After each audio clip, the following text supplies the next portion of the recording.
understand why people like go in people's shows and then tell them how much they don't like them. It's like nobody said you had to be here, you dummy. Nobody. Go to somebody's party and say this party sucks, and what a loser. This guy doesn't understand why he's hated. Why don't you tell me? In 30 years, bro. Haven't even been on this planet for 30 years. Yeah, dude, I just try. I know. Being hated by who? You silly fuck. I said a few lines about you that got upset, and then you can't take it. If you can't take the heat, get out of the live stream chat. How Matt does it to me often. Does what? What happened?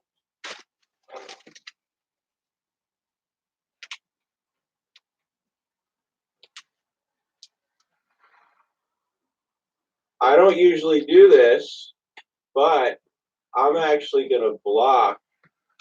I'm going to remove Nick S from the chat. I'm not going to stop him from calling into the show. He can call in, but I want him to not be a beta. I almost never do that. Actually, I never do that. I don't even know how to do it. I'll hide user from this chat. If he wants to call in and not be a little pussy, it's 484-200-5186. I feel like that doesn't break my chat rule because I'm not censoring him. So if he has the balls to call in, cool. And if you do that, I'll let you back in the chat. Don't be a bitch. 484-200-5186. Let's see his alt account come in here. I don't know why he's so angry. Hated. Hated by who? First of all, who on the internet cares enough about me to hate me? Like, that would be pretty pompous for me to even think that enough people exist on the internet caring about me for it to matter. And it just doesn't. That's the secret. But people often do that. You know, everybody here thinks you're a piece of shit. Well, everybody here thinks that because you said so? I don't think so.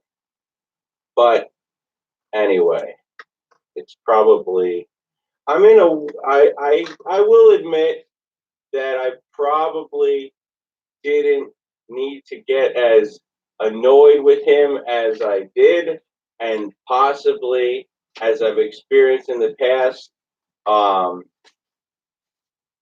You know, sometimes I can be adding to the problem, so maybe, but who knows? Unbleached Rad, the fake. I can't tell if it's the real Unbleached or not because he spells better than Unbleached. Well, who cares? So the point is that he knows how to spell things. Spell stupendous. Sometimes I don't even know myself. Yeah, I don't think it's really. Is he bad at math? Unbleached Rad, if it is, here's the thing, it's more sad if it is really Matt. because Unbleached Rad was begging me for donations. So Unbleached Rad does things a regular Unbleached wouldn't do, like say to me, hey Jew, dust off your wallet and send me some money. I don't know that Matt would say that unless he's saying it through an alt account. But meatballs. Meatballs. So yeah, Nick S, if you're still watching, going back in the chat, call me first. 484-200-5186.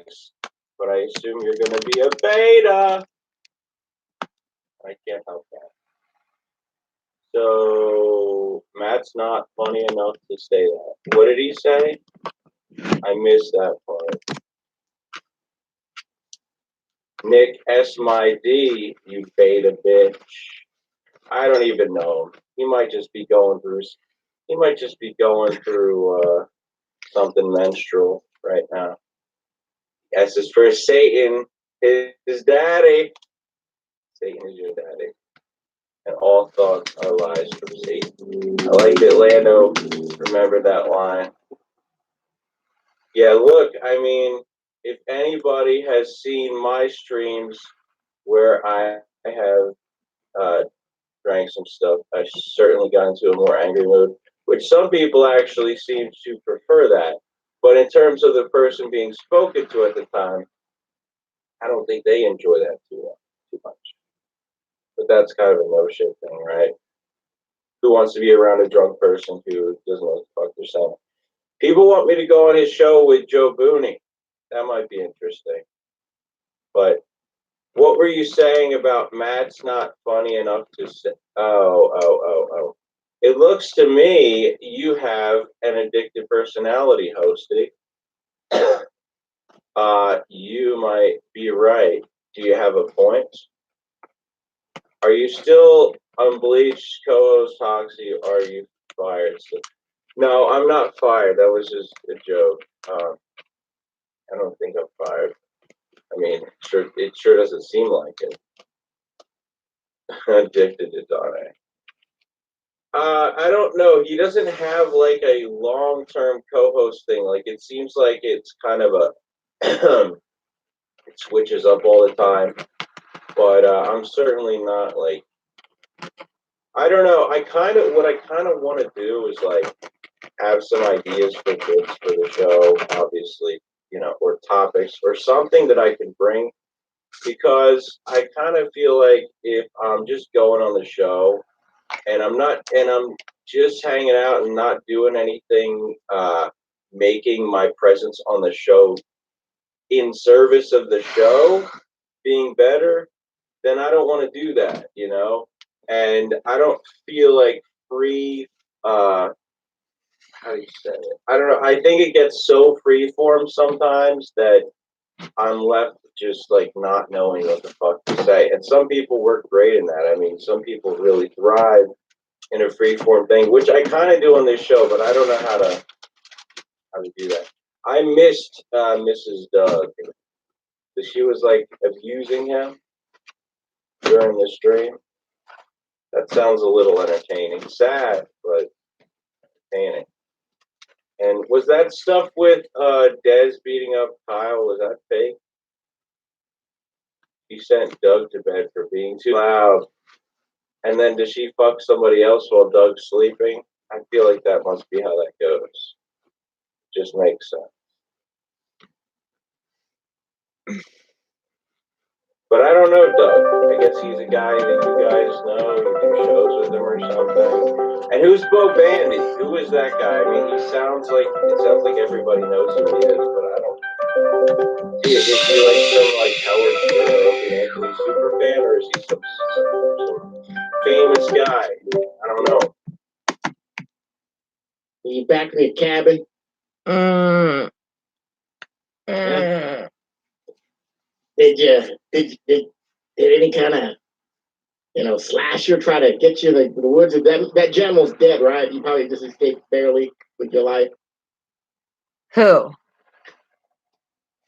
What's wrong? Speak up. What's wrong with you? You sound like you're faking it.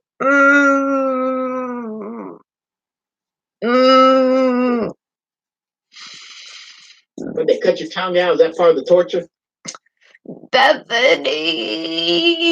Oh yeah, well, she's long in the tooth. You gotta get going. We got a new girl. Come on, they've been teasing this girl. She came on this year. She's been spectacular. Keith Tinsley, get over it. Let's move on. No, Tinsley sucks. Tinsley's the worst one. I think she's low-key cringe queen of the show, and that's what everybody likes. The best thing Tinsley ever did was High Society, and there's only one season. Hey, wait a minute. You made me watch that damn thing, and she's on the show. I didn't even know she had high society. Now you're mad because they brought her in for the backup Bethenny. They knew she was gone pretty soon. Just get over it. You had 10 years, more than 10 years, really. Jesus Christ.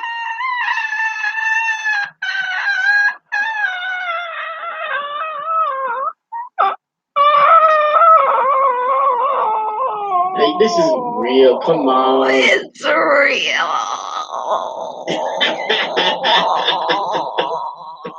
Oh, Jesus Christ. It's real. Housewife. Put up with it. I'm not gonna put up with some whining on the phone. I mean, Jesus Christ, I'm not here to get some whining. I don't have kids because I can't stand this kind of shit. You want tantrums and shit. Right? Stop it. You tell everybody your feelings. Stop it. Not feelings, but feelings in your teeth. They can't see my feelings. My teeth look good on the inside. Oh, except for these ones. Yeah. There you go. Well, so you gotta blush. Don't. You're probably a little kid sucking on a bunch of the sugar candy and stuff. Got rotten teeth from that. I was never a fan of the sugar. I hate I'm a sugar. Person by nature. I don't like sugar. I don't like sugar. No sugar. Oh God, I was never attracted to it. Anyway, I don't even put sugar in my coffee or anything like that. I can't stand it. Me neither. I think you're lying about that. I said when you were a kid, you're probably into it. That's why you rot your teeth out or something. No. Feelings. My teeth don't even get me started about my teeth and my holistic. My teeth are perfect. Never had a cavity, never had braces, never had anything. What? Brush, floss, floss. I bet you have a big gaps in your tooth. Nah, I don't. The only thing I ever had to get was wisdom teeth removed. That's normal. It's not normal. It's not normal. The Charva letters. I want to know. Did you find the letter that Thomas Daly was writing to Lance up in the cabin, which he says that Lance gave Thomas Daly an orgasm that made him like a cripple? What? That's right out of Seinfeld. You don't know the Charva letters? Where's this letter? I don't believe it. Well, I thought you maybe, I'm being a little silly goose here, but you were in a cabin. I thought that's what you would find the Thomas Daly Charva letters. I know that little goofy freak is listening to you right now. What Seinfeld episode was that in? Who found all the Charva letters? But who found what from who that said they had a crippling orgasm? Shout outs to TD Gardens. Engaged, right? And a season before, or like an episode before, they went up to a cabin that was owned by her parents, and that silly freaking Kramer burned it down with just too many cigars. He burned down the cabin, but the only thing survived was a little strong box with letters in it to George Cheever from George's fiance's daddy, in which she was confessing to a long-standing homosexual affair with a man called George Cheever. And in the letter, her father says that cabin was their secret hiding place, and that Cheever made him have an orgasm that made him feel like a cripple. So I'm just juxtaposing that between Thomas Daly. But who? Who? I gave you the who. Well, George's girlfriend's daddy. George's girlfriend's daddy. Okay. Yeah, all right. He got engaged to. Everybody knows he only got engaged to one person in the show. Yep. Kind of looked like you. And her dad was a bunch of rich people in New York. They had houses in the Hamptons. His fiance did not look like me. It's an uncanny resemblance. You're a Susan. Get over it. I am not I remember what she. I'm looking it up right now, but I remember, and I ain't no Susan. You're a Susan, Oh, all right. I ain't never been. You know what you are? You're. You know what you. You know what you are? You know what you remind me of, Sheppy? You remind me of a lazy Susan because you just go around and around and around with all your gay. I look nothing like Susan. I look nothing like Susan. I do not look like Susan. I am not a Susan. Never a Susan. So you think you're in a lane? You think you're that, huh? I'm not saying I'm in a lane. Then who are you, man? On the show. In all of Seinfeld? Yes. I mean... Are you the one that walked around naked? Well... All right. Are you the one whose toothbrush went in the toilet? You're not man hands. Put those hands up for the camera. Are you man hands? I think I'm Larry David. You can't be a dude. Yeah, you can be. No, I sure can. I got a full penile. Why can't I? You got some meaty fingers, but you ain't got no big thick hands that can crush a man. Crush a. I sure does. A coconut. Oh, I begs to differs. Listen. So why did did you get you're just done with the unbleached, man? You're done with Mark. You're done with that guy. Just stop bringing up all this talking about my teeth. I gotta tell you one thing. Don't do this on auditions. All right? Don't do this on auditions because this is not the very best acting I've ever heard. I've only seen half of it. It's like a delay. Don't do this on auditions. You won't get the part. Bringing up ammonia. Well, now you can move to Queens and you can find yourself a rich fella, and then you can be on the Real Housewives of New York. None of those women are married anyway. Bethenny was the only one who ever had a boyfriend. Well, they always, a lot of times they start out married, but then they get you know, there's one thing that might make me feel a little bit better. What?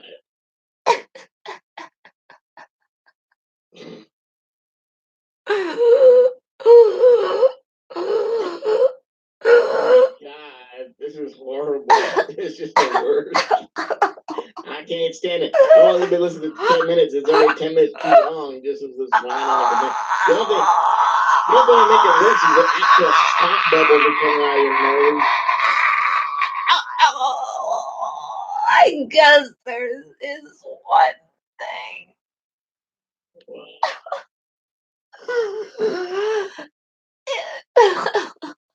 It begins with a B. I don't hear a word you're saying. You're not even speaking. But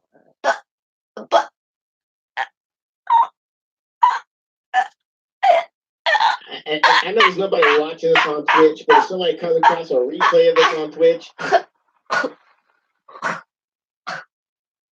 okay, and I sound like you're choking. This is uncomfortable. I gotta go. I can't be here. I don't want to be around hysterical people. That's it. I can't be it. You cried out for the next week or year, or whenever the new World Housewives of New York come back online. Because anything can change. All right. Tree. That's like you just let the go. I got it. Wait, Sheppy. Sheppy, are you there? Shepherd!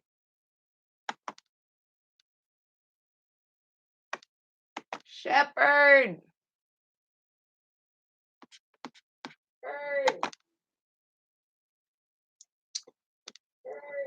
Uh-oh.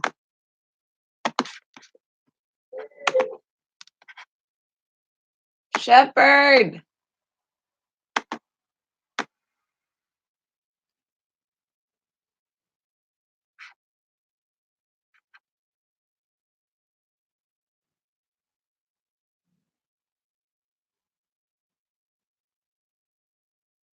Hmm.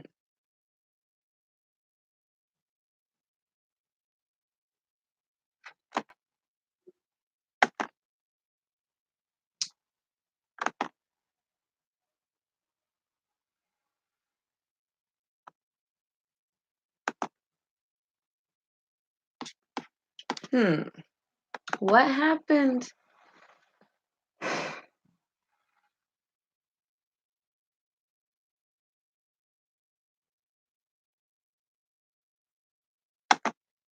What happened?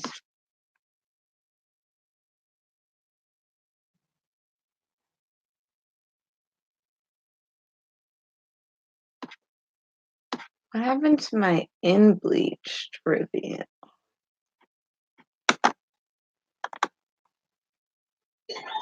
Yank the bitch out by her hair. Somebody in the comments even goes, pulled that bitch out like she was a fucking Kleenex. Why does Smarts love this shit? Like, I'm assuming this is something he would never do. But he's not even interacting with women in general. But he loves this.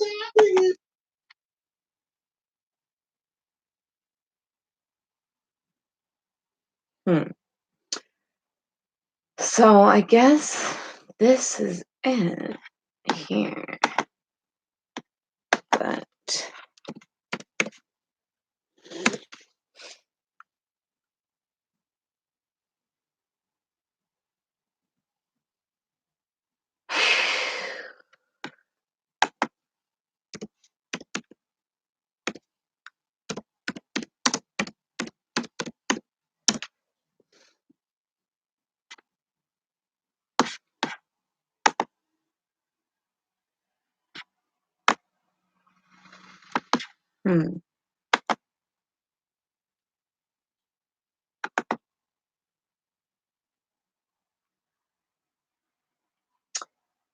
see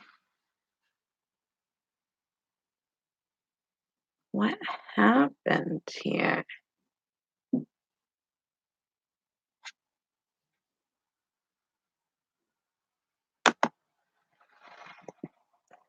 I feel that something's happening to some of my streams on YouTube.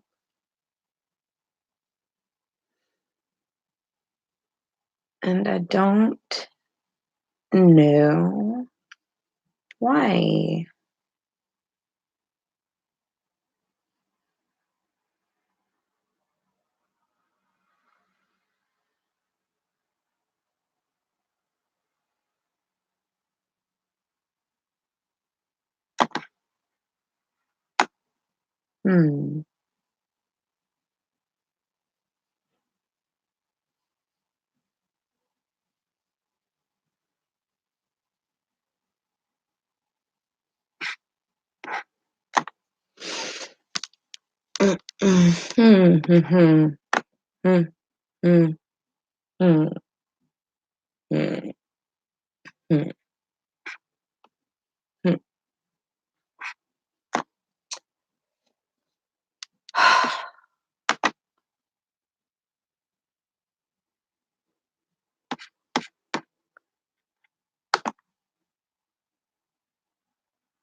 I mean, Shepherd should know the one thing that could make me feel better, but I guess just doesn't care. But maybe he'll call us back. So, can I ask you, if anyone ever comes in here, can I just ask you a question? And that question is, does Twitch delete your videos eventually? Because here it is, I found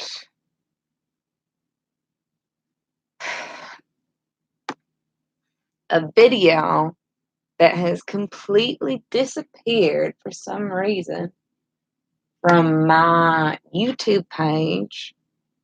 And I don't think I started stream, and I think part of it is gone. I don't think in Bleach this week was really worth reviewing. TBH, LBR, a lot of wrestling. Don't have much to say about it.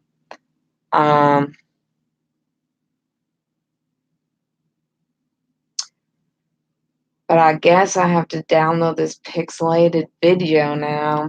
But you know what? Also, on that Jessica Charva channel, I think I'm getting emails in my email that I don't ever check. So I guess I have to check that. But I'm focusing right now. So this is kind of an art installation stream. Don't hate me because I'm not paying attention to you, because I'm going to tell you right now that I'm not really going to pay attention to you. If Shepherd calls and he wants to watch an episode of Bethenny, I will do that. But I'm mostly going to be cleaning my room over here so that I can feel a little bit better, because you know what? I'm not feeling great. I'm feeling a little not great today. And I am quietly sharing that with you because I've been doing a bunch of work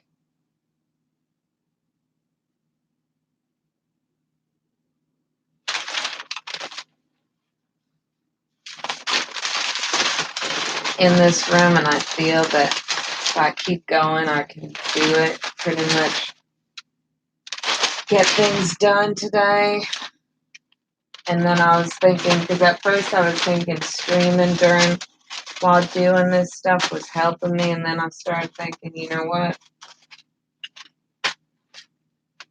Maybe it's not helping me, because then I got to talk to people and interact and think about what,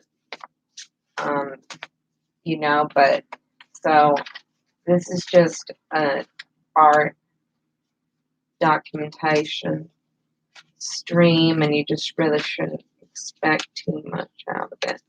I wish that the YouTube video editor was the same way that it used to be, and I don't think it is that way anymore.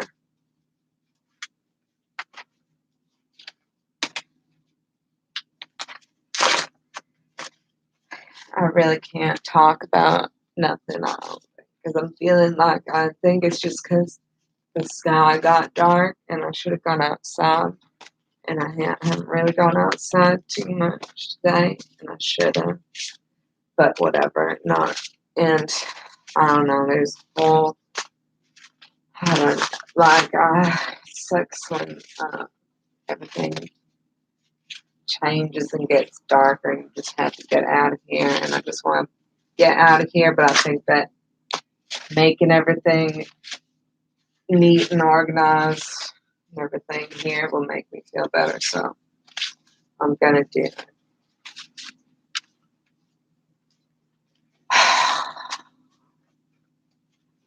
And I guess I have to figure out how to download. So my question for you, if you are come in here, is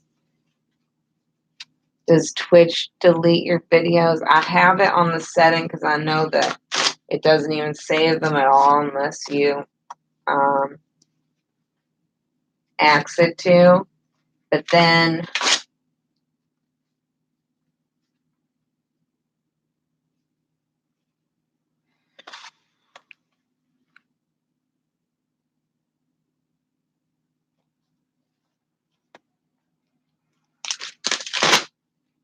what happens?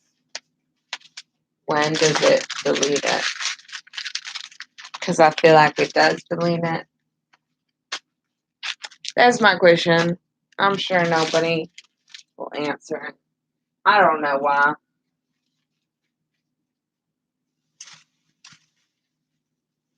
Don't mind me. This is a stream for people who just want to spend quiet time alone listening to things on the internet and organizing their possessions, their old life, and renewing their life through throwing out things and organizing things. That's who this stream is for.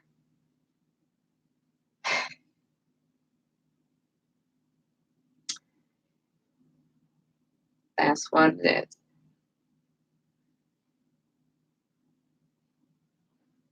This is not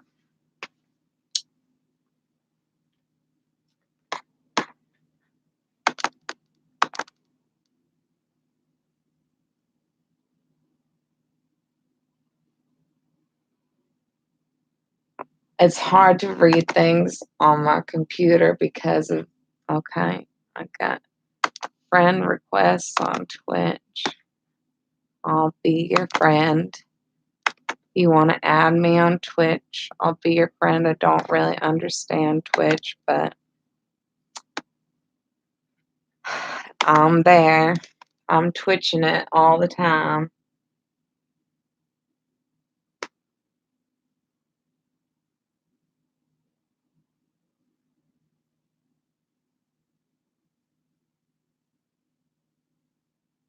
You should send us pictures of your studio, Noobles. Ian Ellis Shepherd is a gay and balanced man.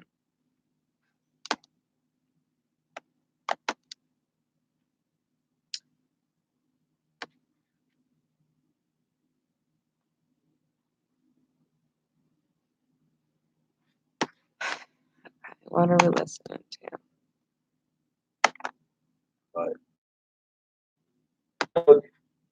It's There's actually a gets bunch of pussy things every that I night, want to listen to whether kind she of on the wants to or internet, not. so Wow, that's something. Yeah, so what is Bo Bandy? Is he like? Is he doing like what's his name? The guy who has the hat, the world champion. Is he just doing a bit where like he's the best at everything? Is that what that is? I kind of feel like that's what it is, and I kind of feel like even in that conversation, for me, it already ran its course. But what do I know? I guess you guys probably are friends with him or something. He's a rich kid who does a stream about smoking weed. But his weed is, why is his weed better than my weed? Like, if you get professionally or medical grade weed, why would his weed be any better than shit that's made in a lab? Or not in a lab, but like done by, up to the highest standards you can get. I don't know. He's just silly. He's silly. He lives in San Francisco, but what the fuck is going on in San Francisco that makes the weed better than the East Coast stuff? Yeah, it's a bit, I thought. Whatever. Maybe if I saw him in the right context, I would, like, enjoy it. But for me, in that little thing, I was just like, all right, you get it. you're better because you're. If he was a real guy, though, if he was a real guy saying my weed's better than yours, I'd be like, fuck you. It's not. And that's it. So why were people excited for him to be in there then? I don't understand. I don't understand. I know, like, he's really into the comedian Crystalia. I feel like being into Crystalia is one thing, like, whatever, but I don't know why. For anybody to be really into Crystalia specifically, it's like, I don't know, to me, it's not as weird, but it's almost as weird as being really into just Louis Anderson. Like, you're gonna pick one person to really be into, then that's odd. Kepkes are terrible people, never funny or interesting. He's a cool guy. They think you're doing gay ops. Aren't you coming to Philly or something like that? Are you doing gay ops?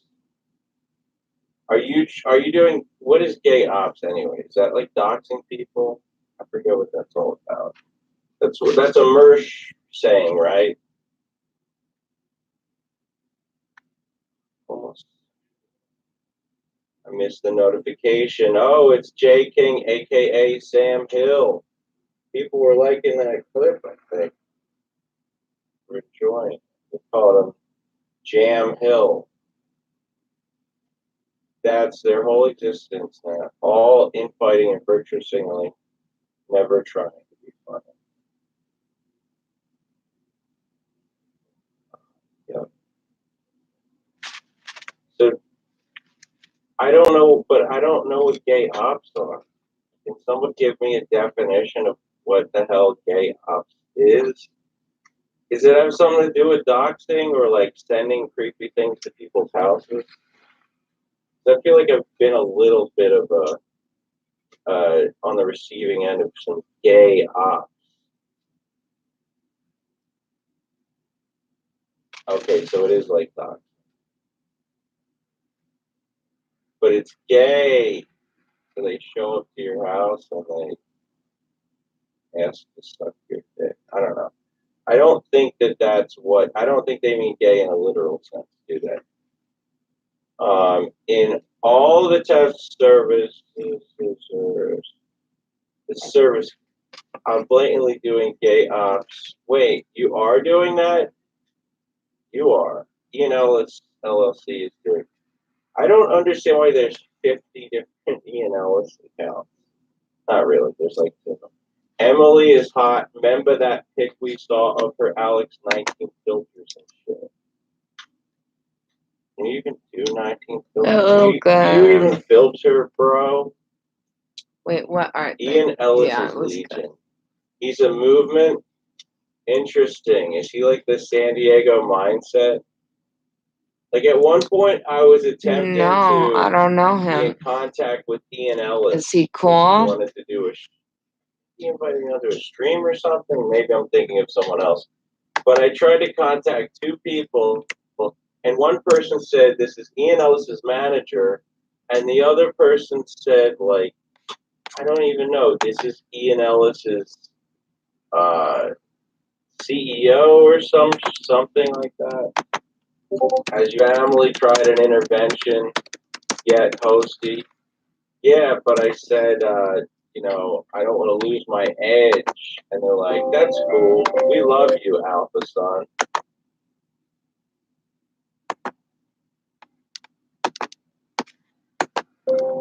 BRB.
I hope.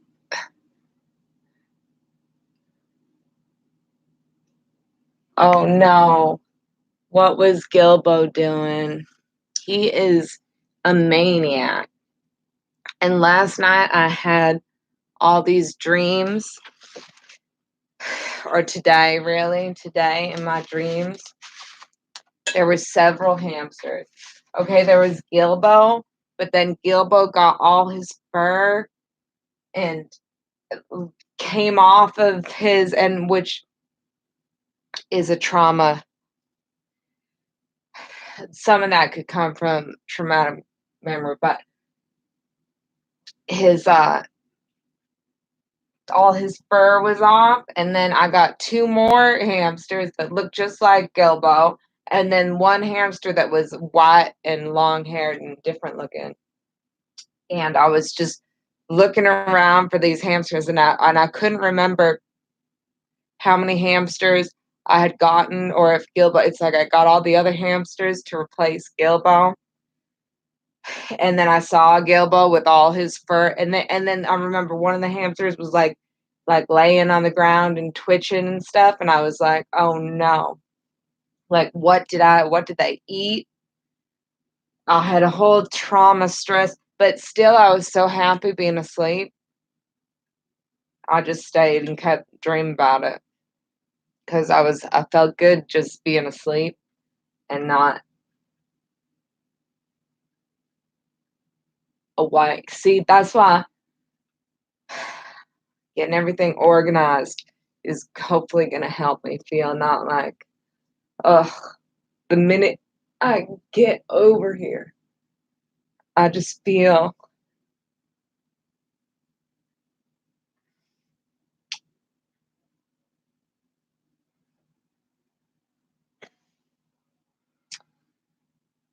different. It's just too much. I don't, and I wonder where I gotta make sure never to leave that door open too, because he runs out the door. He's been getting all the things over on that shelf, and then he brings everything in that drawer. But luckily, there's like a channel from that drawer to the next drawer. So I'm hoping, because then I started having a fear, like, and I guess it's good I came back. I was going to not come back here until later in the week. Maybe I should have done, I don't know. But I thought I put Gilbo in his cage while I was gone, and I locked him out of his cage because somehow he got out before I even thought he was in there.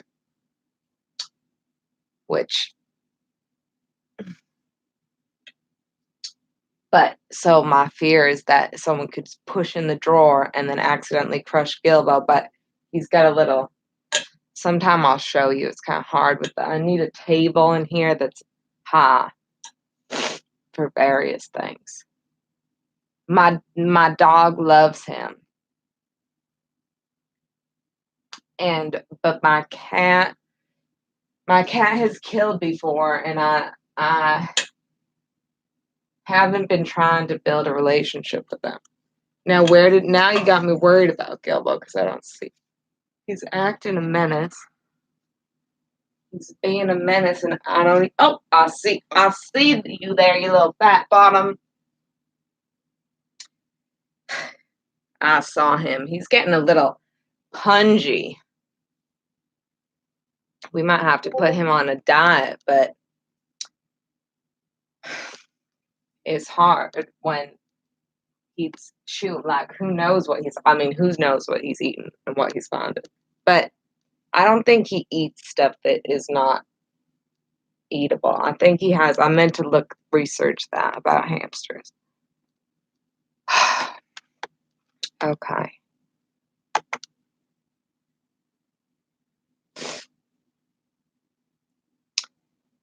Now, there's a lot of things that I wanted to listen to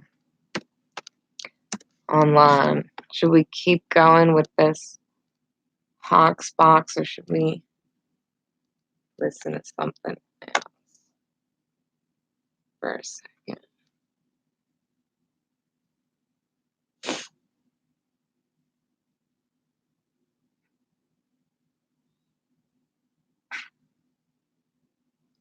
Oh.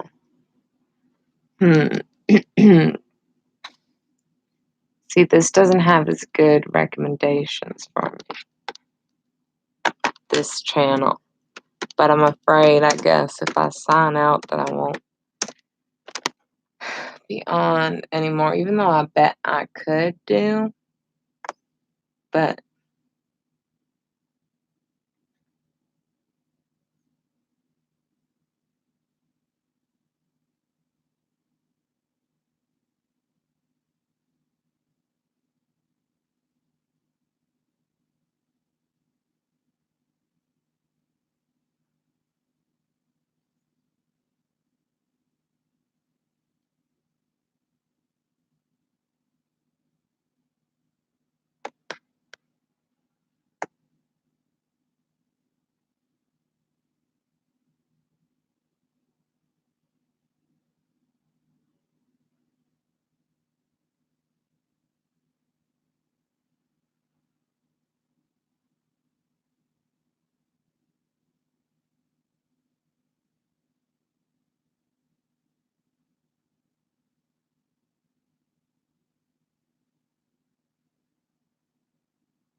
what?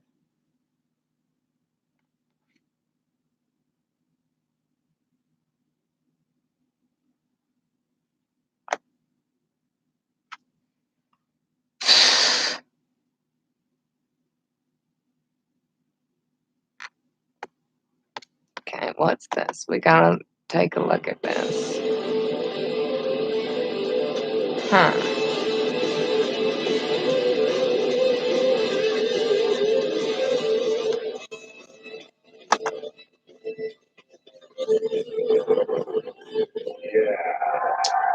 You guys want to listen to Music Heaven? Oh yeah, that doesn't start till 10, but it'll be on tonight. We could recast it. Wait. Shoot, we missed it. It's Monday. I thought it was Sunday. We missed it last night. When I know the guy's whole name, you know I'm in trouble. I know it's a good club. Yeah, that's a good club. I think your pants are hypnotizing me. I like that they're still dancing. Wow. No. What happened? One more time. She lifted up her skirt. Oh my God! I gotta live without that. There has to be a God. Girls, you look great. There has to be a God. There is a God. You know who's the dumbest better in, gambler in Vegas? Who knew Joe Rogan He's down on the was table on Howard the other Stern night. like this? Incredible. Incredibly dull. Incredible dull. Listen to this. John, wait, quiet. John, go ahead. Tell the story. Scott, get the microphone. I'm sitting with Casey, and and Casey won $100 on between commercials. The one with the glitter. Yeah. Look at the glitter on that one. Oh, I know I'm going to end up back there again tonight. I know it. You're trying to fight it, but you're weakening with every hour. I mean, my best friend is Dennis DeGori, the general manager. Yeah. When I know the guy's whole name, you know I'm in trouble. I know it's a good club. Yeah, that's a good club. I think your pants are hypnotizing me. I like that they're still dancing to the music. Look at her. She's got her own. Wow, girls. Music now. You. Put it away! No! What did she do? One more time. She lifted up her skirt. Oh my God! That. I gotta live without that. There has to be a God. Girls, you look great. There has to be a God. There is a God. You know who's the dumbest better in, gambler in Vegas? Casey. What are you talking about? He's down on the table the other night. I guess it was last night. Artie, you saw him play. Oh, Stuttering John. So, yeah. Listen to this. Listen to this. He's the John, worst. please be quiet. John, go ahead. Tell the story. Scott, get the microphone. I'm sitting with Casey, and Casey won $100 on the table. He'll have a 5 up. The dealer has a 10 up. Casey stays. I mean, Casey's hand is 5 total. Yeah. And he doesn't hit. He doesn't hit. That is not true. I would not stay in a 5. No. He has a face down. 5 up. Yeah, 5 up. It's 5 up. Wow. And And then he had like a 6 up. Oh, a 5 up. Yeah. Right. But I'm But the saying, dealer had 10. dealer has 10. You would have to hit that. Yeah, you do hit that. Four. It's Hey, not a he's judgment sitting, call. he's yelling at everybody at the table. No, but Well, because Casey, you don't want to play with a guy who doesn't know how to play. yeah, and I stand with 15 and a person 9. It means I got like 3 cases. It's just, no, it's just not the way it's Hey, going. hey, he was yelling at the dealer. The dealer was getting mad at him. No, she wasn't. But Casey, every time, and Howard, this guy puts $100. All right, thanks, boys. This is what goes on all day and night here. Everybody arguing. Jimmy Kimmel from The Man Show here. Of course, Joe Rogan, Fear Factor. So much going on. We're minutes away from $100,000 bet. I see Yucko the Clown out in the audience. Yucko again, day 2, he's here. Yucko the anti-Semitic clown. Hey, Howard, I'm really upset. Stop rubbing your crotch while you're talking. He's got a strange itch. What's up there, Yucko? My girlfriend was in an accident yesterday. Oh, I didn't know that. I'm sorry. She fell out of her swing set. Oh, funny. Oh, Very funny. Come on, what's the matter with you? What? That's unfortunate. Yeah, really.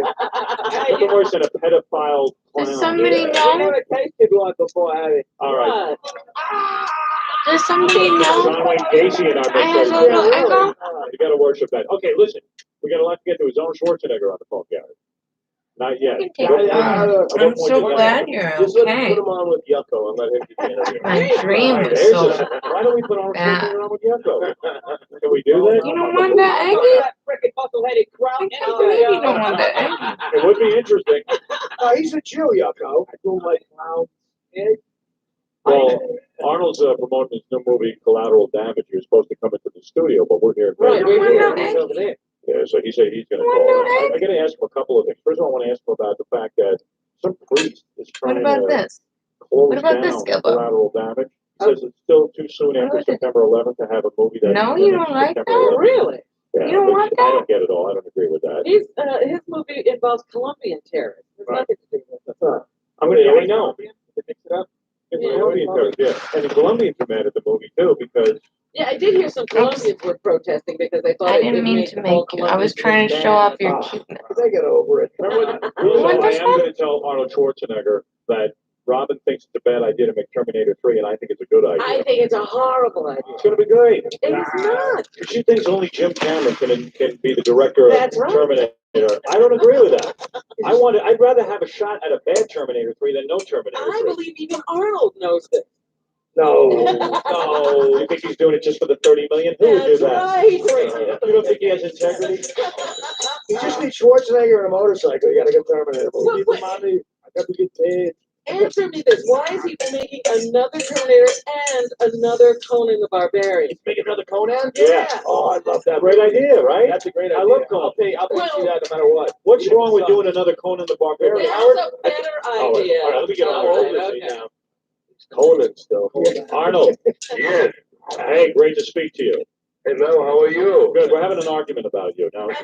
Here's what I Step in say. on an argument. I think Robin thinks it's a dumb idea to make Terminator 3 without Jim Cameron. I don't think it's a dumb idea. It's a money-making idea. No. But these are two great movies. How many movies, the sequel is better than the first movie? Terminator 2 is one of those movies. You don't need Terminator 3. It's going to be The Godfather Part 3. Let me make my point. good And here's my point, Arnold. I believe that, let's say you screw up Is that not Terminator good? 3, right? So what? So we have a bad Terminator movie. But we might have a great Terminator movie, and I love Terminator, and I want the shot at a new Well, Terminator. the signs are not there. Jim Cameron doesn't have anything to do with it. What? Because Jim Cameron made that piece of crap Titanic. Yeah, maybe he knew it's time for him to he's not making any more Let's go movies. to Arnold. Arnold, what are you thinking? Did you do it for the $30 million, or do you agree with me that there could be a great movie? First of all, it has nothing to do with the money at all. Oh, It come has on. to do Yeah, with right. that Terminator is one of the classic projects that I have been asked more often about Terminator 3 than for any other movie or any other project. It's the most anticipated kind of a film that ever was. So I think that because of that, because the fans are demanding it, Right. that's why I got involved with it again.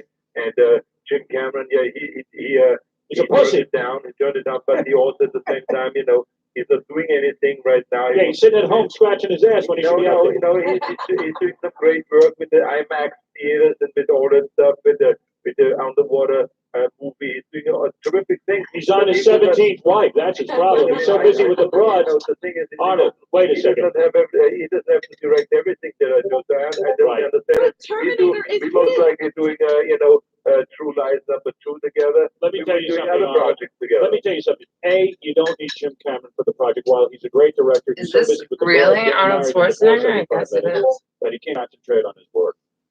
Secondly, it's a great idea know, to I'm make a Terminator so- 3 because I love the Terminator Arnold, series. where do you go with the movie after the last one? Are you Sound. going to do now a prequel? Well, I mean, Terminator 3 would be an exciting story. I mean, the script is written. Jonathan Mastow is the directed. The script is done. And the movie will have a female Terminator in there. And it will have all kinds of interesting, wonderful twists with some Robin. unbelievable visual effects. The way it's written. I mean, I think that Jonathan is going to do a great job. And, we're going to do everything we can to Jim Cameron, again, building the Terminators. We ordered the special and Who is this director? What has he done? Jonathan Mastow. Yeah. He has done this, U-571, which was the successful submarine movie that came out around the year. Let me tell you something. I'm excited about it. I can't wait for the movie. All right, what about the next? You're doing another Conan, Yeah, too, right? I love Conan. Yes, I am, but I mean, in the meantime, I am concentrating on Collateral Damage. Because that's the movie I'm promoting right now. All right, let me ask you this. That I can go first. I'm going to do Terminator 3. What about that? April 15th. What about this wacky test these priest or something that's now he wants everyone to protest collateral damage because he thinks it's offensive. It's too close to September 11th. How are we going to take care of this guy? Well, no, first of all, that was not his claim. He said that we are representing the Colombians in the bad way because we make them look like there are gorillas down there in Colombia. Well, hello. There are, right? And then, but I mean, our idea of the movie is that we make it very clear that there are gorillas in Colombia. Of course. And also that there are, innocent people dying down there because of our involvement and all that stuff. So we are really giving it the most fair. As a matter of fact, the Colombian guy walked out of the theater the other day and said, this is the most fair portrayal of what is going on in Colombia. We're not trying to make anyone look bad or anything like that. It's absolutely ridiculous for them to protest. No, but I mean, there's no one, remember, Howard, there's no one protesting because this guy just wants to make a name for himself. What's going to happen? Colombian people, it's all nonsense. Anytime you see Arnold, if you don't like the Colombians, it's all right with me. I'm going to tell you something. I'm going to tell you, anytime you see a guy protesting and he gives his name to the press, his phone number, and what his profession is, where he comes from, and all this kind of thing, you know the guy is looking for publicity. I mean, you're absolutely right. What's next? Robots protesting Terminator 3? Arnold, I'm two Colombian people proud because this movie was directed by Andy Davis, who is the fugitive, and this movie is like the fugitive meets Arnold, it's the Terminator. I mean, that's what it is. I mean, it's a really kick-butt movie. You kill a lot of people in this? Yeah, it's a great scene. Excellent. It's a great That's scene what we of love. terrorism. I love it. I'll tell you what I love. I love your movie. You know the one when you were in the jungle and you fought that alien? Well, this one is in the jungle and I'm fighting all kinds of other Aliens. aliens. Yeah, you're fighting tons of aliens in this one. In this one, I mean, there's gorillas. It's a tough fight. It's a great action piece, but also it has a serious message about terrorism Hey, and about you want to know something? collateral damage and all that. Between you and me, I couldn't even care less about the message. As long as you're killing tons of people in Yeah, this movie, and as I'm long as there. those people are Colombian, Oh, You like- stop that. Oh, I just because you're against Colombians. I love it. By the way, Arnold, how's your health? Fantastic, thank you. You broke your ribs and stuff on a motorcycle? Well, I had a motorcycle accident, I don't I know. broke 6 ribs and Kind of I works. punctured my lung and all that stuff. But what really pissed me off was that I scratched my motorcycle. Right. That was the worst. And you're not one of these hypocrites. You're going to get right back on that motorcycle and do it all over again, right? I mean, you're really. Trust me, first of all, in Terminator 3, I'm riding the motorcycle. So of course I have to ride the motorcycle. Right. Come on, Yeah. Howard. Yeah. And okay. So the point is, the movie's coming out. We were supposed to see you in New York, but we're here in Las Vegas. Yeah, I'm sorry we're not Well, there. because I'm right now here in New York promoting the film, so I was going to go tomorrow to your show, to do an interview over. So my publicist says, no, Howard is not here this time. He's in Las Vegas. So I said, I'm going to call him in Las Vegas tonight. I think this movie will do well for you. Number one, you're back to doing some action. You're back to killing people. It's what I told you to do. Yeah. Well, of course, I'll go to see this movie, and I'll even go to see Terminator 3. Of course you will. Everyone will. Of course you will. I mean, Of course you will, what's the baby. matter with you? The hip people. Absolutely. You know that you always go to see the movie. Of course I mean, do. the whole Howard Stern show, this is the great thing about you guys because you have good taste. You always love my movies. That's what I like about you guys. I I do love your movies. Arnold's new I know, movie. and I love also your work. Remember that. Yeah, we just can't figure out what it is I do. Me too. You know exactly what you do. Let me ask you bring something. great entertainment every day on the radio and also with your movies. I've always been curious. Does your uncle, Ted Kennedy, does he like my show? You're talking about my uncle-in-law. Uncle-in-law Ted Yeah, Kennedy. you know, I've never asked him that. But I mean, I will the next time I see him. Please, my name never comes up to the Kennedy side of the family. Oh, yes, but only in the most unbelievable way. And I love the Stern Show. Yeah. Tell Howard I love him. Let me tell you something. You really should invite me to one of those family soirees where you I go will. to the compound. I will. think I'd be great entertainment. You will be a big hit. That's right. You Hey, will be a listen, big hit. Arnold's new movie, Collateral Damage, opens this Friday. Go see it. Lots of killing. There is a message, but ignore the message. Who cares? So what is the message? So what is the message, by the way? The message is that terrorism is bad, and that the collateral damage, that innocent people die because of military attacks and of terrorist attacks, and it zeroes in about innocent lives that are losing their lives. And then of course the character that I play goes through a great emotional roller coaster ride. He starts out as being a guy that is saving lives at the beginning. Then he wants to kill because he wants to get revenge. Then Artie's laughing at the line. into the jungle, and then wants to wipe everyone out. Thank God someone's Finally. coming out saying terrorism is bad. Somebody's brave enough, right, to finally. Really? No, you misunderstood it. I say terrorism, how it affects innocent people. It's not just against the military or something like that. Let me tell you something, Arnold. How innocent people get lose their lives because of all this craziness. Arnold, you're being interviewed by guys who are sitting here drinking Jack Daniels. Yeah, Artie's down 2,000. That's why he's so Hey, Arnold, belligerent. I agree with you. Terrorism is bad.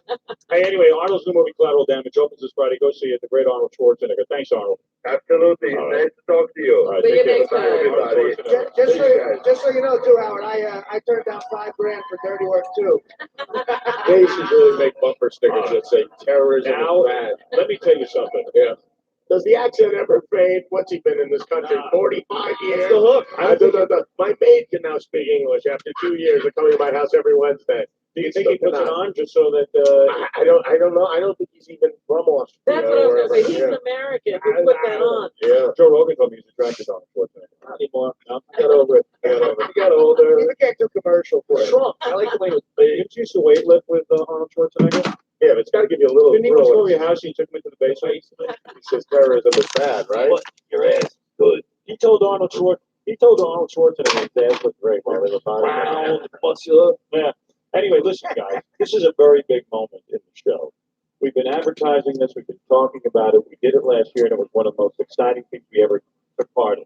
The Hard Rock Hotel and Casino waived all their gambling rules and basically said you can put up $100,000. What are you doing, Gil? Standing in front of us are 3 people with hard luck stories. Each one will tell their hard luck story. All of us will Go in there. silently. Well, these are Go in there and drink some water, You might Gil. not be able to do that, If Jimmy. you laugh at this, you are a bastard. Oh, he's a bastard. I got Laid the gauntlet down. He's gonna be laughing. Go. At it. I know Artie will be laughing. I'm loaded. Good Anyway, boy. let me just say that there are Good 3 boy, people go in involved. there. We narrowed it down to 3 people. They contacted us over. He saw his water. He's so funny Basically, because he sees his water thing from the outside, from outside the will cage. get to change their life What? if they win the $100,000. Gilbo, That's right. They do get that one bet for one. drink the water. Our task is, You're going to see if figure I out put which anything up person there. I gets the didn't bet. put anything up there. are we going to start with the woman on our right, Gary? Sure. All right. What is her name? Cherry. Cherry? Jerry. See? You see how bad things are? I can't even get your name. If it was Cherry, she won. Geraldine He's is so that short fun. for? Like, All right. I really think I should make a Geraldine, I hamster understand channel that about you are down keeping on a your luck. Why free is range that? hamster because What's going on? How you old are really you? can keep a hamster free range. All right, 20. As long as they're 28. like, you And, hamster proof you, the room, have which, 3 children. So where are you living right now? my room isn't even. Would you drink some water? What are you doing in there? Sorry. You're living in the corner of a garage. This is somebody's It's home? so weird to me when he goes on his saucer. I see. Like, And you he have 3 likes children, his you live in the saucer, I corner of a guess, garage. but I just don't know. Notice all the drums It's like, in is the he back of trying the to trailer. get somewhere? When you say the What's corner, going what does that on mean? Are with they that? parking the car in the garage No, still? they have like a little corner blocked off with shelves Right. to make like walls, like so-called Yeah, walls. so do you see does the family that lives there, do they pull the car into the No, garage? they don't pull the car. They don't. Gary is crying a little. Are you crying, Gary? I'm biting my tongue because you're such a jerk. I'm trying not to laugh. Gary, have a garage sale. You need some money. How long have you been living like that? About a year. How did this happen? She lives in a garage. Now, you live in LA, you grew up in Arizona. Yeah, I grew up in Arizona. And you say you were abused as a kid. Yes, ever since I was little. Now, you were in high school, but your parents made you quit. Why would they do I that? have a heart condition. I have heart murmur. You have a heart murmur. I have 3. You're in the club. You have 3 heart murmurs. What does that mean, 3 I heart have murmurs? 3 holes in my heart. Oh my God. And so they made you quit high school Yeah, but I because was always sick and out of school, so they took me out of school and put me to work. So you went to work, and where did you work? I think this is the most In depressing. the morning, I worked at McDonald's, and then after I got off there, I had an hour to change and go to work at Kentucky Fried Chicken. wow. Where did you have to go work? At Kentucky Fried Chicken? Yeah. Don't you just have to change your visor? You had to do a whole uniform change. Visor around. Uniform change. You did a whole uniform change Yeah. from McDonald's and to KFC. Yeah. And you managed to stay healthy while you were She was doing raped by Colonel Sanders. Can I just say something? The McDonald's KFC part is really depressing. I'm just ready to give you money, right? The Hamburglar broke her leg. You know what? She would. Was there any love in your life? I mean, No. did you ever get married or meet a I man? did. I got married when I had my son when I was 18. I see. And I got married at 18 to get out of my parents' house. You know the Oh song my 12 God. Days of Christmas? Yeah. Forget about it. I need. Because That's why I need to get it's married. almost It's like, not. I had Check a bad Christmas. I had surgery on Christmas Day. but But it was really, successful, Yes. right? No, I have to go back for surgery again. what is wrong with you? They found a tumor that burst inside me Where was the tumor? in my stomach. On Christmas Day? Yeah, and they found cysts all over my ovaries, and my appendix was getting ready to burst, so they took that out. And now I found out that I have to go in for surgery for a hysterectomy. Sorry, but Artie You like found out how she wanted to be Artie's the garage. face. And now she had 3 kids from 18 to 20. was so funny. I mean, does your husband help out with the bills at all? Your ex-husband? No, No. I do it all myself. And eventually, you got an apartment. But I then what, had an apartment. I love to cook. I threw a dinner party, and a lot of people showed up, and it turned out to be this big party with the DJ downstairs. Right. And some friends of mine were upstairs, and they raped somebody. So they locked up my apartment as a crime scene. And when they did that, my whole apartment was robbed. Lot of And rape I got going kicked on. out for that. Who the hell are you hanging out with? A lot of rape happening. yeah, I mean, this is unbelievable. I would A lot say of rape. don't have any friends or family. Wait. because Exactly. That's why I live out here. All my family lives farther.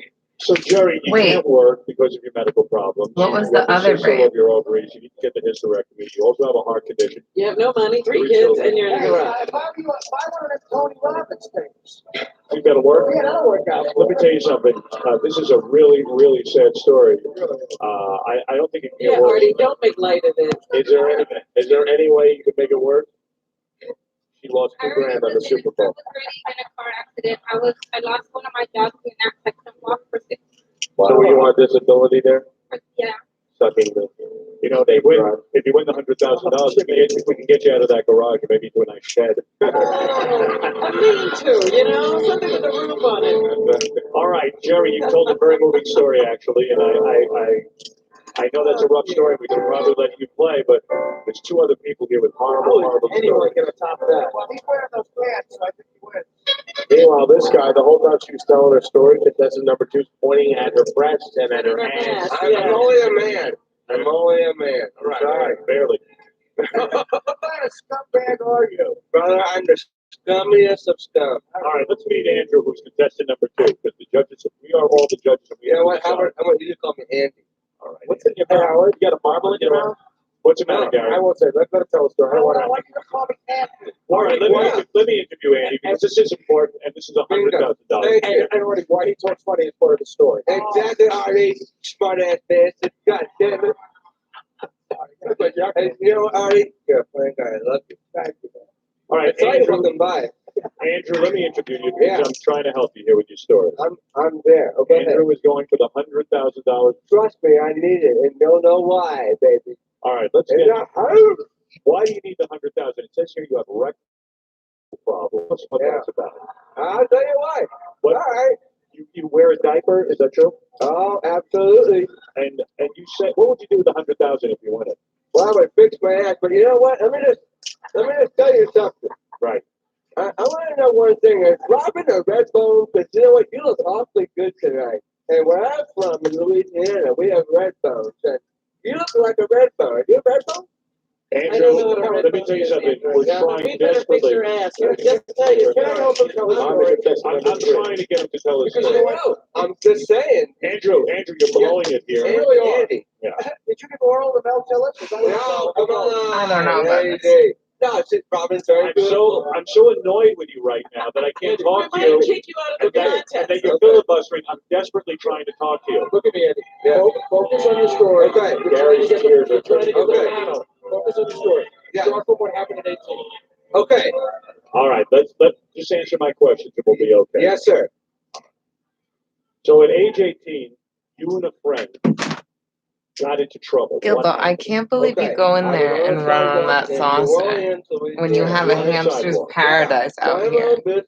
You are the weirdest little animal. Almost 19. And I can't believe you're going in there for the saucer. it breaks the freaking glass. Why do you love that? The glass That comes always in, makes and I me start feel like laughing. And he Gilbo's runs having like an off, emotional and then crisis. I bend over and I'm laughing. All of a sudden, cops come up and they arrest me. All right, so you got arrested at the age of 18. You claim you were leaning Something's against a up jewelry with this store guy's window. mouth. Well, it wasn't me. It was my friend. And sure. you were arrested for attempted burglary. Attempted breaking and entering. All right. So did you end up going to prison for your crimes? Yeah, for almost 9 months. So wait a second. Tell me the prison you went to. It's a very famous prison. Angola State Prison in Louisiana. All right, Angola State Prison, and this is a really, really tough prison. That's the farm, right? It's the worst. I tell you what. There's more animals dead than you'll ever see in the world. All right, so you were a pretty naive kid. You go to prison at 18. Yeah, I was 18. And how do I know? And you began, and some of the prisoners began to rape you. There was this gang of 4. But it's 4 black guys, and you know I was young and stupid. And what they did was they would take advantage of my spirit. Yeah, And, I know. How is she was married? About once a week, you were raped by black men. Right. She was. She said she got married to get out of her parents' house. That's the only way. That's right. Rape a dude. Right, rape a dude. But in the wild, he wouldn't have a saucer that he could run on in his house. You know? Like, I don't know why he loves it so much. Like he and like he used to not like it. But see, he's embarrassed. He won't do it if we watch him. It's okay, Gilbo. I'm glad you like your saucer. I'm glad you like your saucer, Gilbo. It's okay. You don't want to be there, baby, because you know what? It's fucking hell. It's hell. That's what it is. He loves his saucer. I mean, that makes me feel better for like when he has to be in his cage. Because there's a lot of times when, I don't know. I guess that's the evolution. I guess that's what the saucer is all about. Because the wheel he just tries to use as an escape mechanism for sure. Let me help you. Like in his home in the wild, he would not have a little saucer that he ran on. All right, let me understand something. It's hard So to step on him. herpes of the butt, and then when the other guys raped you, they started getting herpes as well from you. I'll have to check out Steven, whoever. I don't know if I know him. Son of a bitch. So wait, Everlast or Everclear? One of the guys, justifiably angry. Right. One of the guys who raped you got mad that you transmitted herpes to him. You didn't warn him. He cut out a piece of your tongue. This is getting racy. Oh my god. This thing held me down and fell fish in my tongue. So wait, you look at my tongue now, we gotta get. They started getting herpes as well from you. No, there was just one. One of them. Okay, we need to back up and listen to this because a lot just happened here. Uh-oh. Part 4. This is part 4. So there's a part 1, 2, 3. What the fuck? Come on. Play. Hello. Play. Hello. Hello. Hello. Hello.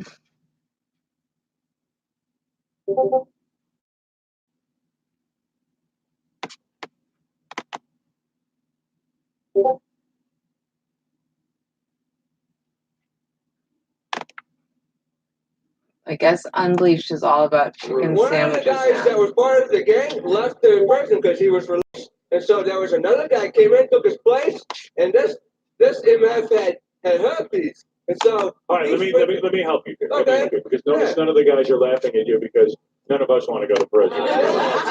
Yeah, damn right, you don't want to go. All right, let me understand something. Okay.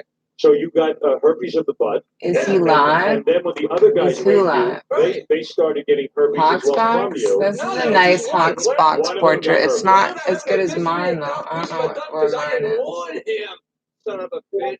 So that one of the guys raped. Right, That's okay. One of the guys justifiably angry. Right. One of the guys who raped you got mad that you transmitted herpes to him. You didn't warn him. He cut out a piece of your tongue. Yes, this son of a bitch that held me down and fell a piece of my. If you look at my tongue now, it's all swollen on one side. Got God, How did this happen? Oh, son of a bitch. So that one of the guys that's raped. why you talk's That's weird. okay. Wow. One of the guys Can't justifiably fix angry. that. That's Right. One of the weird. guys by a guy who had herpes. Yeah, Oh my but you're god. right, dude. What are you gonna do, right? All right. So- Were they good in the sack or? Come on. Did you fall in love? Did you have a favorite? It's not. Were any of them architects? Let me tell you what. Let me tell you what. You don't want to be there, baby. Because you know what? It's fucking hell. It's hell. It's what it is. All It's right, hell. all right. Hold on. Let's get back to the rest of your story because we have a lot of show to get. Yes, sir. All right. Eventually, here you got raped by a guy who had herpes. Yeah, I'll tell you why. One of the dudes, okay, towards the end of my stay, one of the guys that was part of the gang left the prison because he was released. And so there was another guy came in, took his place, and this MF had herpes. And so All right, let me help you here. Let me help you, because notice none of the guys are laughing at you because none of us want to go to prison. yeah, damn right, you don't want to go. All right, let me understand something. Okay. So you got herpes of the butt. Yeah. And then when the other guys raped you, they started getting herpes as well from you. No, there was just one.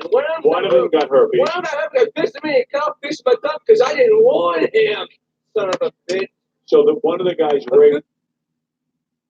What? Because you don't what? Yeah, right, you don't want to go. So all right, let me understand something. Okay.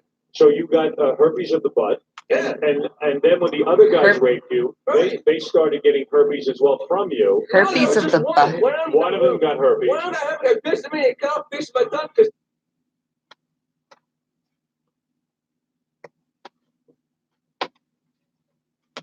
What was he in prison for?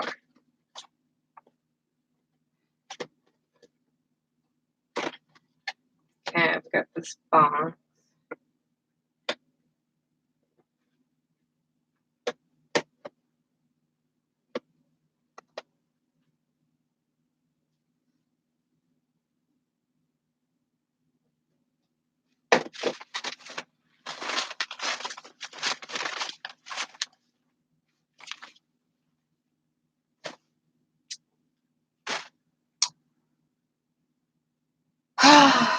What the fuck? Why? Just let us watch this video if we can. Why can't we, please? You because none of us want to go to prison. Yeah, you don't want to go. All right. Look at Joe Rogan's eyebrows. Okay. So you got herpes of the They butt. look like and then when my the other guys brows. raped you, they started getting herpes as well from you. No, there was just one. One of them got herpes. One of them got pissed at me and cut a piece of my tongue because I didn't warn him, son of a bitch. So that one of the guys raped. Right, That's okay. One of the guys justifiably angry. Right. One of the guys who raped you got mad that you transmitted herpes to him. You didn't warn him. He cut out a piece of your tongue. Yes, this son of a bitch that held me down and cut a piece of my tongue. If you look at my tongue now, it's all swollen on one side. It's got scar tissue. I'll show you. But anyway, so It's okay. We don't need to see it. We believe you. You don't care about any curse and you don't have to bleep it. Yeah, Right. you don't know what he's saying. That's pretty bad. I'm realizing that I'm grateful, even though another I- problems. I feel that I've been having problems with my tongue recently. Am I? Okay, we believe Just, you. and it's real. There's things I don't have problems with. Like, it's not just All right, neurology. Jimmy's a judge, and he demands to see your But I'm diaper. glad that I have all of it. At the very least. So if you don't mind, All right, Jimmy wants to see your diaper. Okay. All right. You don't need you to take it off. I just need to see you wearing it. Jimmy. No. Just show us that you're wearing one there, Andy. Wait. Don't take it all off. Don't show me what's in it. I won't take it all off, but I show you that I'm wearing a diaper. But Stop talking and show us. Show the contents, please. There we go. I never saw an adult diaper. Yes, you have. You Oh wore my one. Oh, God. that's right. I did. Wait. Robin, you should bring that up. Why is he wearing a Hey, he's diaper? wearing a diaper. Yeah. no. No, you don't have to. Oh, Now, don't take it out. Wait, what? No, we did it. Put your pants on, Andy. What? Contents, please. There we go.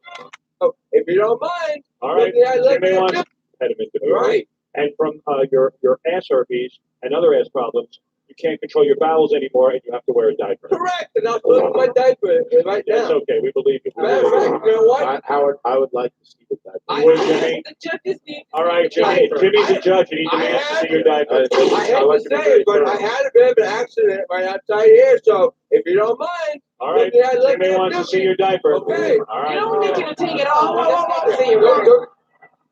Wait. No. Just show us that you're wearing one there, Andy. Yeah, don't take it all off. Don't show me what's in it. I won't take it all off, but I show you that I'm wearing a diaper, but. Stop talking and show us. Show the contents, please. There we go. I never saw an adult diaper. Yes, you have. You Oh wore my one. Oh, God. that's right. I did. Oh my God. Robin, you should bring that up.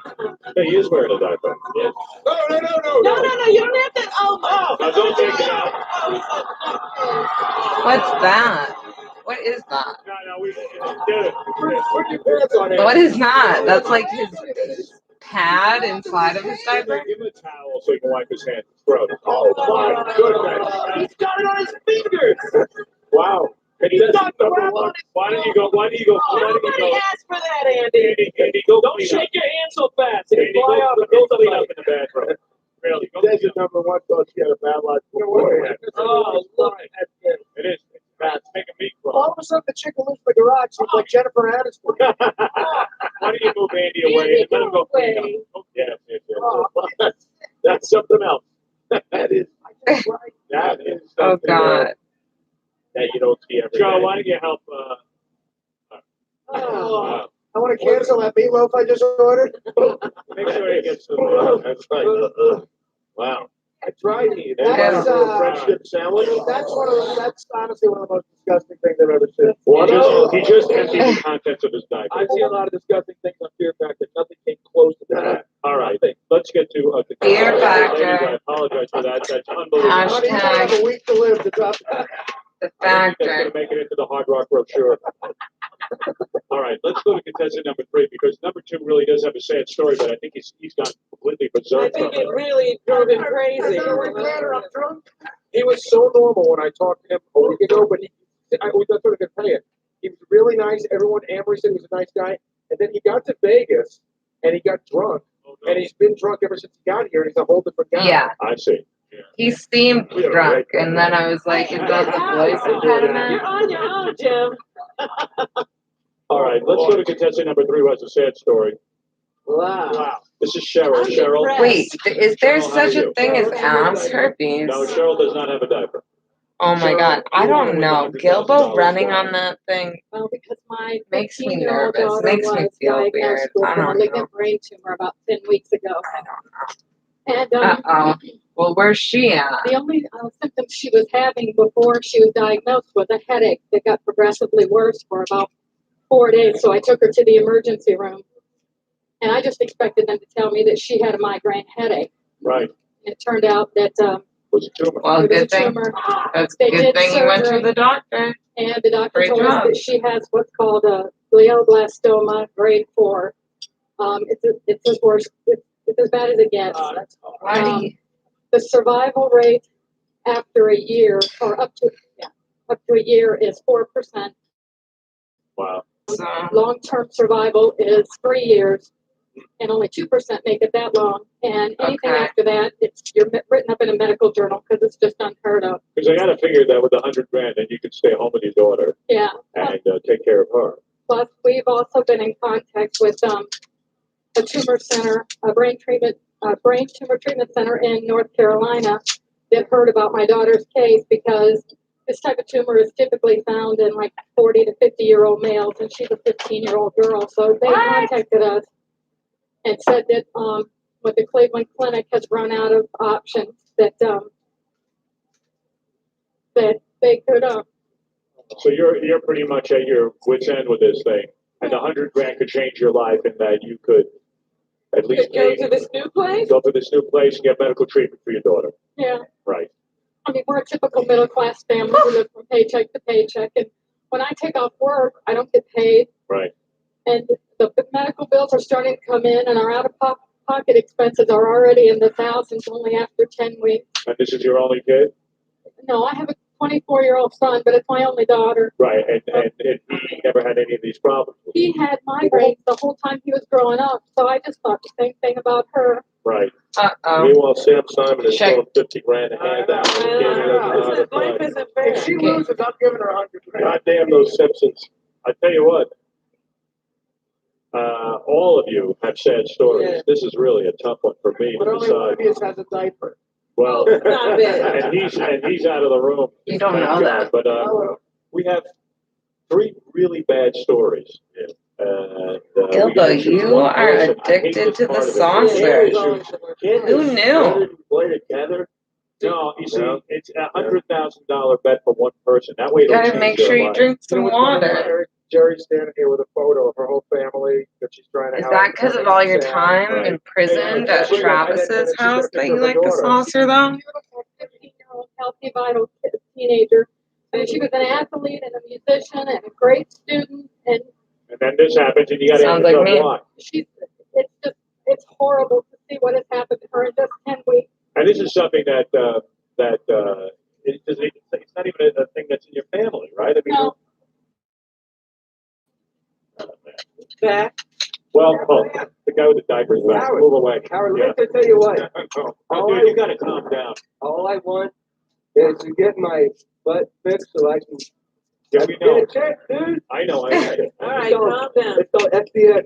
All right. Howard, be reasonable. All he wants is to get his butt fixed so he can have get a check to. Yeah, no more diapers. That's All right, it. let me decide if we could get the microphone for a second. I want to talk to my panel. We have 3 people with really sad stories.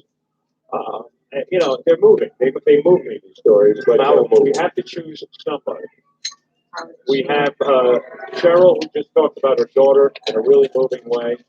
She wants to be with her. She's dying and wants to get her medical treatment, perhaps save her life, at least spend time with her, and not have to deal with Well, work. I mean, I think she's We the have winner, Andrew, right? who, despite his incredibly graphic demonstration of his anal problems, has experienced the worst hell in jail with getting ass herpes and his tongue cut out. And then contestant number 1, who we spoke to, Jerry had, I mean, I don't even know where to begin. Why don't we try to keep the show light and fun and all that stuff? These are 3 horrible stories. Who lives in the other corner? Do your neighbors nicer, please? Artie, look at me. You've had too much Jack Daniels. It's time to quiet down. Artie, where's your heart? Is your heart drunk at this point? My heart's at the crap station. All right, one of you will get a shot at $100,000. Who should we let play? Jimmy Kimmel? I'm going to let you vote first of the Man Show. I'm going to go with Cheryl. Why Cheryl? Well, you know, I mean, it's a terrible story from contestant number 1, but there's 2 things I didn't like in there. One, the big party at the house with the rape. All right, why did you like that? I don't know. I think you invite people over at your own fault. No, it was a dinner party, and Right. we're downstairs. One of the girls was upstairs in the bathroom, and the so-called friends of mine went up there and took advantage of her and raped her. Oh, believe me, all these things are terrible, but also the disability thing. You have a problem with that? Yeah. Why? She's got 3 kids. She was in a car accident. Yeah, what's wrong with that? I Why never can't we help believe anyone when they say they're on disability. you know, all right. But Okay, listen, Jimmy votes she's for got a Cheryl. horrible story. I wish they could both play. The guy with the crap in his ass, the hell with him. I hope he goes back to jail. Right. But Cheryl, All right, let me turn to Gary Delabate. Who do you vote for? This is so hard because you look at Jerry. and the woman never had a chance from day one. And we're talking about trying to help 3 kids, you know. But then you look at Cheryl, and that's the saddest story that there ever could be. Right. I mean, I guess there are those who would say that maybe her daughter doesn't have a chance. Maybe you should give the money to kids who are going to live and have a chance. But for some reason, I go with Cheryl. But it's just too sad. All right. Joe Rogan and Fear Factor. I got to go with Cheryl too. The guy with the crap in his pants had no chance. He's got a bad story, but he's a jerk off. So no way. And what about Jerry? I feel bad for her. It's a horrible story, but you know what? Her kids are alive. And second of all, I agree with Jimmy with the party. If you've got 3 kids, what are you doing having a party with rapists over your house? It's just like, who doesn't have dinner parties? I didn't know they were like that. It's like With guys who rape. Let's go to Robin Quivers. Who do you vote for? Cheryl has 1, 2, 3 votes right now. This is really tough. Again, Andy's out of the running for that horrible display. Right. But between Cheryl and Jerry, you know, your heart just goes out to both of them. Yeah. But I got to figure, you know, a woman who's going to lose her daughter, you know, in a year or less, she needs the money. All right, that's 4 votes for Cheryl. Yeah. I'm jumping on the bandwagon with Cheryl. I feel really bad for Jerry, but Cheryl has got a situation that's so dire with the daughter's illness that I would love to see her win, at least play for the 100 grand and get a shot at it. So I'm going to go with her. Artie, Mr. Sensitivity, go ahead. You know, I've had 8 Jack Daniels, but I think Andy's a great guy. Are you voting for Andy? All right. All right. Artie. Artie, you know what? I gotta tell you, I was lying. I pulled Benji and Papa Puhai. I'm really a doctor. Are you really? And what is that? You're not even really a guy with a problem? No, I was just fucking with him. Oh, that's nice. That's good. Would you just throw him out of here? It's just like a most annoying thing on the planet. Now I like him. Okay, great. Thank you. All right, you know what? I still vote for Andy. I'm happy about that. I'd like to change my vote to Andy as well. I think number one, you get up with He doesn't even have a. I mean, that's impressive. He doesn't even have a speech problem. I'll tell you what I'm Ooh, look at Fred. You're going to sit down. Fred. Play for Julio. when I come back. Jerry, I feel so friggin' bad for you. I'm going to do something for you. And I got a $5,000 if you'd like to bet that. Would you want to bet $5 grand? How's that for a second up consolation prize? And so when we come back, 2 women with 2 of the saddest stories I ever heard will play respectively for $5,000 and $100,000. How are you feeling right now? Are you feeling a little bit lucky? Are you feeling lucky? Oh, yeah. You ready to play for 100 grand? Yeah. Wait, she's playing for 100 grand, so she might not even get 100 grand? We'll all kill ourselves together. We will. All right, when we come back, $100,000 bet. Wow, that's so funny that Jimmy Kimmel was like on the show though this long ago, and they definitely didn't become like good friends then. I don't think. I just want to say to the world that Gary's an idiot, and Benji is even stupider. I told him that my tongue was cut off. I injected my tongue with Marcaine, and I made it all swollen. See, it's just a simple injection. What a bunch of families! What do you do with it? Why did you have to wipe your butt? Is that one of your ass? That's just pudding. I got pudding in there. I got pudding in my ass. I'm a egg. You're quite a showman. Huh? Quite a showman. Yeah, but so bad. You know what? Life is a show. That's all it is. And so, the fun for me, you know, it's just being here and jumping the chain. Are you upset that you lost? No! I make $500,000 a year. What do I care? Yeah, I'm just having fun. I really am. All right, Okay, I mean, I'm sorry? Take care of yourself. if he won, that would have been such an asshole. It's basically like asking her, he's a total asshole. He's a doctor, so he injected his tongue with Marcaine. Wow, but that's good that he didn't. See, I didn't even think ass herpes. Now I don't know if ass herpes is a real thing or not. Does anyone know? Oh yeah. Uh-oh. We're all pulling for you guys. You seem like a, you know, a great Oh, look, they have the great game. family, Wait. and, maybe the Who's $100,000 that lady? change everything. Is she? But then again, She's we do like have the to remember gamble that's person. Yeah. What's the? Now, Hi, you Kinetic. really I do can have a never more tell true story, unlike the doctor. who if just you're scans here, us. Kinetic, tonight. I know. Now we got a little airtime. That's all. Gary, now there's a lot going on with this $100,000. Explain who everyone is. Okay, let me introduce some of the people. We have the representative of the Hard Rock Hotel and Casino who needs to oversee the bet. Is that right? You get to oversee the bet because it's such a big bet. Get to make sure everything's in order. What is normally the biggest bet one can make? Usually $5,000 or max. Right. So $100,000. I want to thank you guys for waiving that rule. It's a big He's bet. a liar. You are pulling. Oh, for it. definitely. You'd like to see it take the $100,000. Everlast I know it from worked out House of last year. Pain. We Is that got $100,000 a out of the Hard Rock wrestling Hotel and thing? Casino. You guys have been great. You got a great hotel. Who's the gentleman next to you? Okay, this is Ah, Fred from a company called why does this American happen? Home One. Now, we can split Every time I leave this shit. $1,000. Right. So $100,000. I want to thank you guys for waiving that rule. It's a big bet, and we're pulling for it. You are pulling. Oh, for it. definitely. You'd like to see it take the $100,000. I know it worked out last God, year. We got this $100,000 out of the sucks, Hard Rock 'cause what Hotel if and she Casino. You doesn't- guys have been great. You got a great hotel. Now, who's the gentleman next to you? Okay, this When? is Ken from a company called American Home One. Now, we can split aces and eights, and they insure that bet for us. If aces and eights come up, we can double down on that.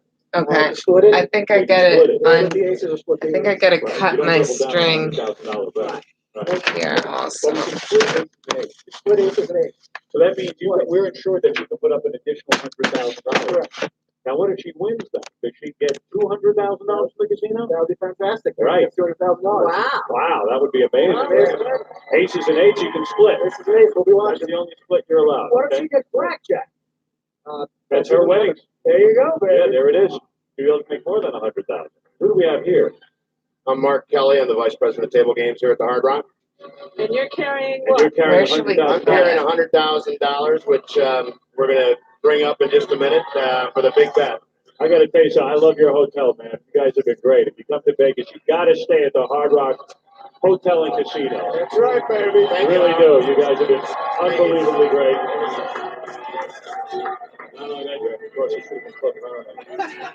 Great location. I'll do the play-by-play, Robin. The $100,000 is placed on the table. It's amazing. I get nervous every time I see it. It's the second time I've seen it. There's these stack of yellow chips. There's 1, 2, 3, 4, 5 stacks. A value of $100,000. Got $100,000, and we wish you a lot of luck. It's a gamble, so good luck to you. Right.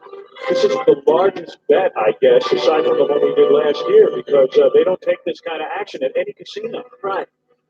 Our dealer right now is Tammy. Tammy. How you doing, Tammy? Are you nervous dealing this, or does it make a difference? Is it the same on every bet? You do want it to win. Yeah, I think everyone's pulling for her. Yeah. Cheryl, how you feeling? Are you feeling a little bit of luck there? Yes, I'm very nervous. Reggie, you pulling for her? It's good. I'll get to go over there. Yeah. All right. I'll do the play-by-play here, Tammy. Tammy, let's deal the cards and play for $100,000. Man, oh man. Cheryl has her fingers crossed. I don't blame you. All right. Wait a second. This music's very dramatic. I'm getting the chill. Who knows when to pull the cards with this music playing? Tammy's looking at me like, I can't pull now. We're in the middle of a song.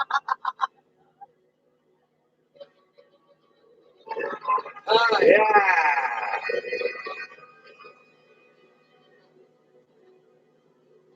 Fred, put that card. I was gonna say, I guess now it's All time. right, here we go. Let's deal with this. Let's go. Oh, now wait a second. Let me think. There's a 7 dealt to Cheryl. The dealer has a down card. Go ahead. 7 down.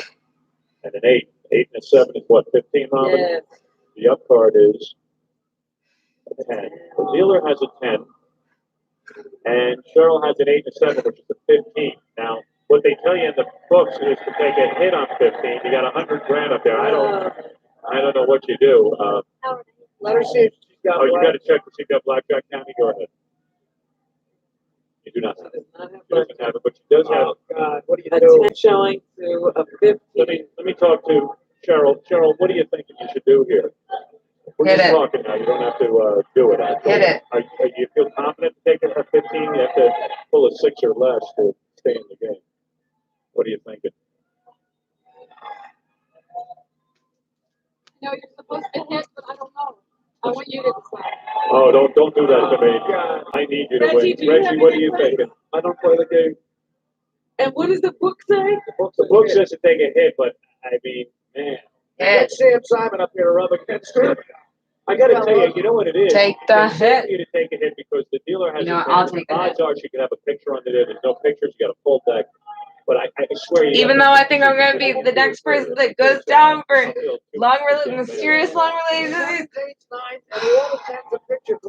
It's a stressful time right now. I don't know how anyone's doing it. Well, it's time to make the decision, Cheryl. This is a lot of drama, but man, you got a lot riding on this. 100 I grand. gotta hit it. Okay. Gonna take the I hit. told you, girl. This has got to be light, Tammy. Come on, deal it up and let's see what it is. She's turning up the card. It's a 10. I'm sorry. Oh man, that was a downer. Yeah. Yikes. Where they take that away from? That's Sure it? It's gone. Yeah. Wait. Don't even look full. She had a 20. You did right. You did right. Taking the hit. had it. Yes, Jack. Mark Kelly from the Hard Rock Hotel and Casino has something he wants to say. Cheryl, it is a gamble, as we talked about at the beginning. On behalf of the Hard Rock Hotel and Casino and Peter Morton, I'd like to present you with something, at least. Here's $5,000 from Mr. Morton. Oh, that's beautiful of you guys. All right. That's five grand right there. Thank you so much. I'm sorry, Cheryl, Reggie, I'm so sorry you didn't get the 100 grand, but there's 5 grand there. Oh, and, God. we're all Someone pulling give for her you some for it money. as well. Oh my God. I'm so sorry you didn't win. Wow. Well, This Tammy, is what not was what I was expecting We're from gonna this push the cards. fucking video Yeah. to get sucked into this Gee, are we bringing shit that I do too. It's terrible. Are we bringing Jerry up for her $5,000? already happened. Yes, I think we should, as long as we're sitting here. Jerry had a horrible story. I'm so sorry, Cheryl. Reggie, thanks. Cheryl, good luck. Good luck, Cheryl. I gotta do my. Man, that was a bummer. I did not like that at all. That was not good. I'm reeling from that. I'm going to tell a story. The first person who lost in that chair. I know. I want to tell a story here, and I don't want to. I hate to say this. During the commercial, Scott the engineer walked by Cheryl. I turned to Robin. I swear to God, and I said, "Why did he just walk by her?" In the 2 days we've been here, he's never come to this side of the room. Yeah, I'm not blaming you, Scott, but you really are a jinx. I've been up there a lot. No. Every time people have sat down, I've checked everything. You did? I've been up there a lot the last 2 days. Because I turned to Robin. I never saw you. I said she's never going to win. Scott walked by her. When the other bidders were up there You did walk by? in the breaks, they came up. Oh my Maybe it's God! 'cause I Back saw on you the walk by. freaking I wheel. never saw He you loves. before. Yeah, I got very Maybe it's upset. because you know what? Terrified me the most that everybody else won. Actually, you know what? I think that it's because Gilby is like an athlete like me, and he gets into speeds on the saucer that I don't think he can get on anywhere else. So he's probably building up his stamina And they were sure he was going to make it because he kept making and endurance. way wide and way low. Now I'm understanding. Maybe you gotta blame It's myself. fun for him Could be you. And I was because saying, he's a monster. Yeah, it was Scott though. I think it was Jimmy. Just blame it on me. That's okay. No, Jerry, you have a sad story. Multiple beating your kids. I feel you. We have $5,000 I feel you. to bet. Gilbo, Now, you're Scott just has going not in the walked gym. by you, as far as I can tell. So you stand a pretty damn And good you go chance fast, of turning that $5,000 boy. into your own. You is going real fast. Jimmy is behind you. He did cost that guy. Maybe I should leave for a little while. Uh-oh. Scott, do you mind Yeah, turning he it has to during get that? into the rhythm. Thank you. I knew she was going to lose. Just leave for a little while. The first person who lost. Everybody else won. That really is horrible. Yeah. Thank you for pointing that out. Joe, what other information do you have I today? mean, that spot, everyone won that spot. Let me turn to Jimmy and ask him, is it the odds? When you play cards, it's the odds, Yeah. and terrorism is bad. Joe Rogan said that to I'm me. Captain Obvious. When I see Joe Rogan with his face down after so many Jack Daniels tonight, I'll remember he told me that. All right, it's time to play. Jerry, you got a sense. I see you flushing a picture of your 3 kids, and I understand why. Just don't let Joe Rogan see that picture. Yeah. He could be our thing. Tammy, you ready to deal? I'll do the play-by-play. Here we go. There's 5,000 on the table. Jerry gets a 3. The dealer gets a 3. All right. Looks good. Your second card, Jerry, is a 3. You have a 6. That's okay. Who shuffled these? And the dealer shows a 3. You have a 6, Jerry. You got $5,000 on the table. You're going to hit that, of course. All right. On a 6, you get a 10. Today you have 16. Now, what they say in the book is when the dealer shows a 3 and you have 16, they say you should stick because the dealer has greater odds of busting and going over. No. 6 and 10 is 16. Jerry, are you going to stick and do the smart thing, or are you going to let her go over? She's going to have to take a hit. Yeah. What do you think you're going to do? I don't want to influence you here, but they do say to stick on 16 against the 3. That's what the experts say. Because, you know. We just saw somebody else take a hit and bust. And the expert opinion is you stick with 16 against the 3. What is that, Gary? What is it, Gary? He has no line. What does our dealer say? What do you say, dealer? Yeah. Stay. All right, so Jerry's going to stick on 16. She's going to play it smart, do what the book says. Just to hammer it home, I would hit. That means stay. Okay. Jerry, you have 16. The dealer has a 3. She turns over a card, and she has 7. She deals herself a 10. She wins. What is going on? She got 17. Tammy. Howard, you can't blame I quit. You can't blame Tammy. She's going to feel bad enough. I know. Jerry, I'm so sorry. Yes, Gary. Here, once again, is Mark Kelly from the Hard Rock Hotel Casino. Has something he wants to say. I love these guys. Jerry, we don't want you to go away empty-handed either. Here's 5,000 for you, and hope it goes to. Wow. Let it ride. Let it ride. Gotta love the Hard Rock Hotel. That's your 5,000 to keep, Jerry. I hope that helps out with your 3 kids and living in the garage and all that. Good for you. You won 5,000 from the generosity of the Hard Rock Hotel and Casino. And these guys have been generous to us all week. Absolutely. They are true friends of the Howard Stern Show, and you guys are great. Really great. Tammy, don't feel bad. It's because you dealt 2 losing hands. How did It's not your fault. how did her friend get Scott, what raped happened? Did you look during the bet? Yeah, I think you looked during. Scott exhaled. All right, listen, we got to take a break. We're here with Jimmy Kimmel from The Man Show, Joe Rogan from Fear Factor. Coming up next, we're going to find out what happened on the wedding night last night, the Ford wedding. That's right. We had a wedding yesterday. And we'll find out about that date with Stacy Keebler. See if somebody wins that Tammy. Maybe someone will have better luck on that one. Yeah, with the date with Stacy Keebler. Yeah. Hope they win. And we'll be back right after these words. It's so funny when I go, if I do anything in Gilby's room, he comes out to the doorway and he's like, "What are you doing?" Get a place for my kids. I just want to thank him for letting me come out here and try. You have enough room. To get a place for my kids. You love your saucer. Like, I wonder if he was using the saucer when I had it out. Get it. I'm very sorry. That's okay. What do you think? I wish I could have gotten 100,000, but they were nice enough to give us 5,000, so I'm pretty happy with it. That's good. Yeah, it's very generous of them. Exciting. Yes, it was. Yes, it was wonderful. I want to thank Howard and Robin and the whole Howard Stern Show. It's just been an awesome Did you experience. drink any water? It definitely will help. Yes, it will allow me to take some time off with my daughter.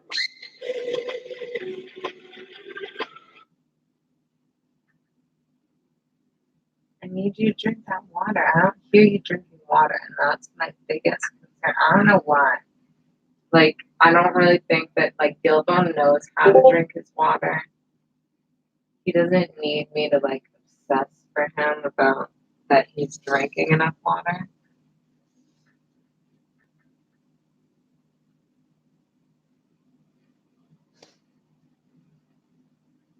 What are you doing, Gilbone? You know how to get out. Oh, what are you looking in there for? Are you looking for water? Your water is right there. Can you not see your water? Can you not see your water? Or am I just crazy about it? That's your water. You don't want your water? Uh-oh. And Do you like this thing, or is this part of this thing not that? What if you do it like this? I think that's oops.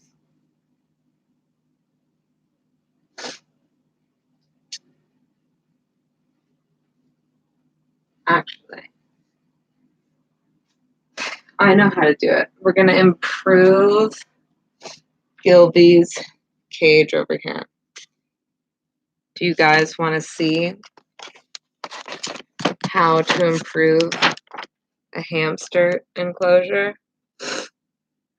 Would that be of interest to you?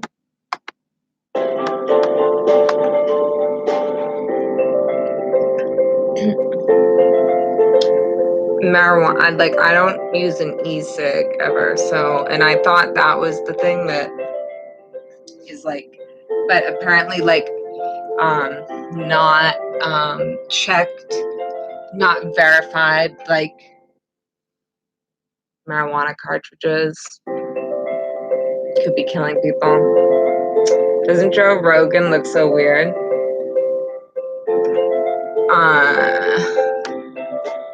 Okay, I'll be right back, and I'll show you how to improve.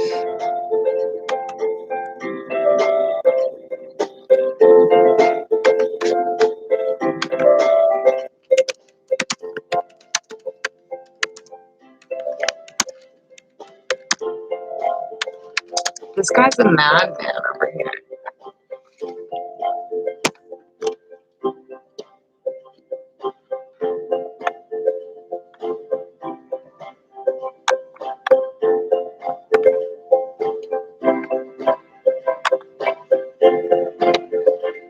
Oh, now he's gone.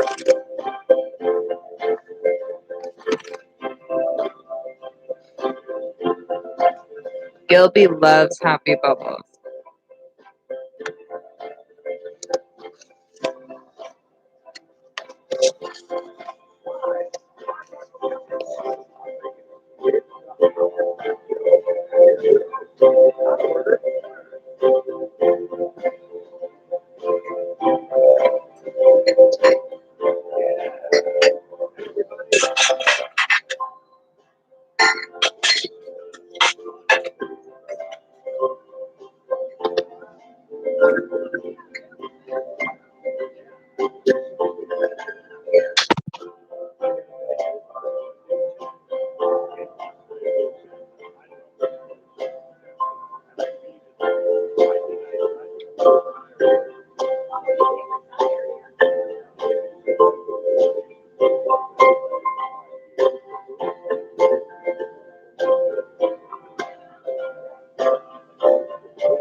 I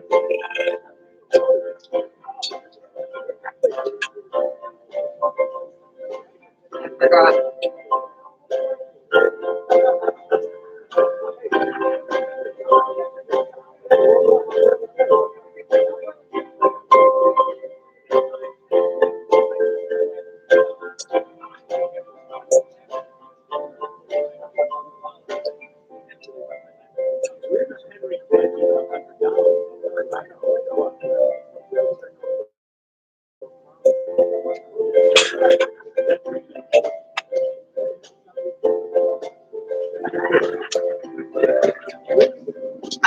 I want to ask Ramsey if he thinks they knew this guy was a big guy before.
Wow, Happy Bubbles. Happy Bubbles, if I go in the bathroom downstairs, I can hear Happy Bubbles. Very.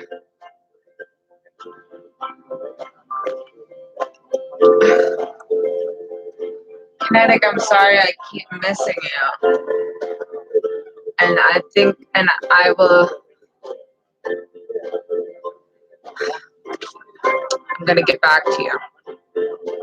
Every time I check in, it looks like maybe you're not in here, and then when I check out, you come back in. So I apologize. Fram.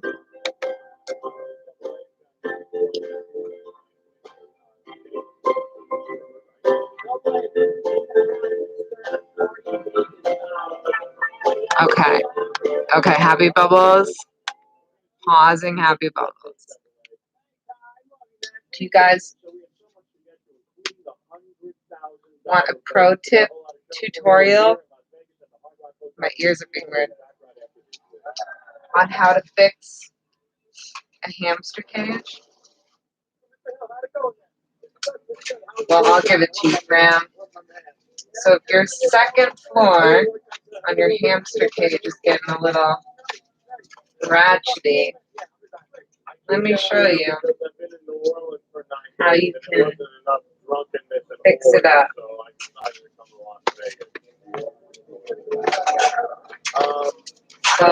I don't know what to expect. I'm from Las Vegas, so there's a few things you can do. Okay. Topless girls and probably some bottomless guys and maybe a little gambling and probably a visitor fee. Yes, I would like to. I have to be in the tower. I'm sitting in the Fat and Hairy competition. I don't know if you can see what I'm doing here, Fran, but I just put these two clothespins here. Keep access to the water. And now, uh-oh. Okay. Can't pull that floor out. That's quick. It went out right. That was the point. Yeah, and I spent a lot of money on it. So Okay. you really believe what you were saying. I really did. How much did you win? I won about $2,000. Now, this might seem basic to you, but I can tell you, a lot of people don't think of this kind of thing. Oh, shoot. I hope you could see that. I didn't look. Do you understand the concept, Bramley? Is it understood what I've just done here? You know? Give me some feedback. or don't, whatever. But I just fixed the second floor, which was getting close to the saucer. This pine cone, okay, it's okay here. On the bottoms, it's sharp because it's hurt me before, and so sometimes I just hope it's not hurting Gilby, but I don't think it is because he's a dumpling, but he doesn't weigh that much. Okay, so there it is. Second floor, bird cage, hamster, gym. Hi, girls. How are you? Good. How are you? I just want to tell you that I think your establishment is top shelf. I want to thank my good friend Dennis, the general manager of Club Paradise, who hooked us up. Yeah, our new friend. This is our stores in Las Vegas. That is a pine cone. The girls are top shelf. They really are. There in the background here, you can see a hamster cage. In the foreground, you may notice a hamster, a very mischievous young hamster. The string is not going to be functional for long. Somebody. Oh, maybe he's going to investigate the second floor that was just renovated.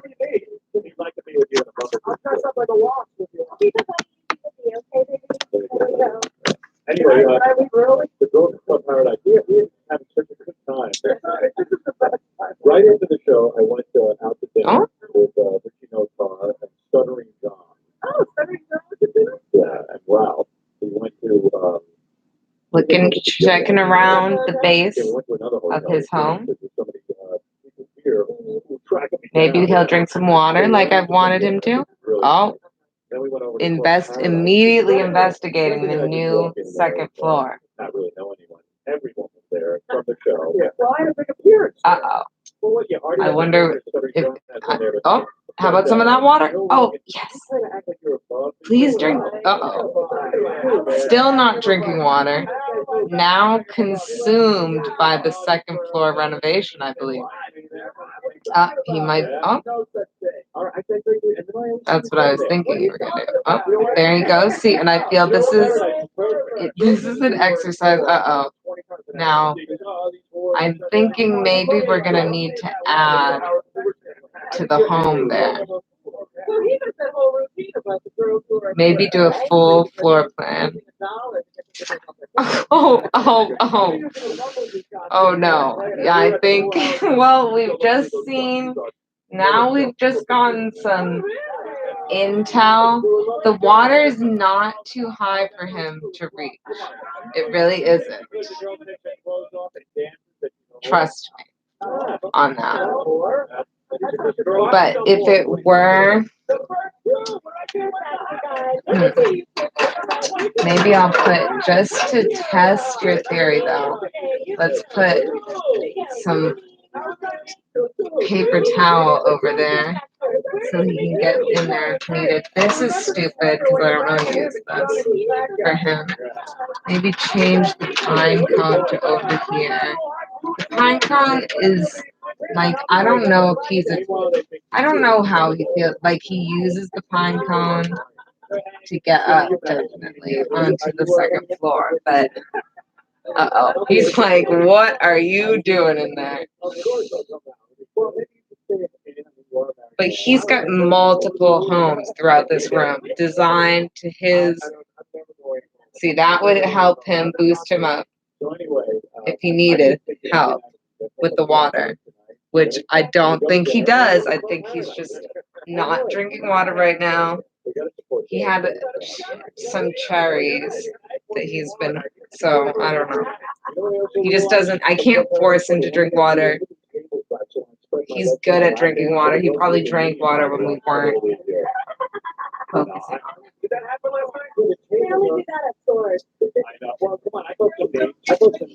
When he washes himself, he's rubbing his scent gland to mark his territory. He's gonna spread it on his stuff or something. That's what I read on the internet, at least. Hi, we're the girls from Club Paradise, right across from the Hard Rock. We're here to party with Howard, play with the boys, and have a good time. Hi. I can't see from a far distance, but I hope I'm not reading anything in the chat that I'm gonna have to delete. Still smiling. Yeah, it was good. Uh-oh. And everyone else. I'm not sure what Gilby's trying to say. They just pretend they knew. He ran out of there. Oh, I see. They knew the picture was going to. They didn't want to say ahead of time. Joe Rogan, the Fear Factor, is here. It's an all-star cast, Robin. The most fascinating guy in the audience, though, is Melrose Larry Green, because I could watch him all day. You know, it's funny how we're going to Melrose hangs out at the gym all day, right? Right. So today I was in the locker room. He's a piece of work. He's telling a guy who he is and that he's been on the show for 10 years. And the guy's like, as soon as the guy gets interested in him, he blew him off. He goes, I can't talk to you anymore. I got to go. I'm busy.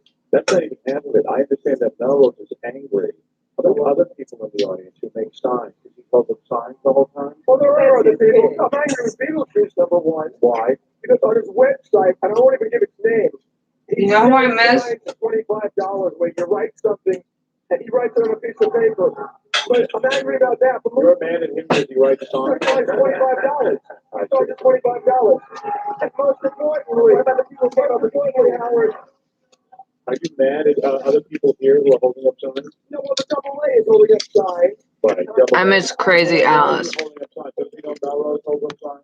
Yeah, but you know what? Hey, I love you. So I just want to make sure you knew I was there. Are you? You on? Did you know I'm on Melrose? my date, Howard. It's my date. Did you know Melrose is upset with you?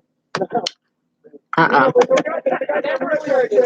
Okay, let's watch the rest of this one. And then we'll... Okay, we need some more cardboard. How about this?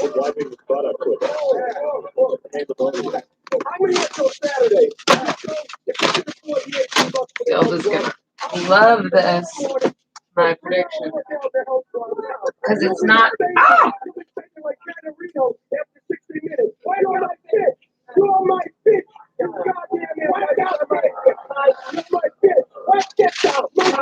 What is going on? What is happening here? Okay.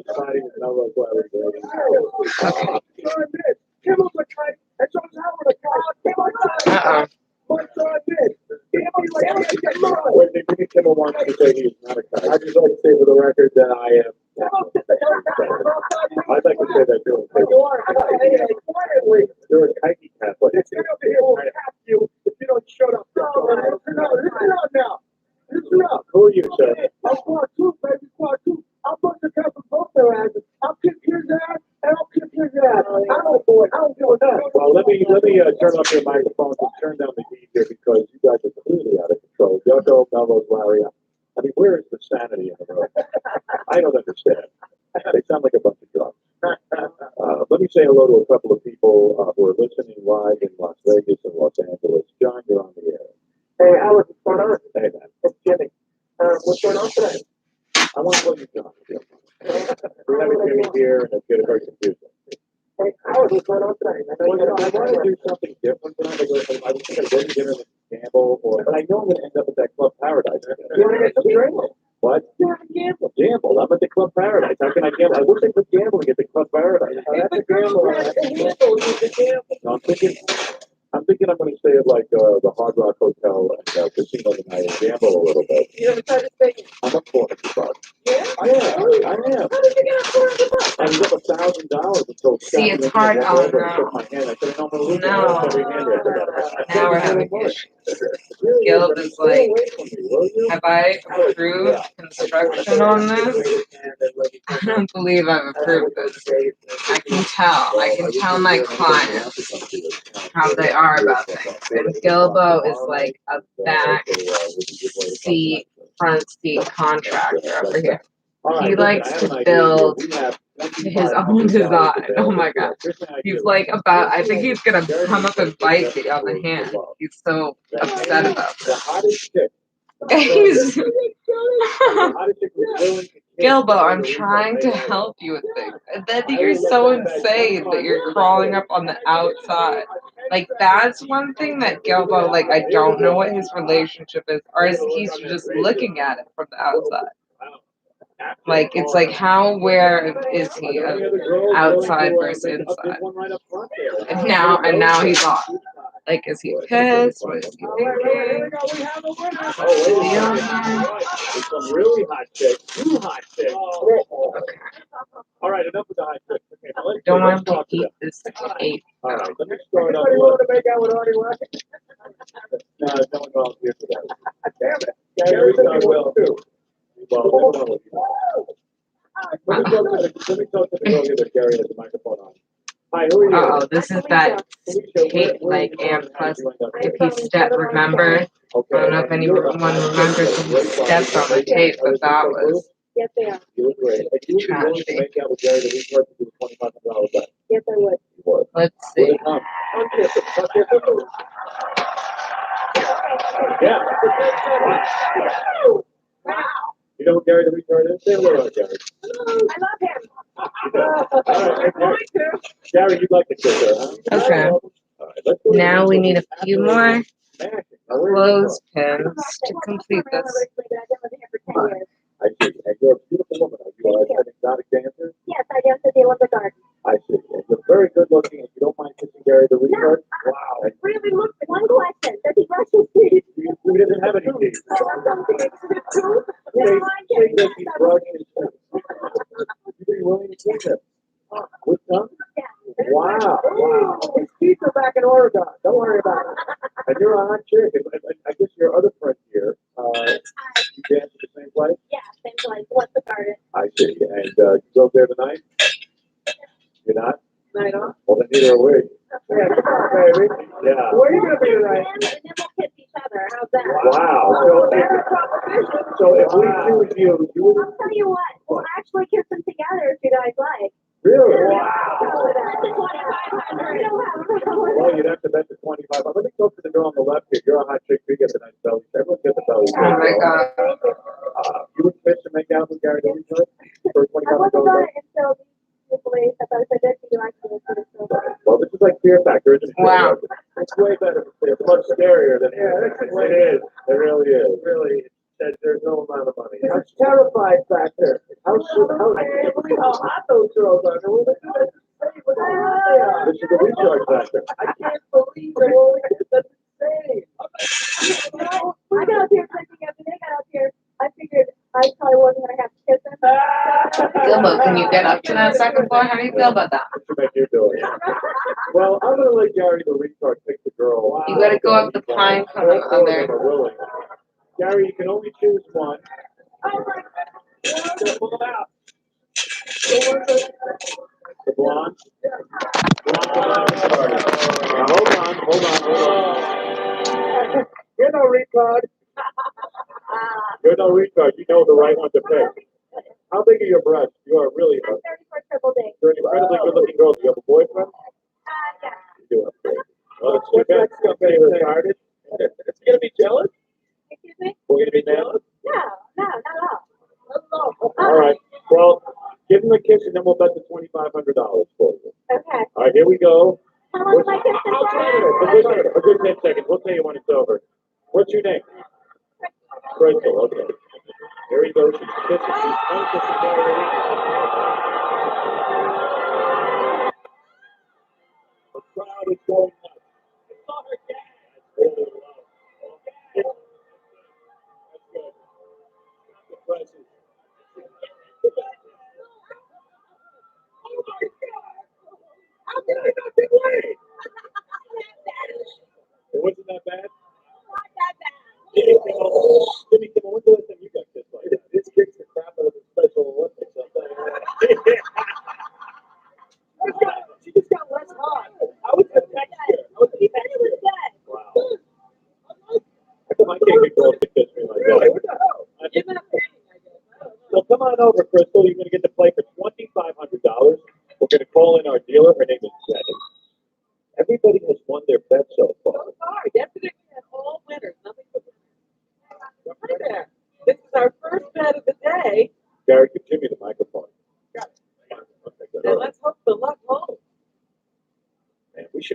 We're watching Yeah, this let's do it. I got the special bid. backwards. I want to get in on this. I got $100. Yeah, I'll get a tip. Hey, Ronnie, where's my chips? I can carry your own. I have Ronnie carry my money for me. Don't make me say it. I don't carry my own money. No, wait. Where are my chips? Hey, Rico. Hey, Ronnie. There we go. There's my chips. And you can take off. That there. I have $900 in chips. I'm up 400. Oh, would you bet me $100? Sure. All right.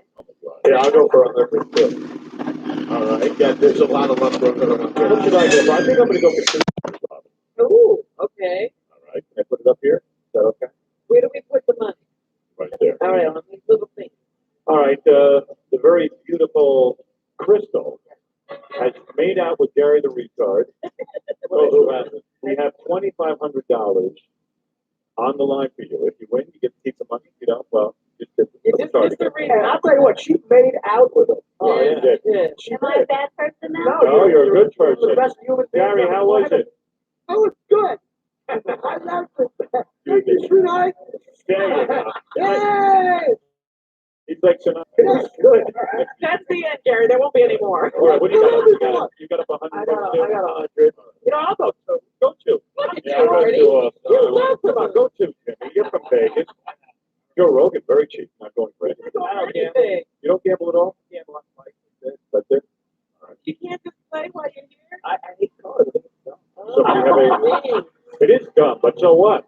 We're dumb. No one's arguing that it's dumb. Yeah, like betting on the I fight. never is understand smart. that. Oh Like, my I don't like goodness. playing cards with nobody. Betting on fights is smart, but Yeah. playing cards is dumb. What? I understand boxing.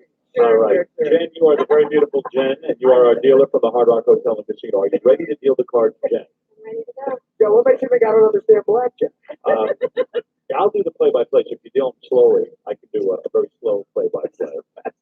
All right, go ahead. Artie has a drink in his hand. Artie's the front man. You get your first card. All right, hit me, baby. Let's go. All right, here we go. Artie is dealt a 7. Yeah, lucky seven. He has 200. I have 200. Let's go. My card is a 6. It doesn't look good. No. Now for me. Robin Quivers, who has $100 up, gets a 9. That's okay. Okay. Jimmy Kimmel from The Man Show has $200 up, and he gets a Jack. Oh, I knew one of those was coming up. Oh, Kimmel shows up and Crystal, who is betting $2,500. Let's see what you get. 2. Crystal's real happy Kimmel got it again. That would have been her card. That would have been her card. Crystal has a week before scurvy sets in. She got it too. And the dealer has a 10. We're all sunk. Wait a minute. Give me a 4, baby. Give me a 4. All right, here we go. Artie gets his second card. He has a 7 showing. And he now gets a king. He has 17. Right. That's not a bad. I have a 6 showing. My second card is a 9. 15. I'm going to have to hit against that. Uh-oh. Robin has a 9 showing. Her second card is an 8. She has 17. And I well, wanted to hit. And, well, I can't get a hit yet. It's the second card. Jimmy, you sure you up? Oh, yeah, I'm losing my mind. I've been in New Orleans Jimmy, for 9 days. Jimmy has a jack. Let's see what his second card is. And his second card is a jack. 2 jacks. Oh, Why don't you split those, Jimmy? Wow. He's got a 20. Let's see what. And let's see. I'm pulling for Crystal here. Was $2,500 right. up. She needs something good. She has a 2, and now the dealer deals her a jack, a 12. All right. That's not a great hand against a 10. That's a hit hand. The dealer takes her second card and checks to see if she has a blackjack. That'll wreck all of us. Is there a blackjack dealer? No. All right. All right. Marty, you have 17 Here's against hope. the 10. I'm assuming you're sticking. According to my chart, it says stick. Right. Checking my chart, I have a 15 against the 10. I'm going to take a hit. It doesn't look pretty. I pulled a 2. All right, I have 17. All right, we're And I together. stick. All right. Robin has 17. Jimmy has 20. Now you have a 12, Crystal. I'm gonna hit. You're going to hit. Okay, that's a wise decision against the 10. Start in there for me. And the dealer deals the card. And on a 12, it's a 9, 21. He has $2,500 up.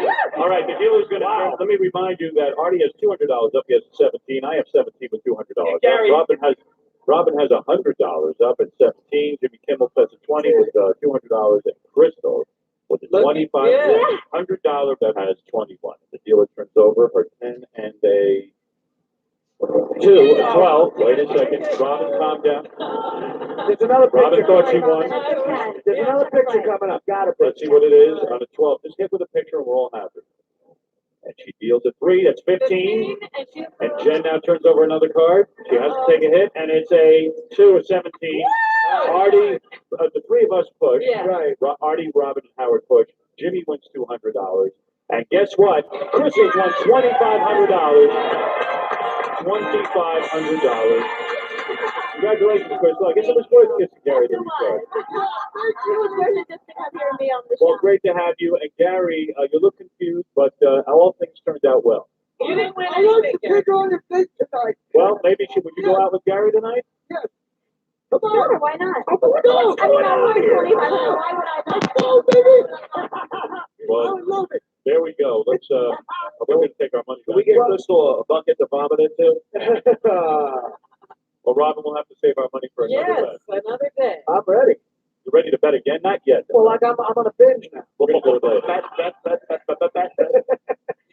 You know what? Your retard is lucky. Yeah, he He is. could have rubbed his head off. Anthony, you're on the air. We're here at the Las Vegas Hard Rock Hotel and Casino. They've been great here to us, and it's just a lot of fun. And, yeah, what's on your mind? I just want to say it's great having you here in Las Vegas, and the show is so much better live than on tape. Listened to you last night, heard the girl say her little blow word and all the other words that you could hear, and Yeah, some things did sneak out thanks to our live broadcast. listen to the rerun today, and everything got bleeped. But it's great having you here, and We're having a great time. Artie, what did you do last night? I left Club Paradise after the big appearance, Yeah. and I went to play craps because I'm down $3,000. I tried to chase back some money. And what happened? I won 800 playing craps. There you go. Yeah. So we went to Club Paradise, and then some of the girls came back to this place, the Hard Rock Hotel and Casino, where we had a private party. This is why you can't gamble, because now you go to visit the girls and then you bring the girls back. We did. It was all about women. Did anybody get naked at the party? Yes. Yeah, you know who showed up at the party? Who? Porno star Tabitha Stevens, Oh, you're kidding. who proceeded to get naked and jump into a cake and get her ass full of cake. Wow. Yeah. Where'd the cake come from? Where'd the ass come from? Yeah. Where'd the guy from who licked it all off? Where's the Oh, dear, what was that? I don't want to say it. Where's the candle? That's right. Nice. And of course, Jimmy was in here. He missed it all because, of course, he was in New Orleans. I was with in New Terry Orleans. and Howie. So what happened to you? I saw you with Where were Club you? Paradise. Yeah, Joe Rogan afterwards. No, you'd find me there probably getting lap dances, but when I'm actually dancing, I dance at Olympic Art. All right, honey. But I'm Fair a enough. patron of the strip clubs here in town. When I'm in Vegas, I call women honey. Yeah, right, true. You Darling. I was sitting in my room this afternoon and I'm watching, I guess it was MTV, because they had Enrique Iglesias' new video where he makes out with Anna Kournikova. Yeah, Have you checked this I one saw out? that today too. Well, I just can't figure out this video because Enrique Oh. Iglesias, first of all, he makes the most bizarre videos. Yeah, they're always like surreal or something. Well, he makes little movies, but the first movie I didn't understand, where he has Mickey Rourke fight him at the end, and Mickey Rourke beats the crap out of Enrique Iglesias and In his own video. and takes a baseball bat to Enrique Iglesias and belts him over it, and blood sprays all over his face. That's fun to The watch. song sucked, but it's great watching Enrique Iglesias lose blood. Is that the one where Jennifer Love Hewitt stands on the side and watches? Yeah. Yeah. Why is she there? No one knows. What song She is just it? wanted to see him get beaten up. I don't know the names of the songs. Called Hero. Hero, right. Then Wow. he's got a new How song. did Gary know that? He must have called Anna Kournikova's manager and said, listen, we have a script for a rock video. We'd like you to, have her do this. Right. The entire video, the guy just throws her down on the bed and makes out with her and is feeling her up. Right. And totally making out. She's such a bad actress, but how hard is it to make out in a And video? look like you're into it. She must be so bad in the sack. She looks directly into the camera. She's looking away from him and looking directly into the camera. Anything to turn away from him. It is the most fascinating video I ever saw. The first one is Mickey Rourke beats the piss out of him. And then the second one is him making out with a chick who's totally disinterested in him. Right, this is supposed to be hot, but it's not hot at all. No, it's not hot at all. But, yeah, Gary, I was going to say, we're going to try to stay on schedule. You know what we need to do next? what do we need to do? Sean Bagwell's here, and she's ready to let somebody play blackjack to win a date with her. Oh, she's hot and she's worth $10 million. She got, who Jeff You Bagwell ain't is. this head, she never spent the time. No, she doesn't spend any money. Her husband's a horrible third baseman for the Houston Astros. Yeah, whoa. That's such a guy. Horrible. Yeah, whatever. Lose money on him? And And he gave her $10 million in the divorce. She's hot, and she's willing to date one of our listeners. And for a hand of blackjack, we're going to play that next when we come back. Also, you're going to meet some of the contestants in the Miss Howard Stern contest for tomorrow. But the biggest thing coming up, don't go away, because we're going to do the Golden Palace $100,000 bet within the next hour. We're going to meet a couple of people with sad stories. They are sad stories. We'll pick one of them and change their lives with a $100,000 bet. Maybe. All coming up. It is a gamble. Great. It was very hot. I like it. Good. No, it wasn't disgusting. I was fine. It was fine. It's a nice time. Yeah. Can we get one more here? Here. Hey, I don't think he's letting go. He's got me tight. Yeah, we're going to drive through. Yeah. Yeah. I'm done. Yeah. Is that true? Yeah, I think we're going to go have dinner. Right. Oh, really? That's great. Congratulations on winning. Nice win. Thank you, Gary. Yes, I'm very happy.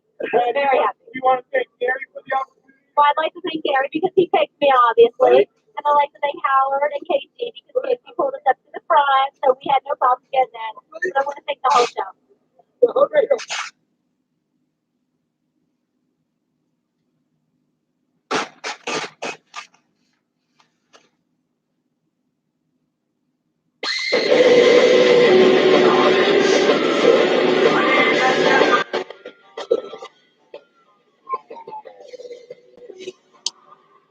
Now that I'm into photography, I need to take pictures all the time in order to figure out how to work the camera. Right. You're supposed to be studying different aspects every week. You're supposed to practice. Exactly.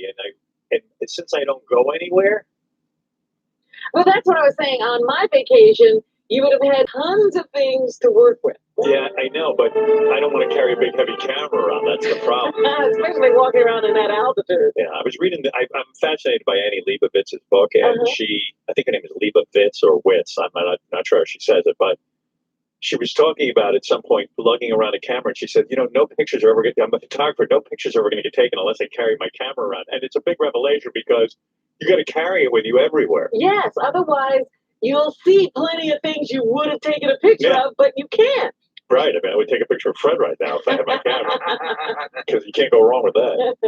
So then on my trip to California, Friday, I got in Los Angeles last Friday. And the big event, I can't sit by the pool and start taking out my equipment. What do I do? Take pictures of the people at the pool? Yeah, that's just what I need. Intrusive. Yeah. That would only encourage people to take pictures of me at the pool. Now you're having a picture duel. It was 85 degrees one day in Los Angeles. I'm sitting by the pool. All I wanted to do is swim in the pool, and I wouldn't because every fucknut is by that pool with a stupid cell phone pretending they're on it, taking my goddamn picture. And I don't want pictures of me. Wouldn't swim because of it? I'm 10 pounds too heavy to be swimming. I didn't want to be photographed in my bathing suit. Sorry. That too. We were just like, because stay back here. And you can tell these cocksuckers by the pool all have their phone out. You can tell. Well, this is the thing with these camera phones. You're never safe. And people have the same move. They try to pretend that they're doing work on it while they're shooting. They're looking at something. Yeah, right. You're looking at. You're looking at me. I see you. I'm not paranoid. I know what's going on. So I wasn't going to bring my big camera down there. I did run into Jimmy Fallon out there. I thought he lived here. He does. He was on vacation for a week. And you go to Los Angeles? And he's got friends. He's at the pool. He was having a power fucking meeting right at the pool. Really? Came over, he had lunch with me. He's a hell of a nice guy. I like Jimmy a lot. Like him a lot. But then he goes, gotta go. He just got up from the table, ran over. It was Lorne Michaels, Jimmy Fallon, I think Mario Battaglia. The chef? Yeah, Jimmy Fallon's way hung up on Mario Battaglia. He kept going, Mario Battaglia's here. We're hanging Mario out. Battaglia. Battaglia? Yeah. Battaglia. So I didn't even know who it was. Mario Battaglia's here.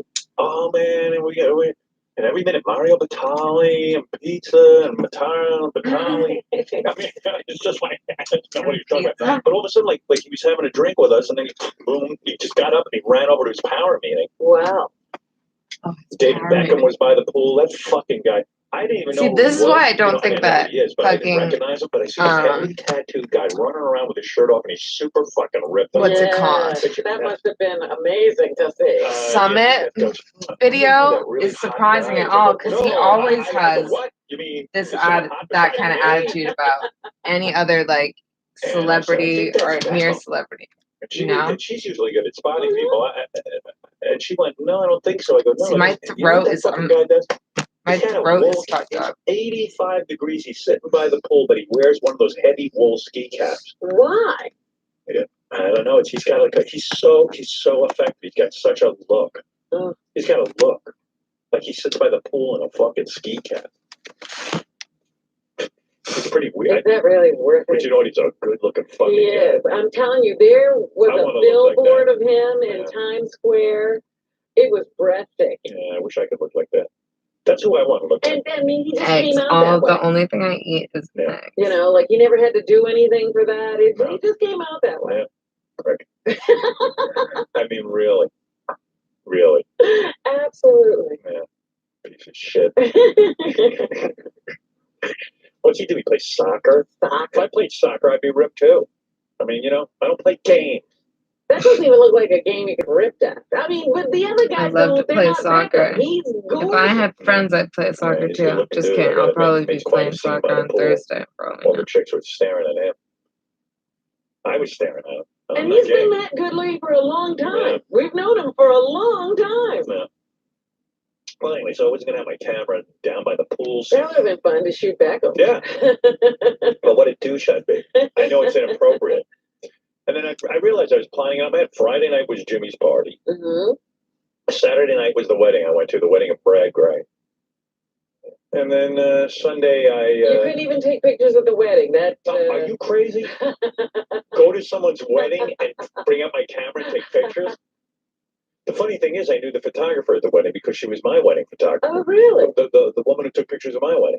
She was all the way out there? Donna Newman. So she was the photographer. And she lives in California. Oh, okay. And so she was just coincidence. She was hired for their wedding, and I was, asking her camera equipment questions because now I'm a photographer. Yeah, but you'll never bring yours. Well, hey, hire me for a wedding. I'll do it. Somebody wants me to shoot their wedding. I'll do it. I'll ruin your wedding. Was that Nintendo Music System? Oh my god, my ear, nose, and throat is all fucked up, yo. I don't feel good about it. Camera with all my equipment. No. And it dawned on me when I was out in California, there's nothing I would have taken pictures of. I don't even like taking pictures. It's a great hobby. It's a great hobby for me. I look at life and say, why do I need a picture of that? Well, I'm glad you invested a lot of money into it. This is not I'm about $5,000. autism rocking. This is screen printing. Yeah. And he's probably taking 3 pictures. My hobby's I'm taking hundreds, maybe thousands of pictures. Really? Yeah, actually I have. Because when I got home, I told you I went over to the Wildlife Center of Hamptons. I shot about 500 pictures What did there. you shoot over there? What did you finally see? I shot the workers' work. Yeah, I wasn't interested in just shooting animals because anyone could get a picture of a wolf or an animal, a fox, or you could go to the zoo and get that. Right. I wanted the interaction, what they did there for the animals. They're such compassionate people. How could I portray what they do and show their passion for the animals? Okay, did you capture it? No. No. I sat there for 3 hours and captured nothing. I got pictures See, my of birds ear, and foxes my and stuff left like that. ear becomes this little weird microphone, and I need to start wearing earplugs all the time, Being a photographer is possibly all the time, and whenever I'm playing music, for sure. Out of 500 pictures, Because my left ear becomes like this little microphone, and everything I say is like so there. Wow. So I'm hitting a home run. then played through. I have 2. I can hear it in my ear in a different place. Well, we don't It's know this if they're weird awarded. thing. Oh yeah, absolutely. Yeah. If you saw them, It's not happening now. Really? Of course. But it changed. It's like Can't wait for it's the like exhibit. it's okay right now. And then like my one part of side of my then I have a shoot throat is set up sore for this right now. weekend. Not my. I don't want to say where, but Okay, this is a And it's like scheduled. I'm blaming vaping for that. I think that's comes from doing the fucking. I don't know. I have to stop doing it. And they said, okay, bring a tray of food and you're in. Oh, I'll try. yeah. So I'm doing that. All right. So I'm way into it, but I can't wait to see these photographs. but like I went to Jimmy's party. Jimmy's party would have been a great place to take photographs. I don't know where you're at. There were a lot of famous people there. Jimmy packed the place. There were so many famous people at this party that What is Gilby the chewing? next day I said to Jimmy, "It's a great party." He goes, you know, Ben Affleck and Jennifer Garner were standing next to you, and I don't know if you guys got to talk to each other. I go, I had no idea they were at the party. Oh, stop it. They were standing right next to you? That's what he claims. I said, they were at the party? He goes, yeah. I go, why didn't they say hello to me? It was supposedly a party of my own. And you didn't notice that you they are were there? I didn't see them. crazy. I was probably in conversation with You're people. a crazy little man. I was talking to Do you John need to be Favreau, the put very in your excellent director. cage He says, Ben and Affleck then was just standing right kept there. in your cage? And I go, Is that no what you shit. need? Do you need to be I exclusively would have dumped Favreau in 3 seconds. saucering? John anytime. Yeah, Because you can't just chew through every plastic bag for no reason. I don't want you, and I don't think you're eating the Well, plastic, you'll find out but that I don't that's want you everybody can chewing have through I'm plastic it looked like bags. something that was mass produced. He asked me if I wanted anything from Cowboys and Aliens, and I We said, can't yes, I did. have that. But, and by the way, since Little my doctor pudding told me pop. that my liver is sensitive, guess who wasn't drinking at the fucking party? You didn't drink it all at the party. Gilbo, you Zero. can't I'm be not drinking chewing through hardly every any. plastic bag. I put Everyone's annoyed with everything that. in plastic I'm bags. absolutely zero. I'm And back if to be you zero. chew through all Because I the used to be a plastic little bit fun bags, when I had a glass or that's two going of to be wine in it. issues. Now I'm back to being Is zero he getting fun. bigger? Are you getting bigger, Gilbo? And I was talking to He's John. so big. I feel he's big I don't, you and know what? I bulbous think it's bullshit. and And I very. think I'm wasting a lot of fucking He time. may You be know, gaining some you talk about, like, weight. what are your joys in life? And you know with me, there aren't many. that many. So, the What reason I is started this drinking wine, thing, A, though? it tastes good. One time- B, it gives you a buzz. One And C, time- you know, I'm having a little bit of fun with the wine. Loosen up a I'm little. loosen up a little. Dude, One all I time, know is, now it's over. he I- fell for asleep one in my fucking- hands. How long did you drink? It was like 5 so years? cute. Yeah, I didn't even have 5 years of drinking. And when I say drinking, I'm talking about 2 2 glasses glasses of wine. of wine. You were never a lush. And my doctor goes, well, some people's livers, the liver is unforgiving, and some people's livers are more sensitive. And since you only had 2 drinks the night before the blood test, and your enzymes are high, you know, a 51 as opposed to a 35. He said, only have 1 or 2 drinks a week. So I'm like, fuck it, 1 or 2 drinks a week. Fuck drinking. Yes, I mean, what's the point? I'm not going to get into a night of drinking. I did have some glasses of wine over vacation. But, Did you? yeah, but all the fun is gone. Now, You're not having those lovely evenings where you sit and open a No. bottle of wine. I And, have club soda and cranberry juice. oh dear, back to that. Yeah. I wouldn't believe this shit. Any little joy I have. Even my agent said, you know what, just drink. Yeah. What do you don't live forever anyway, no matter what you do. My luck, I have 2 glasses of wine and I'm having liver disease. Acting. Could you imagine? Gilbo. So I'm at Jimmy's party and I go, maybe I'll have a vodka on the rocks Don't anyway. go back What's the point? to that At the wedding, I had a I'll vodka. guarantee plastic my bag. liver. At the wedding, I had a vodka. Did you? Yeah. That was your one drink of the week. That was some wedding. What did I tell you? The guest Whatever was you there. do, Yeah. and I will But- hear You had a you, and I star-studded will Hollywood know. excursion. Yeah, I'm If telling you it was do, wild. I will almost know. felt acceptable. I go to Jimmy's house. Yeah, who's at the party? That was dying to know. Had a big long conversation with Mr. George Okay, Clooney. this- Oh yeah? Yeah, and his beautiful girlfriend, This I've already watched. Fabietta. Yeah, Fabietta. Yes, You better be beautiful with a name like that. I don't know her name. Is it Fabietta? I don't know. I know he's always with some Italian chick. Yeah, she's very odd. He's a nice fucking Huh. guy. He spent more time talking. Oh, Don Rickles and his wife Barbara were there. I just sat with him most of the night. Oh, cool. Oh my God, he was so fucking funny. He walked Really? over at one point to a group of people, to Stamos and John Favreau, and he started in being Don Rickles, and he goes, "What were you again?" He goes to John Favreau. He goes, "Well, what do you do? You direct?" Oh, he started talking about a shitty director. It was the funniest fucking thing ever. And he started goofing on people. Courtney and David Arquette were there. Yeah.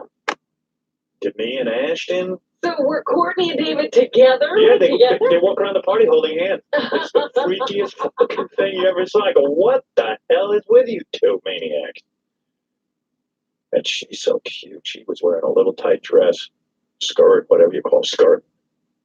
Got some tuchas on her, not on. I mean, my God. You know, everybody's hot. No, I don't even know who to tell you who was there. It was crazy. It was like Is the girlfriend Elizabeth? Elizabeth. She's hot. She doesn't even have to talk because she's so hot. Oh, I was fixated on her. She had this tattoo on it. He's going to go to a bachelor party at Rick's Cabaret to see some fucking hot chicks, and he's gonna move on to the next one. You wait and see. He's A-Rod. You don't have a name like Rod in your name if you're not a player. yeah. You wouldn't even have a name A-Rod if you weren't a player. For some reason, the bottom of my tongue is messed He up. listened to Ronnie at Rick's Cabaret. Yeah. And he goes, I counted up. So Ronnie went, for anyone who missed it, Ronnie went on stage at Rick's Cabaret.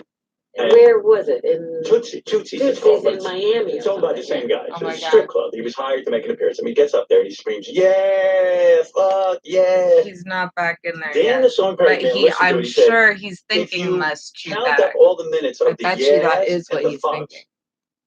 that I think he said over 40% of the speech that he made at Tootsie's was either yeah or fuck. Oh, yeah. One of the years was about 15 seconds long. He's back in there. He broke it down beautifully. He says, here's the audio of his appearance. With everything removed except the yes, woos, and yos, and other sounds, and all the clip runs 1 minute 4 seconds, which represents 28% of his total time on stage. So almost 30% of his entire time on stage was either yeah or woo. Yeah, just cheering himself on. Isn't that crazy? You're doing bad things in there. And I need you to stop Now, that. this is everything cut out but yeah and woo. I mean, everything but yeah and woo is in there, yeah. Is he yeah? Yeah! Imagine that. Yeah! Yeah! Yeah! Oh! Yeah! Yeah! Yo! Woo! Yeah!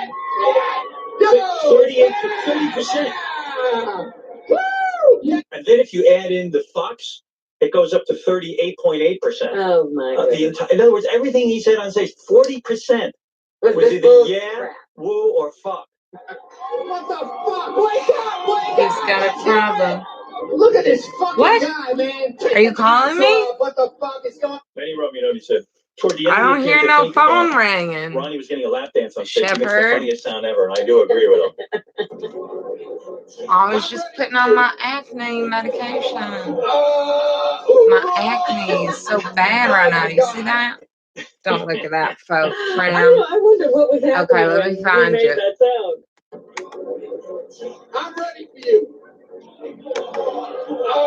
Avery broke bar. He's laying flat on his I back. don't think he was quite ready. He was laying flat on his back, and then she did a headstand, Avery and then broke landed her whole bar. vagina right on his head. And then he went, yeah, ooh. I like my little joke, huh? You're Avery broke bar, Shepherd? This is my Avery broke bar. Well, you A sound... very broke bar. Oh, I never got why it was Avery. Look at that. Was he talking to you when he's looking those lovey-dovey eyes into the camera? Like, oh, look at this.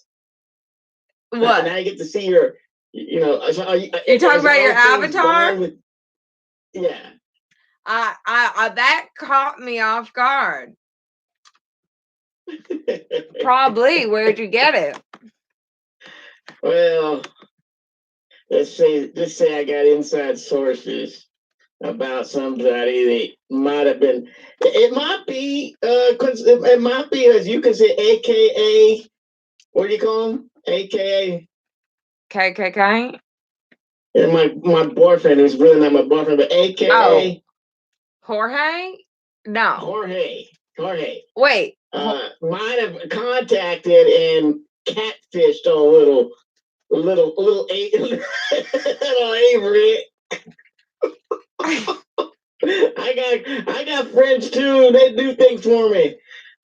They catfish Avery? Are you talking about? Well, she's a real woman. But yeah. So she messaged. I got hours and hours of tape of him sexing somebody up on the internet, looking all lovey-dovey. What? You don't know half of what the shit I get into.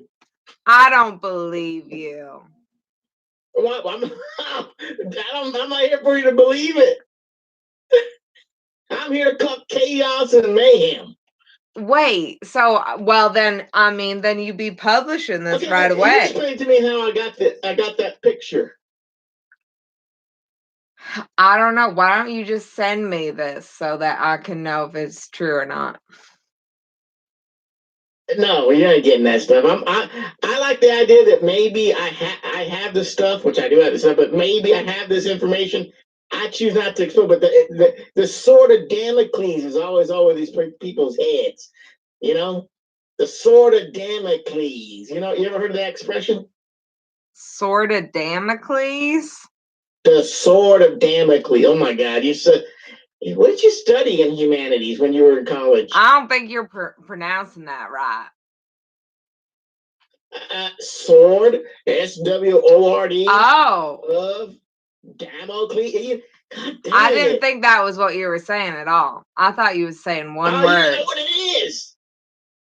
You mean the sword and the stone? Oh my God! The sword of Oh my God! It's stuck. Yeah, I know. It's stuck in the stone.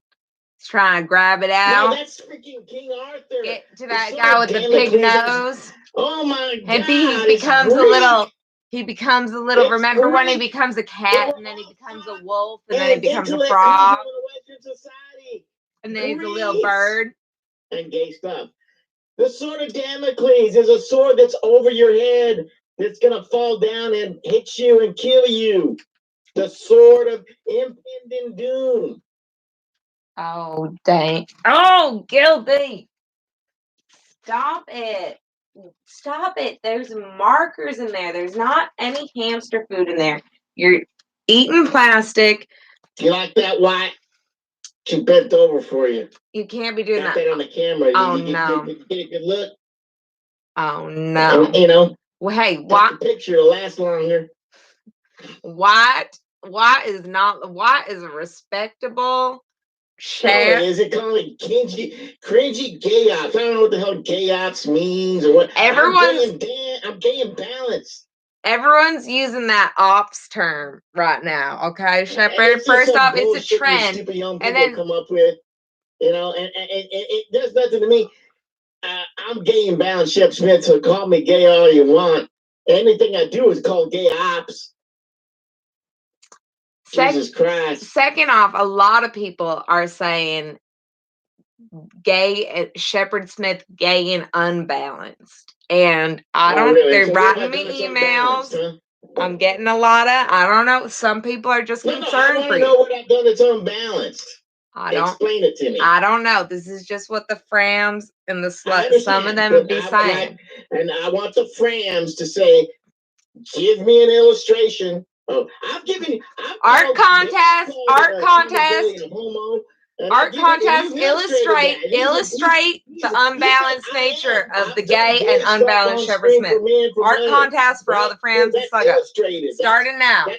I'll be taking submissions all week, and the winner will get a special mail prize from me.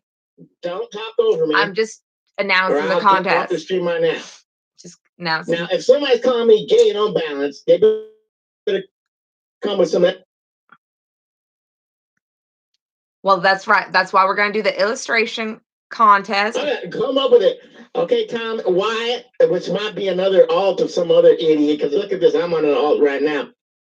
What's unbalanced about me wanting not to be talked over? I'm saying to you, Wyatt, or Thomas Daly, or Lance, or the real fucking Avery Brokebar, or whoever, give me an illustration of what makes me unbalanced. Go right ahead. Yes, and we will be accepting submissions of those illustrations all week. You can email them to me at jessicacharva@gmail.com. Put it in the Discord. You sit there and you think and think, right? And you can't come up with All anything mediums that's even half as accepted. entertaining or interesting as I say off the top of my head. Now, I guess I am on balance because God given the gift of thought. I know what the sword of Damocles is. I know how I have all this information about. I'm allegedly. I might not even be gay, but I'm saying, and Jorge might be a real woman, and Jorge might have catfished Avery Brokbar into getting some pretty embarrassing footage that I am in possession of that I could release at any time. I would like to see. I think that Shepard, if you're gonna say these things, you gotta send me something of that nature. I'm saying it's a possibility. How do I get the picture though? That's a high resolution picture of an Avery Brokbar laying down and looking lovey-dovey into the camera, right? I mean, I don't know. I don't know that this is not a public. Has he ever looked at you like that, in person or otherwise? I can't. It's very small on that screen. All right, I'm sorry, but you can see what he's doing. I can't blow up the picture for you. I'm not gonna, because that would be evidence that I have a bigger picture. I like to be mysterious about this, but see the picture there. He's reclined. He's got a hand on his cheek. He's in a bed. He's reaching for the camera. He's looking lovey-dovey at some image on the screen. Well, that's your interpretation. I don't know where you got this photo. You're gonna have to send me some of these private texts, some of this damning evidence. I am very interested to know if this is the case. Boy doing weird shit in front of his laptop to a person he thought it may be, AKA Jorge, or a woman. Gilbo. You know? Gilbo, you stay out of there. So there you go. Well, you know what? Boom. Don't dropping dynamite. Don't torture me with that. Oh, Gilby. You are trying to escape over here. I'm gonna have to put you, Gilby. Oh, you're tearing up the carpet, Gilbo. Oh, Gilbo, no. What are we gonna do with you? Oh. I read somewhere that what do you call that? That little guy there. Yeah. And his ilk have to roam around for like almost a quarter mile. Otherwise, they get ornery. Yeah. Well, believe me, he roams all over. He's very active, but now he's chewing up the carpet. And I don't know what to do with him. Oh my God. Because he sees that there's another area out here, so he's trying to get out there. Wyatt was right. He'll be back, Wyatt. Look at what he did.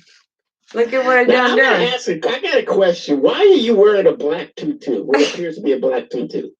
You know what, Shepard? You just never mind what I'm wearing. I mean, what I ain't wearing. Are you doing Swan Lake or something? The Black Swan? Are you doing some ballet on the side that we don't know about? I got a lot. Well, I sure am. I'm doing a lot of things on the side that you don't know about. Okay, I got a lot of projects. I've got a lot of talents. I've got a lot of things that I'm doing, and I'm just wearing my necessary. I gotta tell you, it was too melodramatic. Now, I might work in one of them Mexican soap operas, you know, and maybe you should go down to Miami and audition for the Güero.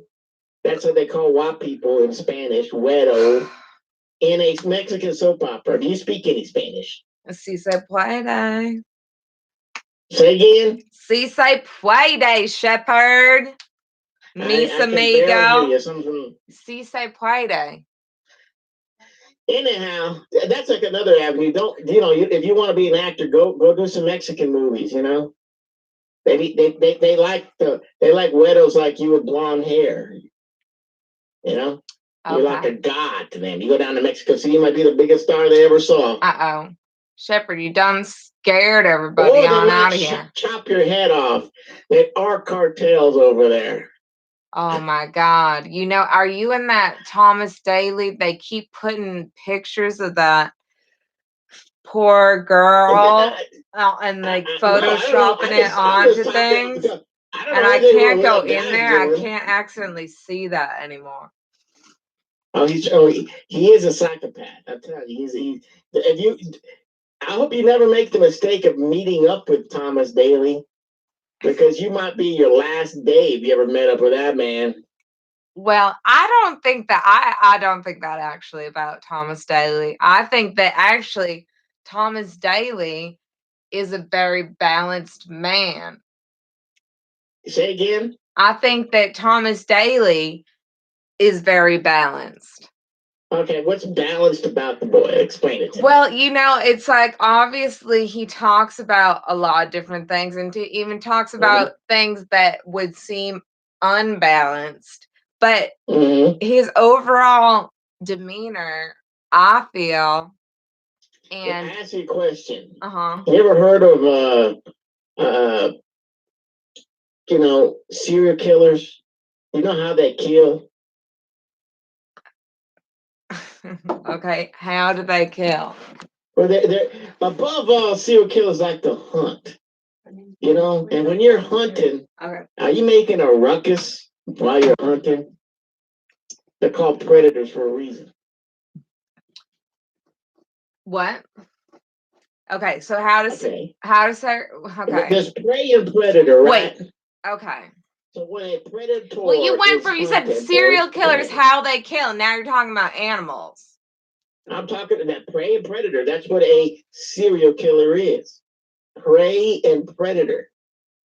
I mean, I say you're okay. He's talking about crazy shit. He's showing you decapitated heads. Well, no, he's not. No, he's not showing that to me. That's just other people.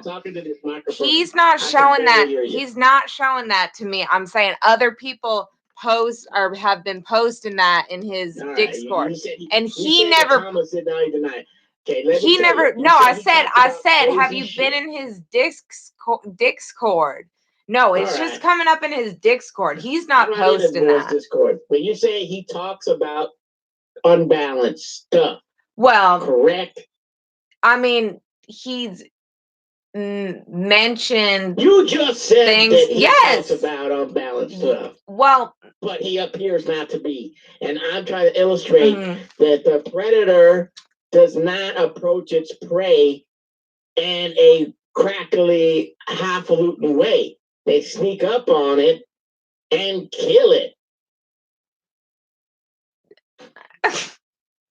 Like, for example, Jeffrey Dahmer.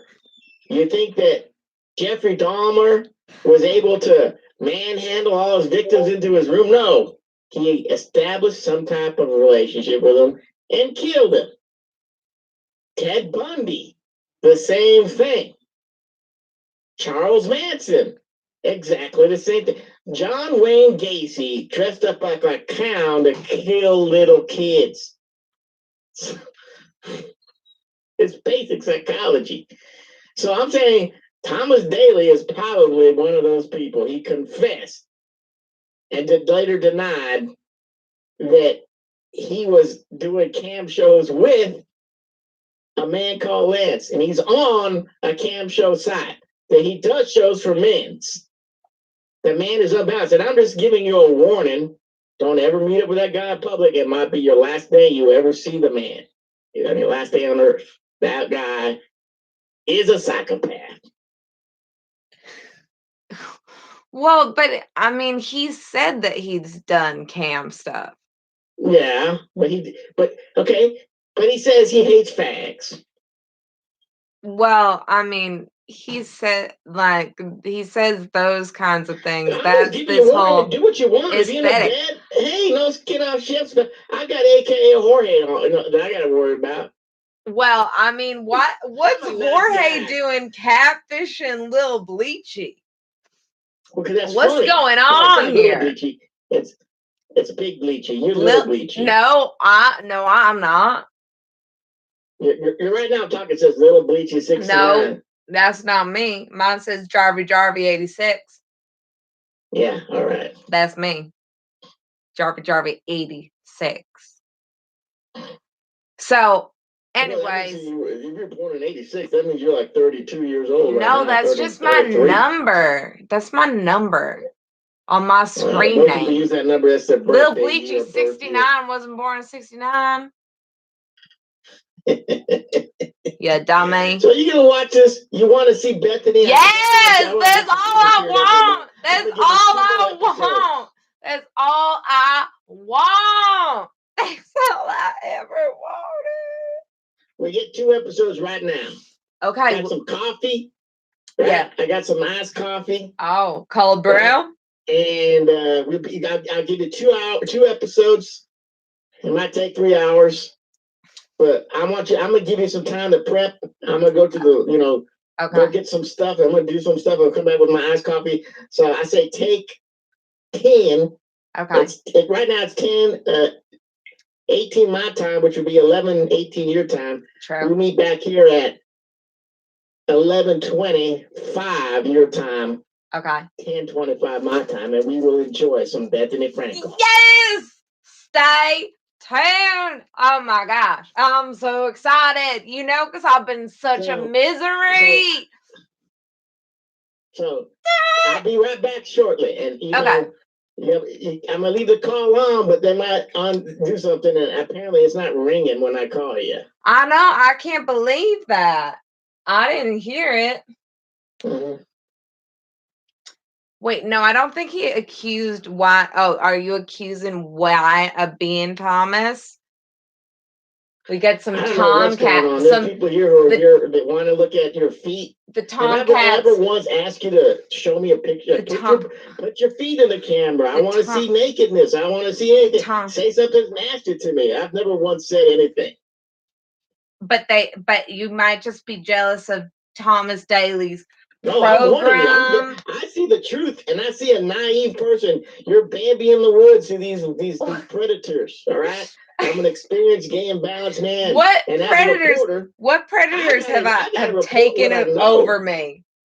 And my investigative reporting of Bavery Brokmar, aka Marks, aka Unbleached, aka Mr. Stearns, Matthew, yes, is ongoing. Wait, what?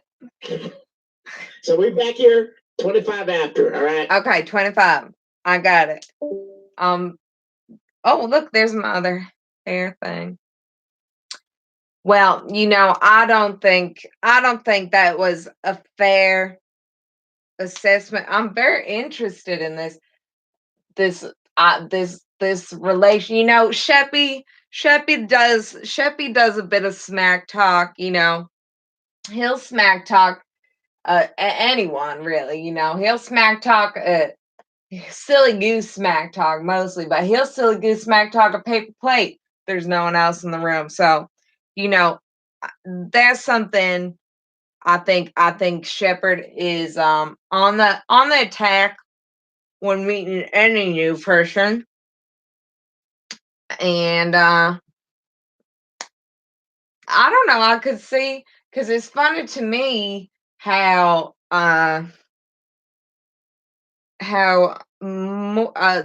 it's almost a love connection, the relationship between Thomas Daly and Lil Bleachy Unbleached.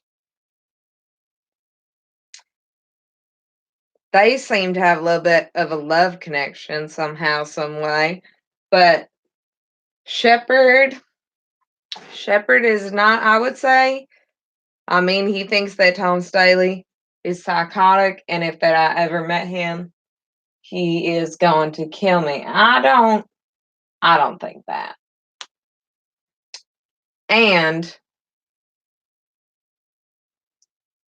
I think for someone who's so open about feelings and actions of imbalance, like Thomas T.D. Garden's Daly seems to be, like talking about whatever mental health issues he's had or having, and like driving his car off the road or whatever, he seems like a very balanced individual to me. I don't think that I'm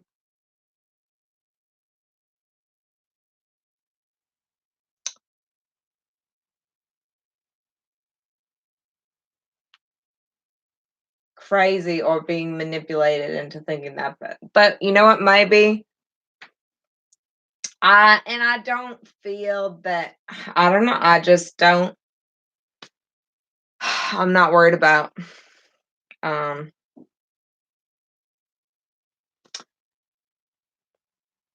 TD Gardens being some kind of killer. He seems very gentle with animals,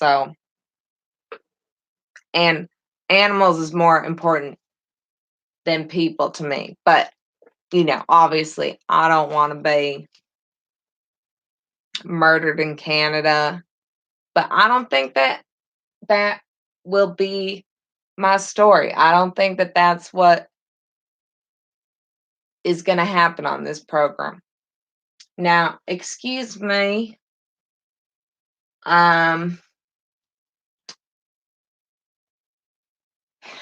But you know what? I think that there's a lot of room for this. He did the stakes because before Shepard Smith's biggest accusation towards Thomas was that his eyes wouldn't get wet even if he was standing in a downpour for 3 hours, which was most of Shepard's material against Thomas was focusing on his forehead and some kind of, which I don't even think is accurate. I think TD Gardens has a fine forehead. I'm sure Shepard Smith has an excellent forehead, you know? But it's pretty funny. I think that Shepard Smith just did a little extrapolating out there because I mentioned those photos of that poor girl, Bianca,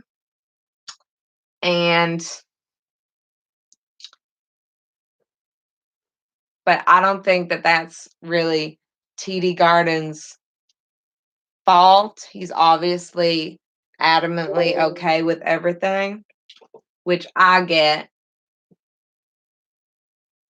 I totally get. And I support,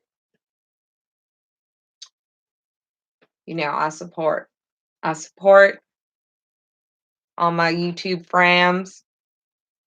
I support the Shepard Smith aesthetic and etiquette. I support. See, I feel like Gilby. I support you, Gilby, but I don't know if I'm gonna support you any much longer. Seeing what you're done doing over here, gonna get me in trouble. Gonna get you in trouble. And I don't know what I can do about that now to keep you from doing that. You know what? I'm gonna have to put a gate around the door or something. I don't know how I'm gonna do that.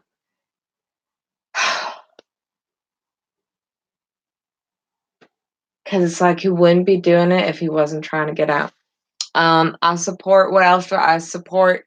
The In Bleached program and aesthetic. I support TD Gardens. I support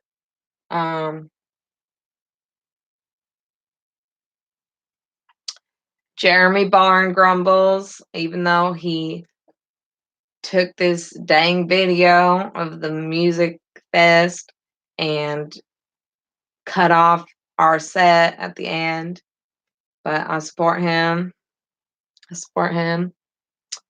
I support Bethenny.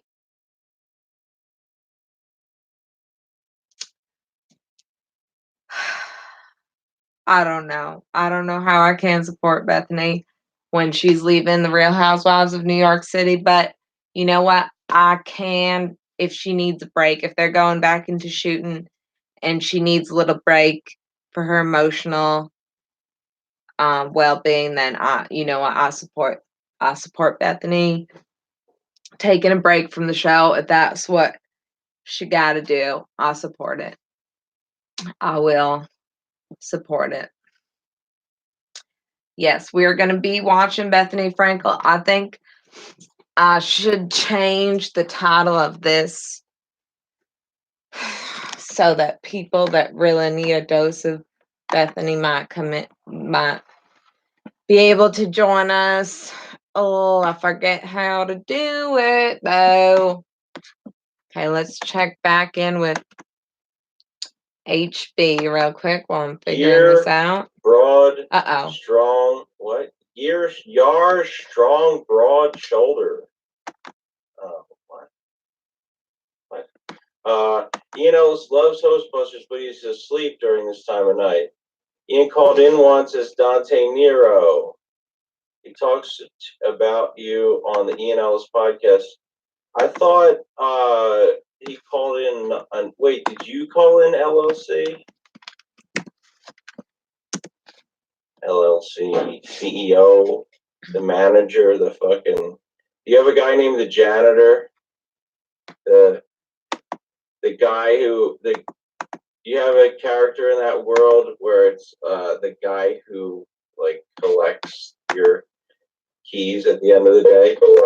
HB was one of your favorite comics recently. Damn. I haven't been keeping up enough, and I'm sure there's like a great example that is just slipping my mind. I was enjoying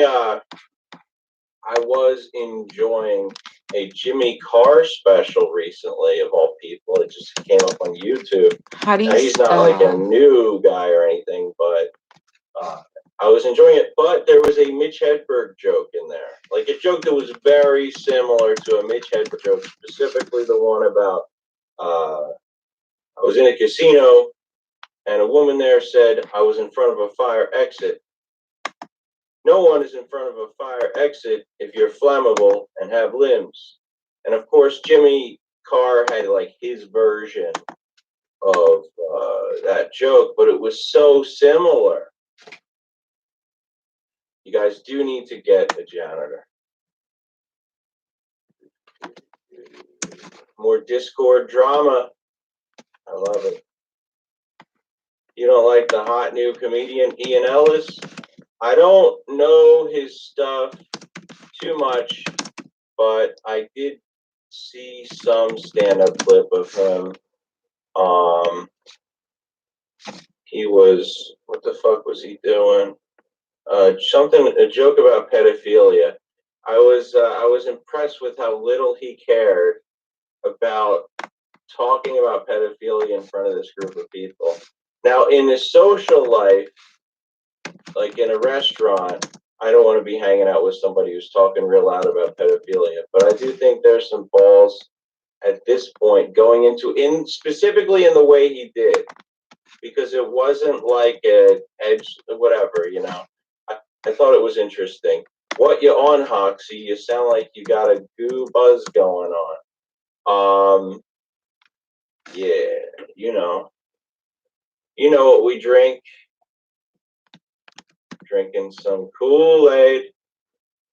Emily, you are the most annoying person on the internet. I hope you have a stroke and they donate your leg to Truth. What is Truth? Modern day George Carlin. That's right. Ian is a modern day George Carlin. Emily is nice and funny. Let's see. Emily sounds familiar. I don't know where from though. Maybe like RDA or something. I'm not sure. Where do I know you from, Emily? The best Pusheen gifts. Oh yeah, I had seen Pusheen around for like forever. Or into that Pusheen thing. Whatever it is. What's poutine? Yeah, poutine. Truth is a woman on Discord who is missing half of her leg. What is poutine? She can't find it? I'm confident Emily is just a step above Wendy, the special needs adult. Isn't that weird how Howard Stern was like kind of forced to change that? Emily is definitely Sam Hill. Town Road, you are trying to get that out of there. You're trying to get that out there that everyone else is Sam Hill.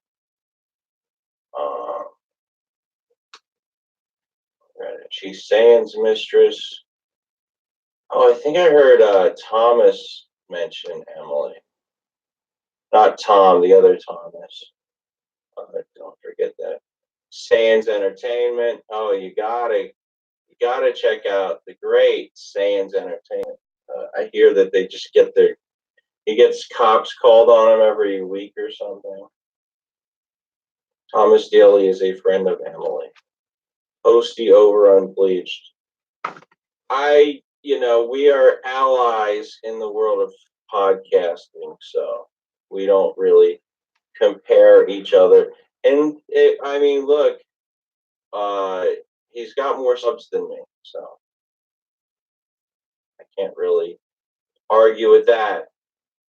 But obviously, I'm the alpha. No question about it. And yes, I'm joking because I can't stand when people fucking think that I'm sincerely saying that I'm alpha. It's a fucking bit. I'm working my way up to alpha. What? Thomas Daly is a good guy. I don't understand. Okay. He seems like a good guy. I don't know why he made a stream where he was talking about how he likes to flash anybody, including children. I felt that one was a bit cringe and kind of uncomfortable. Outside of that, there's a big, here's the thing. He's the type of person who would murder somebody for a bit and then afterwards realize, oh, this was more than a bit. I don't think I don't know if that's true. true or not. But I do think Lance is the type of person who would steal his grandma's pills and sell them to buy meth. Is a whole different. No, I mean, look, that's good. So it's good that he stuck up for you. I think that's important. My real issue with Thomas Daly ever is when he was making fun of Pansy. That's good. Is Lance rich in real life? Charva is getting dicked down right now, though. Oh, by Thomas? Or by Lance? Dicked down. Or by Unbleached, who pretends to hate her, but really, he's going over there after every show. In fact, he left the show early because he was getting texts, all capital letter texts with 15 emojis, How it works. Lance crying was cringe. Did he cry on Matt's show? Oof, that's bad. Do you think Thomas Daly is really a virgin? On my show. I think that. Yeah. Oh, did he say he was a virgin? Betrayal. All right, let me just put it this way. Lesbian. I think that lesbian it is betrayal. Lesbian. I don't want to say that not he's too lesbian. Desperate, but he's desperate. Did he's going on. It's just I don't know. I don't get what he's doing. That's all.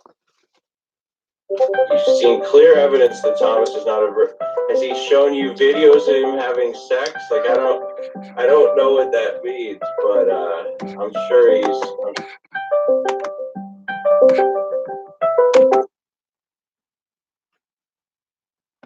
Shepard.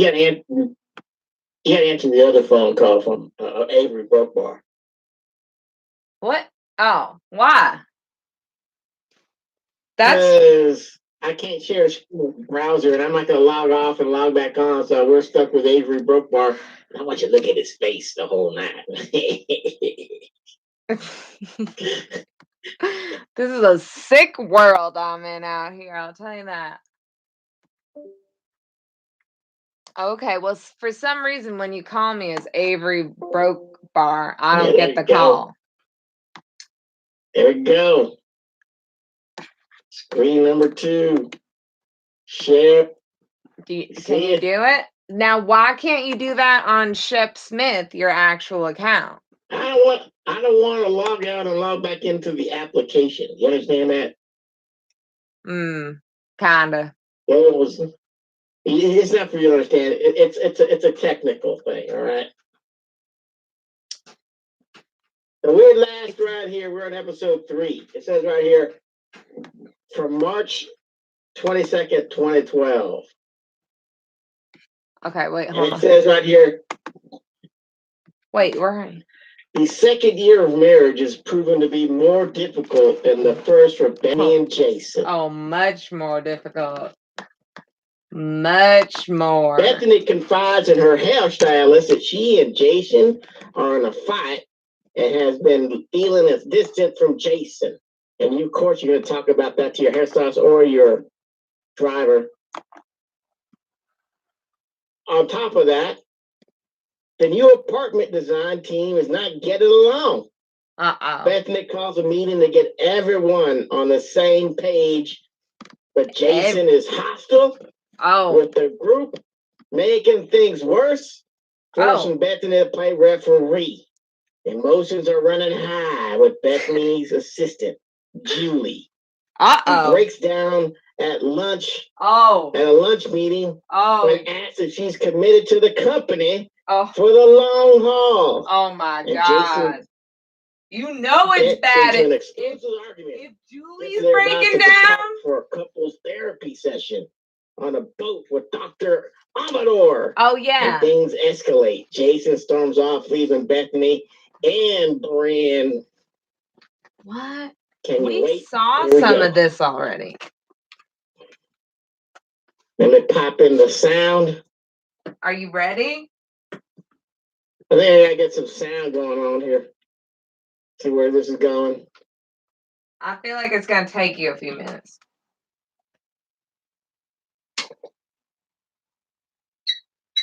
Can you hear it? No.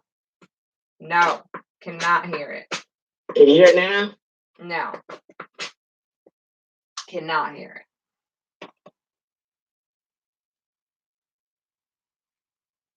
Can you hear it now? No. Overnight. Going Oh. 100 miles. You can't hear nothing. It's not Now I'm therapy, hearing it. It's actually a workshop. So I'll talk to Jason. You will rip me, and then be like, Can you hear me? I can hear you. think that 90% of the time you're right now. Good deal. An apology is All right, enough. let's go back. And let me get the sound going because I can barely hear this. I don't know what's going on here. Okay. Hold on. Sounds up. I think my headphones are finally dying out. Something's going on with you and your sound over there because you keep saying you can't hear me. Now hold on 1 second. Give me 1 second. I might be going deaf. I think you might be. Who knows? I'm about to talk to you real loud right now. So tell me if you can't hear me. I got it. I fixed that. So here we go. I can't hear this for some reason. It sounds soft. How's it sound on your end? Previously on Bethenny Ever After. Are you going on some amazing yacht today or what? Look at this. What's wrong? I love Oh, you look beautiful. The second day of the weekend. How's it sound? Oh my God, I gotta look at this thing.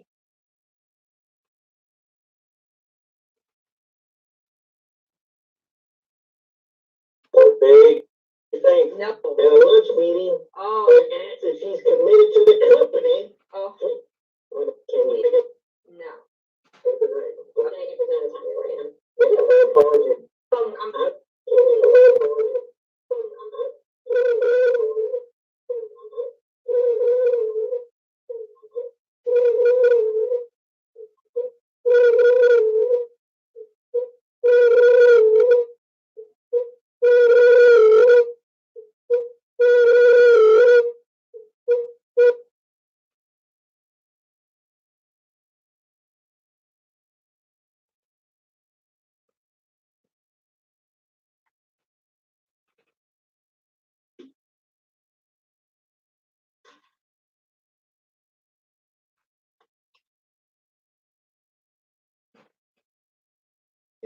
Increase the bass here.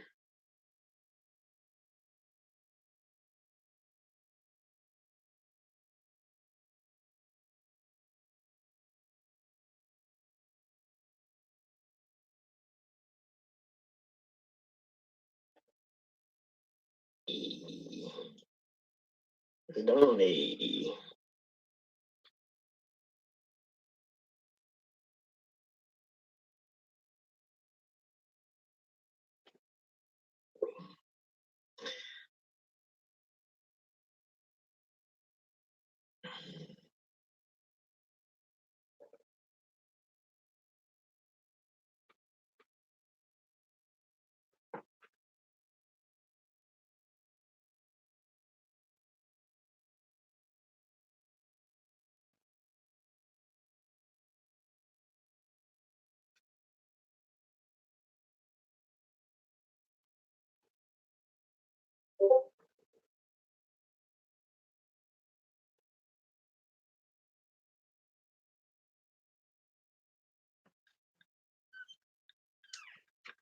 Okay, I'm back. I'm ready. Shepard. Are you ready? Are you I'm ready? ready? I'm ready. I'm ready. I'm ready. I got my I'm celery. ready for this. The way you were carrying on earlier today.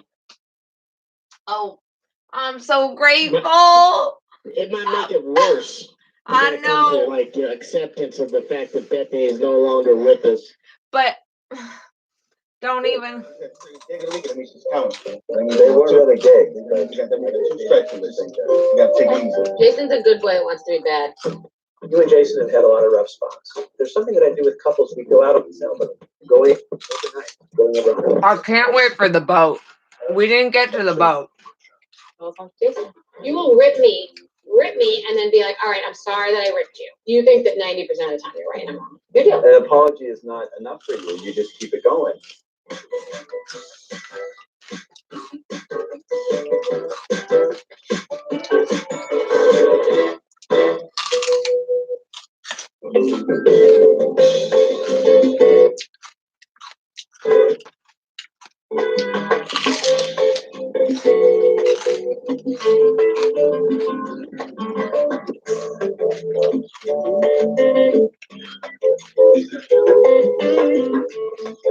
Is she one of the 50 most beautiful?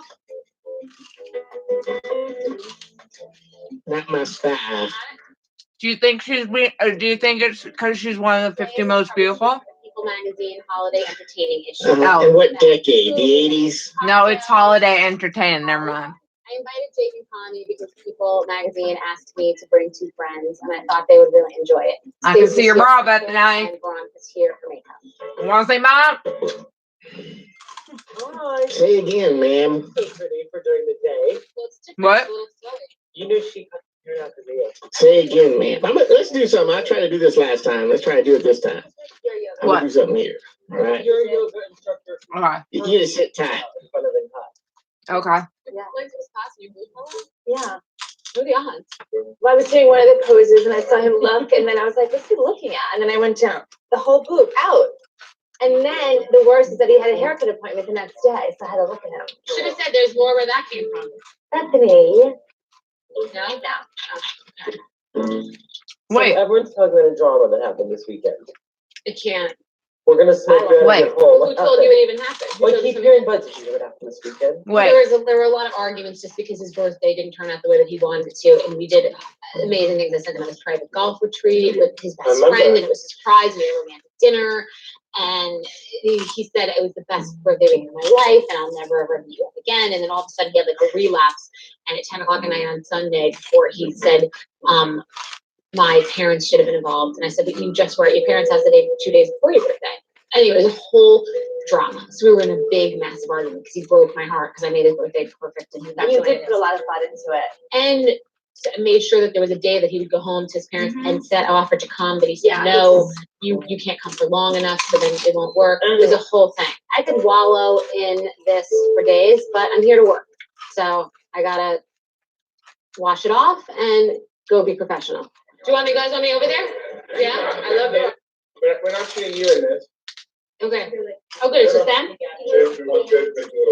It's so crazy that they're like trying to do a show about like them being happily married. And like the weirdness is so weird and it's coming through. Connie. Like she planned this whole thing for him and he was like, I definitely my parents should feel have been like there. I am working at my relationship. I've been thinking about this nonstop, and I'm almost obsessing over it. And I'm wondering if Jason's even thinking about it, or if it's just like water under the bridge to him. Please, sir, I want some more. Bethenny, I'm on my Wait, knees. he's wired. Let me see. I have to Now right Jason kind of sounds like a You know what I psychopath. love about it? It's Like one of the only that's things like I've ever a real sign of a psychopath. Like I understand what she's talking about. And it sounds like Jason is like secretly like doesn't come off like it on this show yet. But he's like a real psychopath. No, he does. Shep, I can't like Shep, you totally left. Yes, on top of my soul. And like we need to rewind to the beginning. But whatever.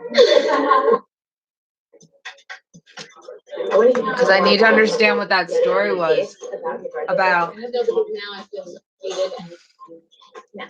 This is what my therapist said to me. The more I work on my issues, the quieter I get, and the more their issues come.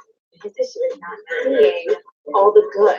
Now he's it's just interesting. The more you go to therapy, and the more you're able to communicate and do these things, think about his birthday, and then he comes back and you're like, wow. Now this is you. This is not coming through perfect for family. And I'm sorry for that. I am sorry for that. Hey, Michael. Thank you. I don't know my blood type, and I really want to know. And I'm going to ask my doctor when I go, because I asked my parents, and they don't know. Well, you would know why. I think she's saying more of like, he has, if he was in therapy by himself, he would have issues that he's working on, that maybe it's some kind of other reason that he reacted like that. Exactly. And if he can't work on those are always going to be there. He says I pay my shrink and her and Jackie to tell me exactly what I want to hear. I don't think. Uh-oh. Add me as a friend right there. Just click on it and said add as a friend. Where? Me, Avery Brookhart, he is your friend. Uh-oh. Uh-oh, what? Where? Discord is saying I'm some kind of, I am a fake and a phony, but hold on. Oh, he's calling you a fake and a phony. Uh-oh. Someone taking you down out there? Perhaps a less broke bar?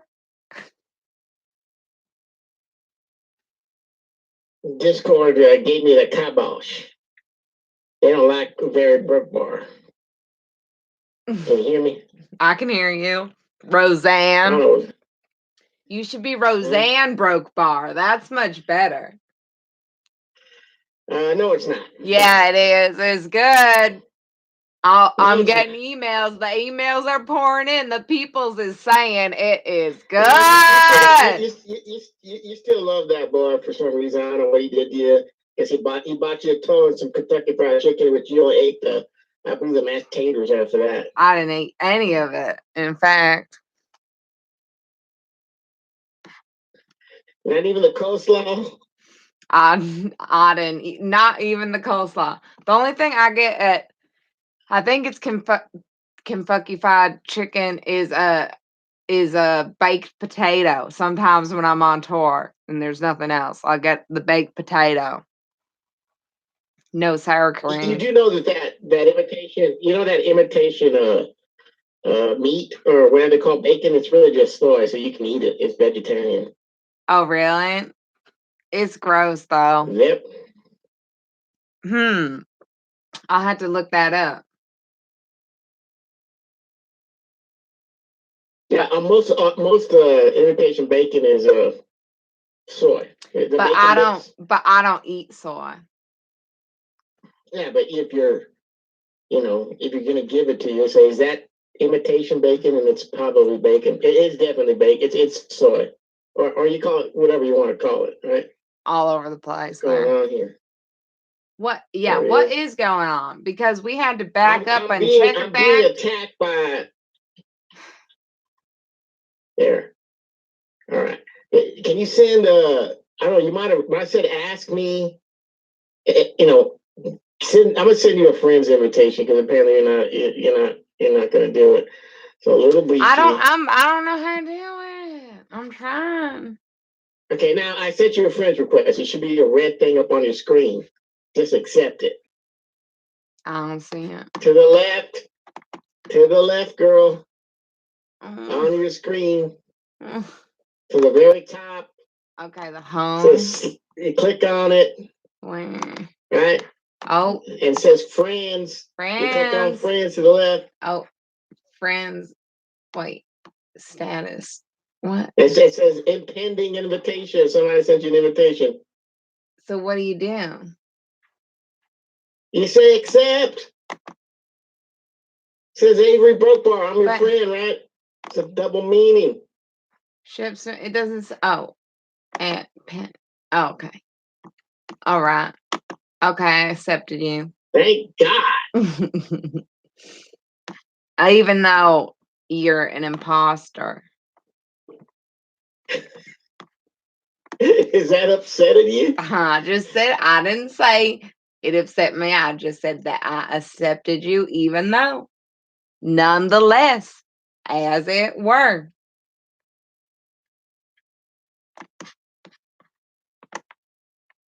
Okay. I'm trying to add you to a group here. I'm trying to add myself, actually. Where is he? Do.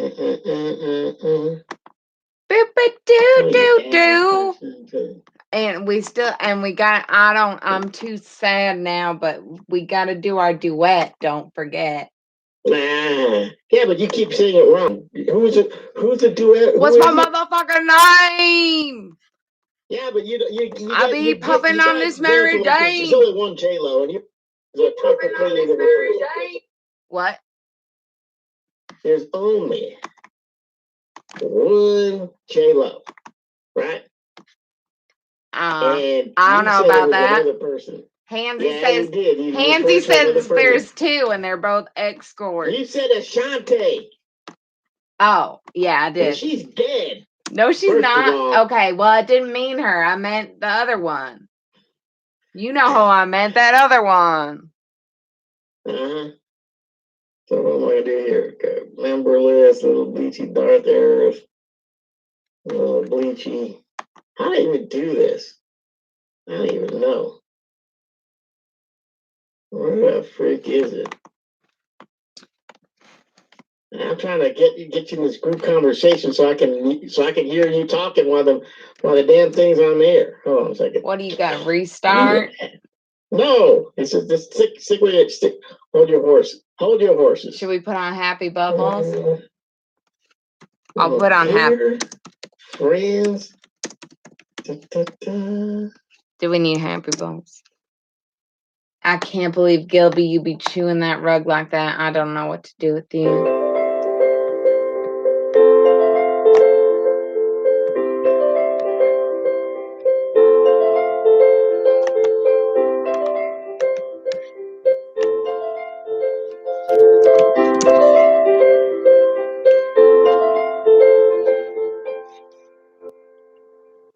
Who's calling you? Somebody don't like you talking. No, this is Happy. No, this is Happy Bubbles.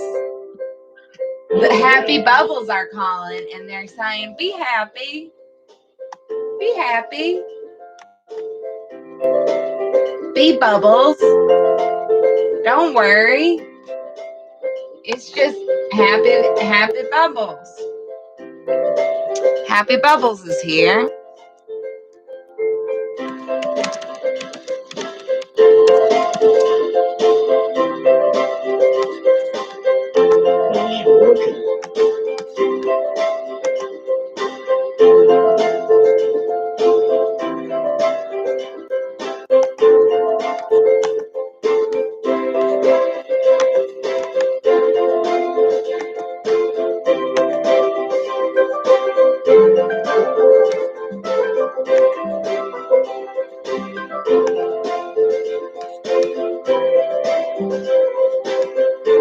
Are you there?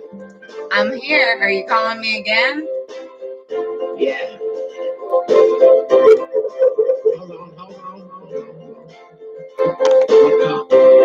I got you.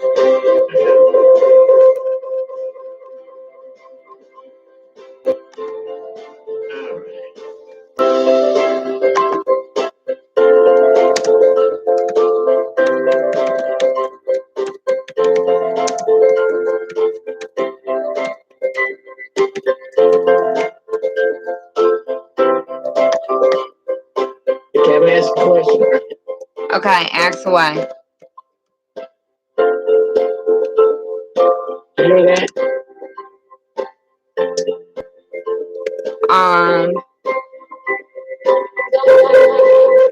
Yeah, I hear something.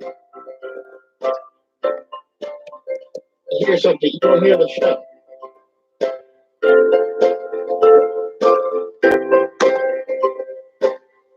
You gotta turn that sound on. It's driving me crazy. Yes, Shepard. Can you hear the show? Can you hear the show? Oh, it bothers me when everyone turns into that three-faced thing. Can you hear the show? I can't see the show and I can't hear the show. Okay. And I see the show, right? I can see it. You can't hear it though. Can't hear it. I do something here. Do you want this little bit of tough celery, Gilby? Gilby, I don't know what to do with you because of what you're doing. What you're doing is bad. It's bad. It's gonna get me in trouble. I guess I can put. So that means, how am I gonna leave you alone in here? I mean, I can pile up books by the door now, but now I like that. I'm loving that. That's my aesthetic right there. Very nice. Sounded good. If this was Happy Bubbles right now, happy heaven.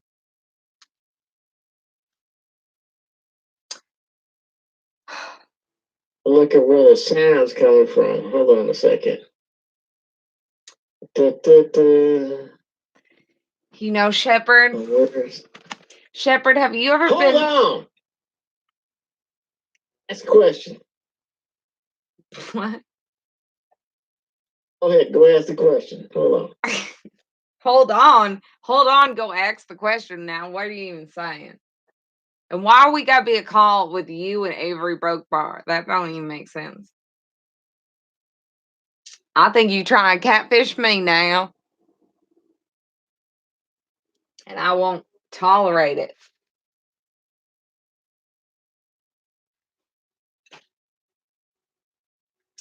Now I'm hungry.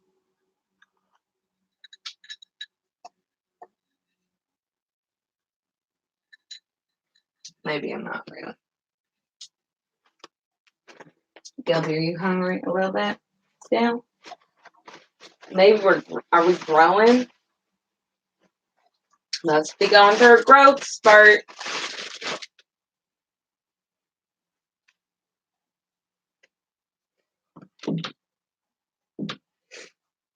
Well, I thought things were looking up, but I don't know how they're looking now.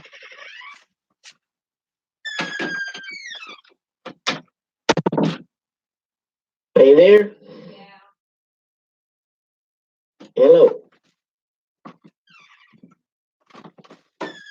Hello, Brigitte. I'm here. Are you there? Hey. You there? I'm here. I'm here. Hello, can you hear me? I can hear you. Can you hear me? Hello. Hello. Hello. Speak to me. I'm speaking. Can you hear me? I can hear you. You can't hear me. You Can can't you hear me? I can hear you. All right. What? Now you. Now can you hear this? Now can you hear this? I can hear you twice. I'm like, shut up. So you guys back now? There's no back. Okay, that sounds fine. Right. Okay. Is that the one? Yes. But just you, not the show. Right. Not the show? Not the show? Now you're not echoing. The show's not echoing. Oh. Well, You we're is married, you know. Was the show echoing for you? How do you know if you have a polyp on your vocal cord? I don't know. You go to a doctor and look at it with a oscilloscope. Ah. You don't know what an oscilloscope is? You know what? I got a bump on the roof of my mouth. Well, that's not a lip. It might be something else. Oh. All right. Oh. Here we go. That's what's maybe been hurting me. There we go. What is that? Oh. There we go. Okay, you're still echoing. I gotta mute somebody here. Okay, mute. Am I still echoing? Yeah. You is. Yes, you is. I'm echoing. How's echoing? You are echoing. You are echoing. It sounds like this, When you talk, you talk again, you talk again. I'm talking. When you talking. I see what's going on. I see what's going on. I see. Mm-hmm.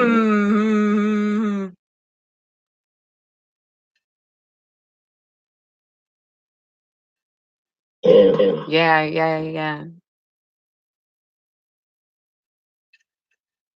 This is fun.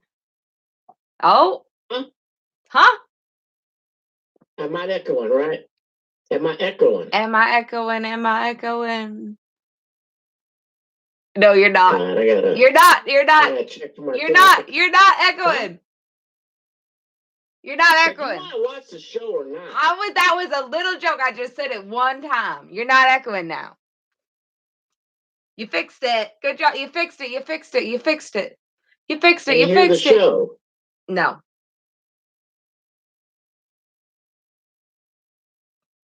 Nope.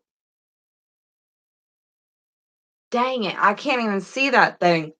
It's like a little. Can you hear the show now? Yeah, and you're echoing again. Do everything right. Point is, it's not. Maybe just don't talk so much. Maybe you're just gonna have to keep it short. Can you hear the show now? Yes, with the echoing voice of Shepherd God Smith over it.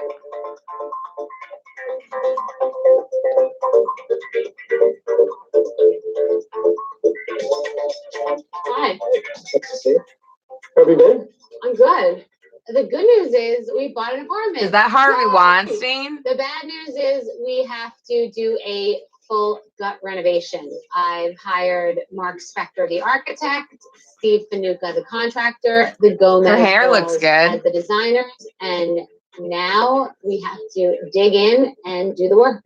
We got to go over a bunch of things that we have to talk about today that kind of holding us up right now. The building said we, in fact, do need permits. Yes, I need a whole load of information from Gomez. They have a list that I've sent to them, that I also sent to Jason. I'm stuck. You've emailed and you've called, no one's calling you back? I have 3 emails. So you want me to call them now? Sure. I don't think we're swinging hammers for at least a month. Okay, here we go. Happy Bubbles will Hello? always be back, don't worry. Hi, Brooke, how are you? Look, I sent you a pretty extensive email that kind of outlines. That's the whole scope of the job. I mean, I'm not going to decide that until Bethenny and I have a conversation about it. On that list was like everything but the kitchen sink. I couldn't get back to you in 5 days. Then I think that there's been a lack of communication, or there needs to be more of a sense of urgency. My solution to the problem, tell me if you guys can do this, is that Mark gives you the hot ticket items. But that list, I mean, I would be doing you a disservice if I just haphazardly answered them. You don't need to know what color it is. You need placeholders. Okay. And what you need now is what I understand is from Mark to give you the most important fire drill things that he needs to know that don't involve you and I going to a tile store. Does everybody agree? Agreed. Perfect. Thanks, Okay, bro. thank you. Okay, thanks, guys. Okay. Is she in charge of what? What? Bethenny? Can you hear me? Yes. Can you hear me? I can hear you, Shepherd. I can hear you. What is your why can't you figure this out? You had this all figured out. What is going on? Can you hear me? Yes. Can you hear me? Yes. Can you hear me? Yes. Is she in charge of what? Is she in charge of what? Can you hear me? Yeah, I can hear you now. Can you hear the show? Can you hear the show? Yeah. Yes. Rather be like, okay. Can you hear me? Hear me? Yes. Am I echoing? Yes. I nailed it. Thorn. I'm still echoing. Yes. You saying? Yes. And when I talk, when I talk, if you're, you know, if you're that, Alton Master punch you in the head.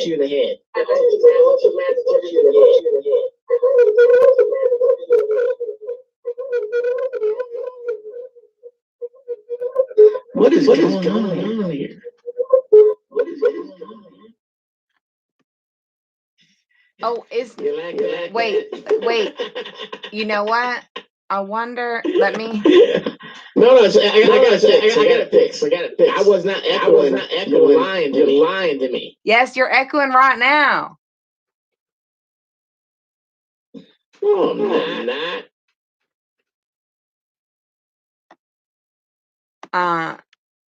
Yeah, you are.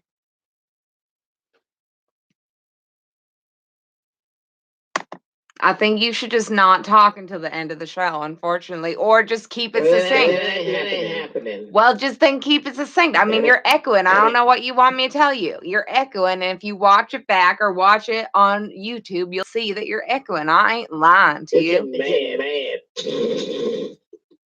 What's going there? I don't want to go there, so I'll mute. Oh, no echo. Echoless. Echolocation over here. Uh-oh, Gilbo's chewing at the bars over there. I mean, I guess I can let him out, but that's a real problem that he's doing that. He's on the second floor, though. Oh. Ugh.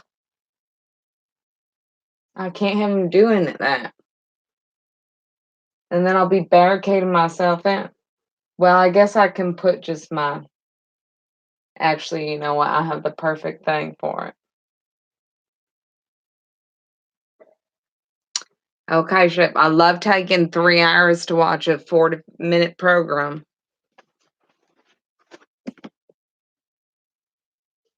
It's my favorite hobby. My dear Southern friend. Now, can you hear me? Who is this? I can't hear you, son. Yeah, you know who it is. I can't. No, I can't. I can't hear you. Oh, shit. Well,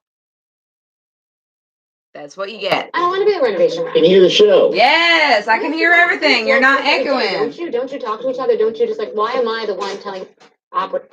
Because everybody's tired. It's happening. What's happening now? Coming up. Bethany and I have transmitted that we have keys and we have the apartment, but we have not yet started the work. And it is completely unacceptable not to get back to people when we're such in a time crunch.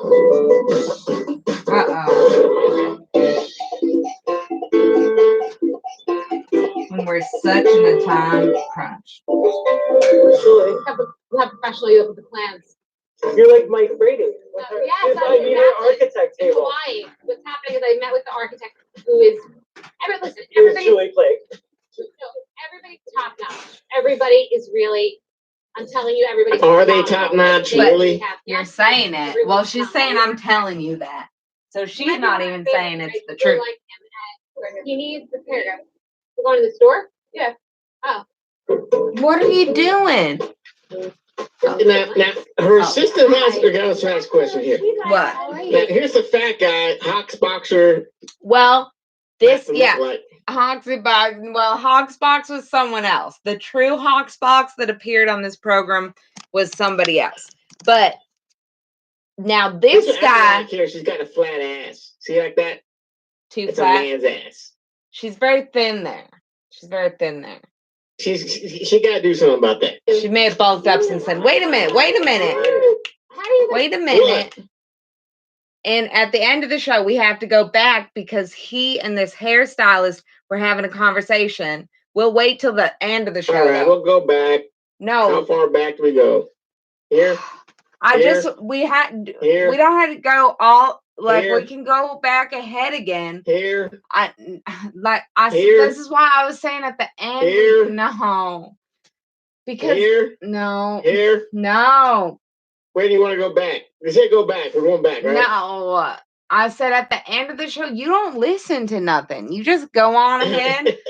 I think you might be. I was listening. I just messing with you. I'll go back to where we're at. They're right here. Okay. We'll go back at the end and I'll explain to you the other thing. I just need to check because it was like, because isn't that guy gay? And then they told a story about how he saw the hairstylist boob or something. And like, I just need to see if they were trying to suggest that he and the hairstylist was dating, because that would blow my mind, because I was very sure that he was very gay, just like my dear Shepard Smith. You can never tell who is gay and who isn't. Let's go. Till they whip their cocks out. And say, what the hell do you actually eat? You got it, Jason. I gotta actually sit down and talk to them about. So let's not talk about talking about it. I just want to talk we about skipped forward past where we was. You can't do that. Now we missed stuff. Shepard, are you okay over there? Fancy City Kids. Are you echoing in real life? Like when you talk, does it just sound like he's talking twice?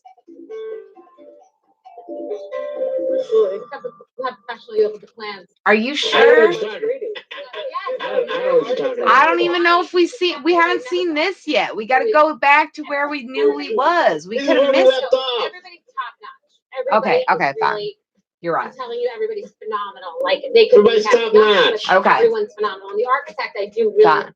He might be one of my favorites. Like, Gilby, really like him. I'm gonna kill you, little Rodentia. Rodentia, you get out of there. This Rodentia is getting into plastic. Seen this one and I like This is a little heathen. We used to have parties at her house when she was away. Fancy City Kids. Yeah, someone threw a chair through the neighbor's skylight. City Kids. Yeah, someone. He's a free roaming Rodentia. He's a free roaming bear. He's just chewing stuff up. I'm telling you, he's just chewing through every plastic bag, just keeps going back, chewing up the carpet. He was being so good. And now he's just a terror. He's in a terror fight. What happened? He's just like you. You know what you did to him, though, right? What? I gave him too much freedom? Oh, you took him all the way to Nebraska and back. He was okay with that. I don't mind. Did you ask him? Yeah, I did. Oh, he loved it. He loved it over there. there. Perspective for you, okay? Now, what if you were picked up by the hand of God? Gilbert loves the hand of God. And next thing you know, okay, you're the hand of God. The next thing you know, you're in a whole different universe. And you're like, oh, wow, a new place. This is probably better than the last place I was at. Because there's not a lot of plastic bags here. There's a lot of freedom. People actually pick up off the floor. And then next thing you know, you're back there. You probably thought you went to heaven and came back to earth, or went to hell. No. Back in that room. Let me explain to you something about Gilbo. Gilbo loves all the stuff in here. If anything, he was so happy to get back here because he had all his fun stuff. Like he was going crazy over there in Nebraska because he didn't have enough stuff to do because there wasn't enough stuff he could take. Like he loves doing what he's doing, but the only problem he's having is the plastic bag chewery and the carpet chewery. Other than that, he's been pretty good, even though carpets over in Nebraska, and I'm sure a plastic bag or two that he didn't chew. Well, he was chewing the carpet a little bit in Nebraska. Only by the door. It's only like to get, and he did get out of my room in Nebraska as well. He's just industrious. But he likes his home. That's why it's funny. He likes his little cage. But then he likes his outside projects. Like his they big say that cage. you have to have like so many square inches for a rodentula like that to thrive in. Yeah, that's like why the size of a bookcase. That's why he's thriving so much. Because he's got whole rooms and apartments. That's why he's so thriverly. Well, then I hope he doesn't. Do you think he's digesting that plastic? No, where's it going? He's just trying to get into the bags because that's like what his hamster food is in. But I don't think that he's eating the plastic. Maybe you should get like a Tupperware thing to put your hamster food in. I know. I have that. And seal it up. I know. I just sometimes I accidentally, and I don't even feed him hamster food for the most part. So then I'm like, oh hey, dang, give the boy eggs. Yeah, I give him real foods. He doesn't. Whenever I kiss him, he puts his hands on my mouth. Put your hands in it. Maybe he wants to go down your gullet. Maybe he's pushing. Looks like he's pushing you away. Like, get that away from me. I know. You're trying to eat me. I know. But he pushes with love. Because when he's not like, if you scare him, like if he was scared, okay, if God he jumps up and then he scares you towards his mouth, you would not think that he's going to eat you.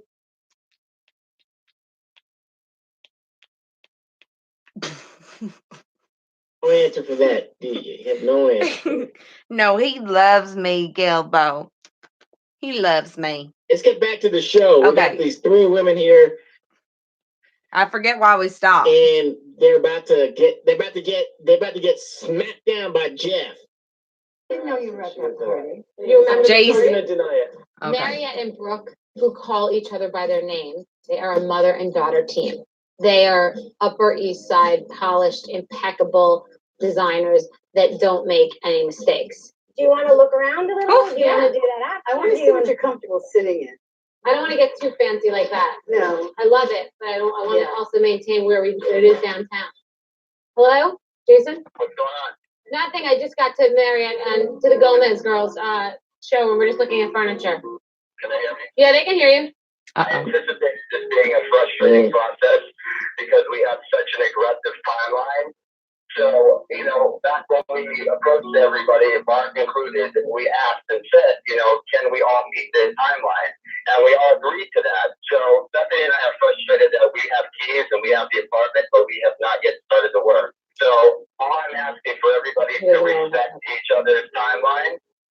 And it is completely unacceptable not to get back to people when we're such in a time crunch. We need to communicate and say, hey, pick up the phone and say, what exactly do you need from us? So if this can't happen, we need to go a different direction. Right. So, all right. Honestly, Jason, it wasn't that it was being ignored. It's that we work as a design team. I want to point something out here. Yeah. You think that what?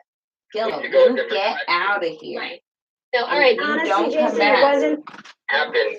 It's not happening. I don't know what to do with you. I'm putting this on an amp now. You're misbehaving, and I don't know how to punish you. I never punished a hamster, and I don't want to start, but I might have to find a way to punish you and do that to you, whatever it is.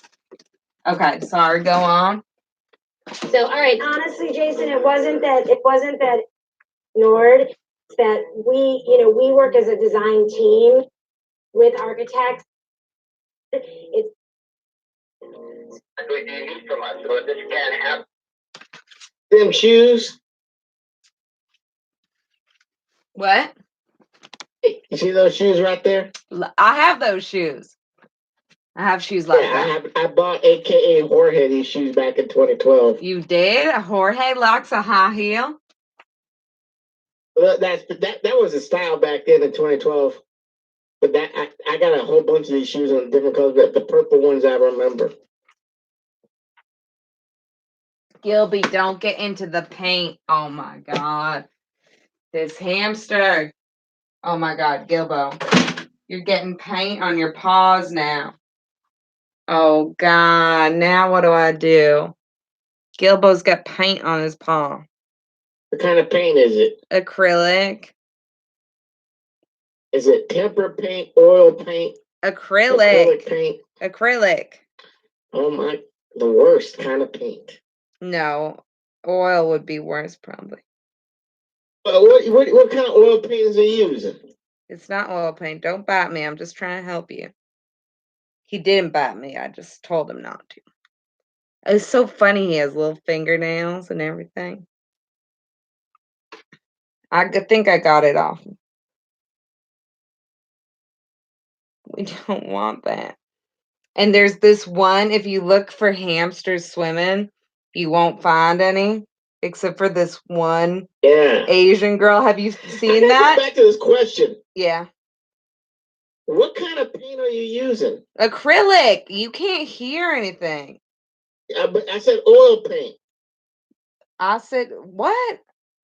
Acrylic. It's acrylic. You said paint. oil paint. What kind? No, I didn't. I said oil paint would be worse.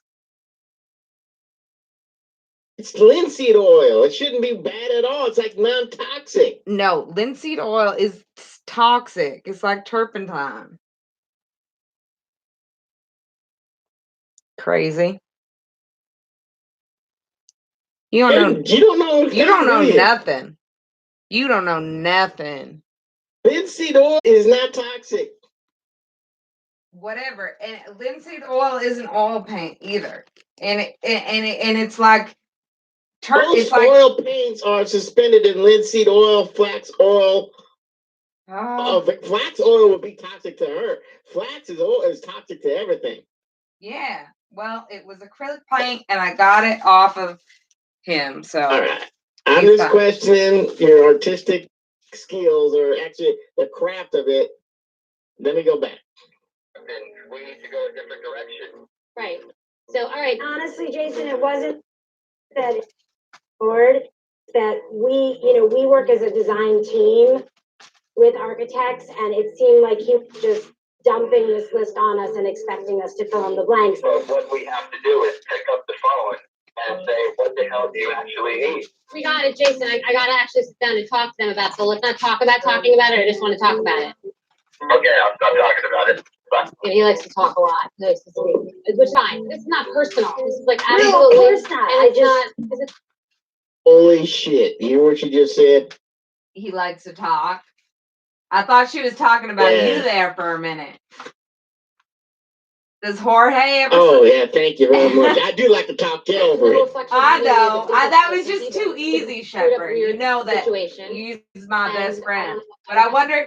Wait. I want to ask a question though. And now I come here and I'm walking on eggshells here. Let me ask you, because this is a good question. Now, has Jorge ever said that about you? Has Jorge never said, "Oh, this is my boyfriend, gay and balanced shepherd. He likes to talk a lot." No. Okay. Here too. I love this red chair. Yeah, it's so you. I love this red chair. What are you two whispering about? Yeah. I just want to be involved in the fun parts. You're just looking for things to get into over here, Gilbo. I just want to see pretty things. So I haven't gotten the list yet. Oh yeah, he's so gay. I don't know what happened, but it wasn't a love connection. I told him to try to stop by later. I don't know if he can, but he might. He wants to talk to you guys. Hello, everybody. Hi. Hi. Oh, good. How are you? Okay. All right. Perfect. Mark Spector doesn't care about feelings, doesn't care about anything but getting the permits and getting into the apartment. The Gomez women take it personally, and it's not personal. We don't feel. We're just making an apartment. That's just the partial list. The full list I have. That's what I try to explain That's the end of those got answered. So. to people But what all I the said time. was, we'll do samples down there once it's Oh, raw, yeah, and absolutely. she'll decide what she wants. You don't have to decide this right now. No, I get it. I really get it.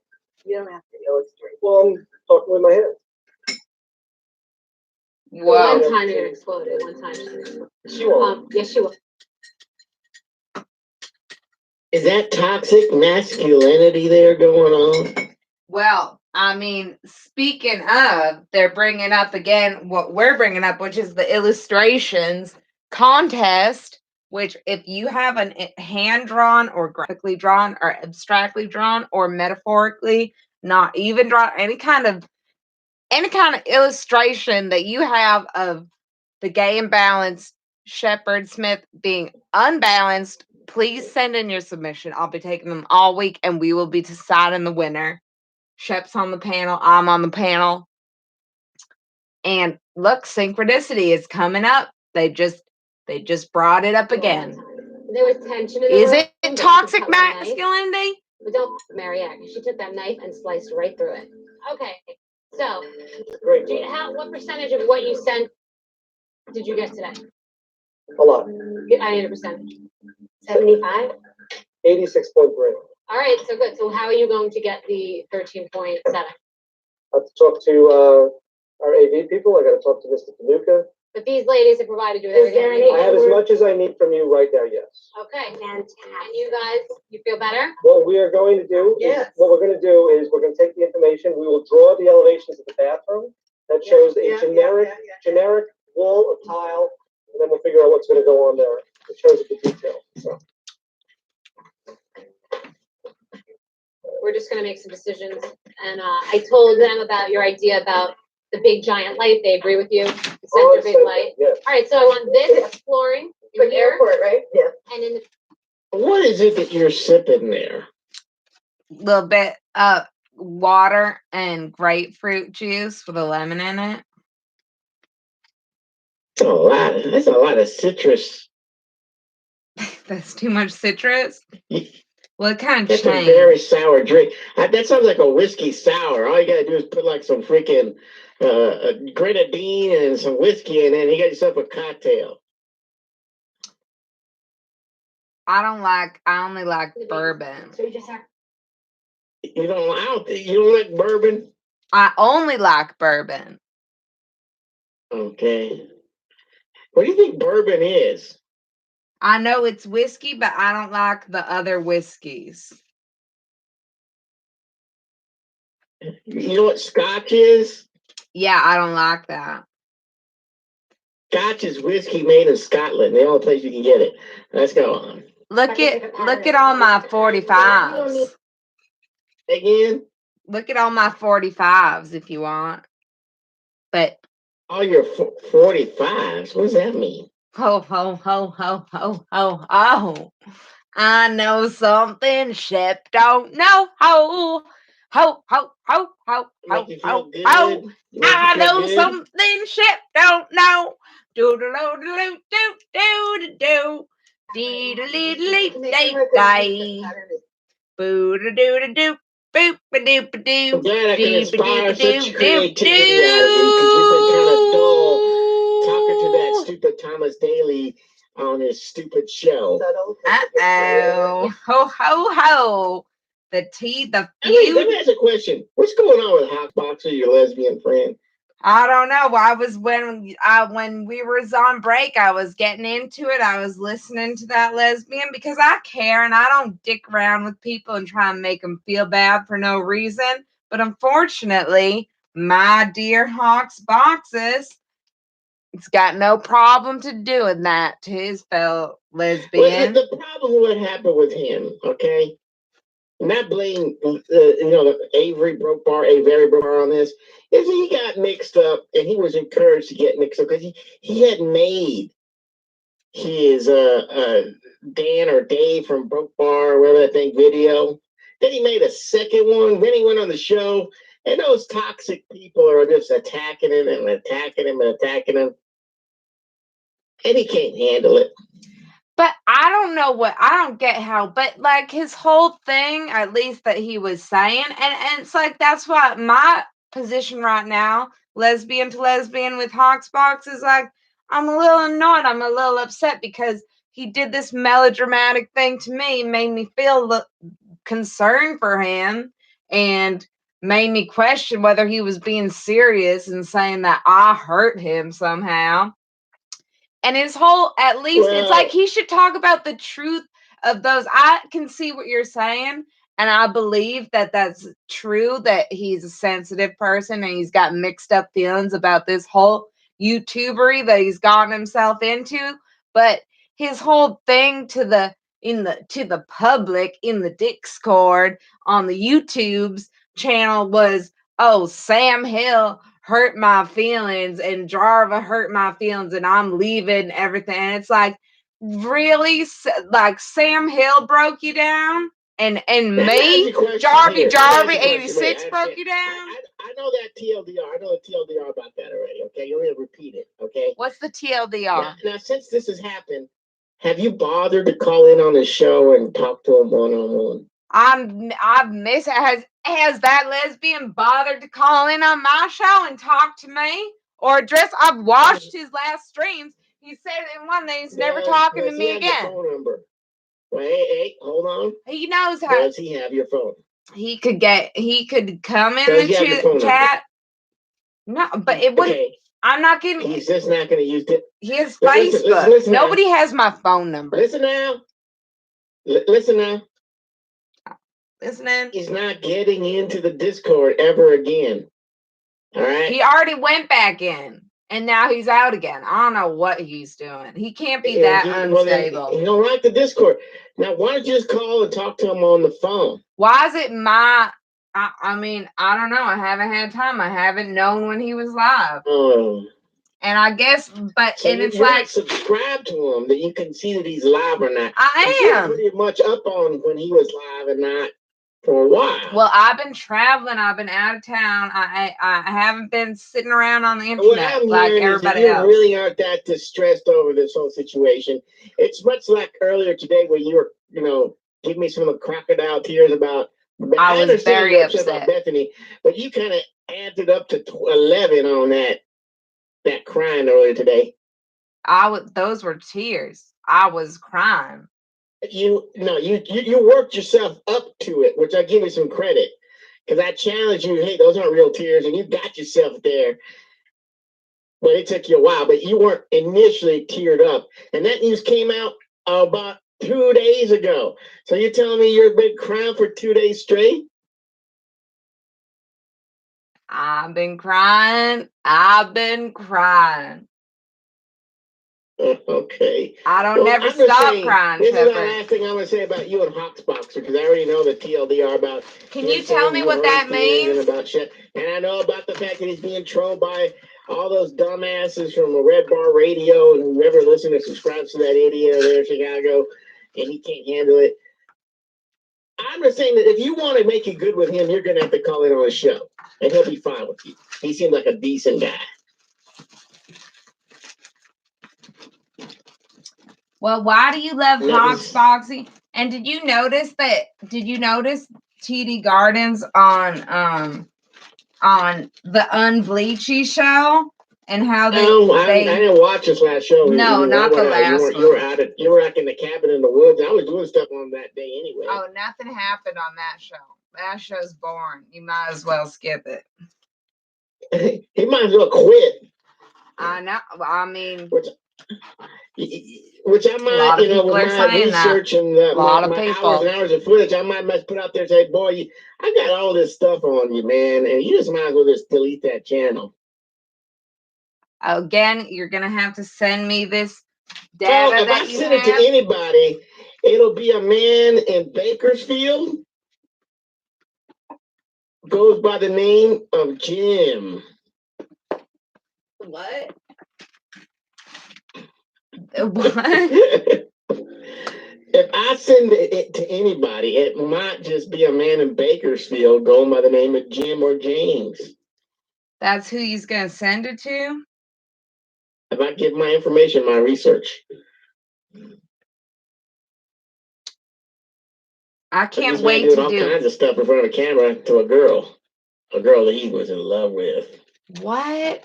You're like, you gotta send me this if you're serious. Stew on it. Here we go. Yes, paint and wall coverings and flooring and staining floor. It is a lot of money. It is I'm not hundreds believing of thousands that of dollars, and you don't even know where to start. And without the proof. that little canvases, one with a hippopotamus and monkeys and all that stuff. So that should all go in her room and on that wall. Somebody find a place for a bar. It doesn't have to be huge. It has to be so I could stand behind. We all agree that entering would be a good place for that Romero Brito piece. This is the bathroom we want, pretty much. Is this durable? Pause. And I like this. Done. She's ahead of the game. Okay, I want to say this is amazing, and I worked with a lot of different people, and this is like an incredible group of people. I mean, everybody's on their game, and I love it. So it's good because we have a very, very tight deadline. Otherwise, I'll be homeless. Good job, Bethenny. Oh my God. Me and my mom, I never had. Bye, bro. Everybody feels better? Yes.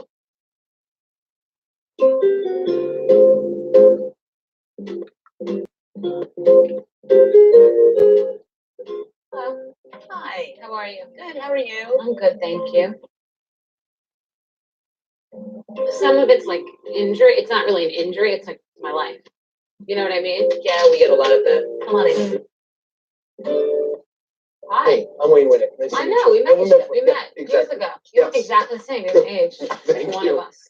I see a therapist for my mental health, but now I think I might need to see a chiropractor for my physical health. Yes, me too. Apartment renovation and communicating with the designers. It's been stressful. How can I help? Everything in my neck is always cracking. I'm always going like this, and I've been getting tension headaches lately. Okay. Like every day. How long has the neck been bothering you for? Since the dawn of man. When does it become more acute?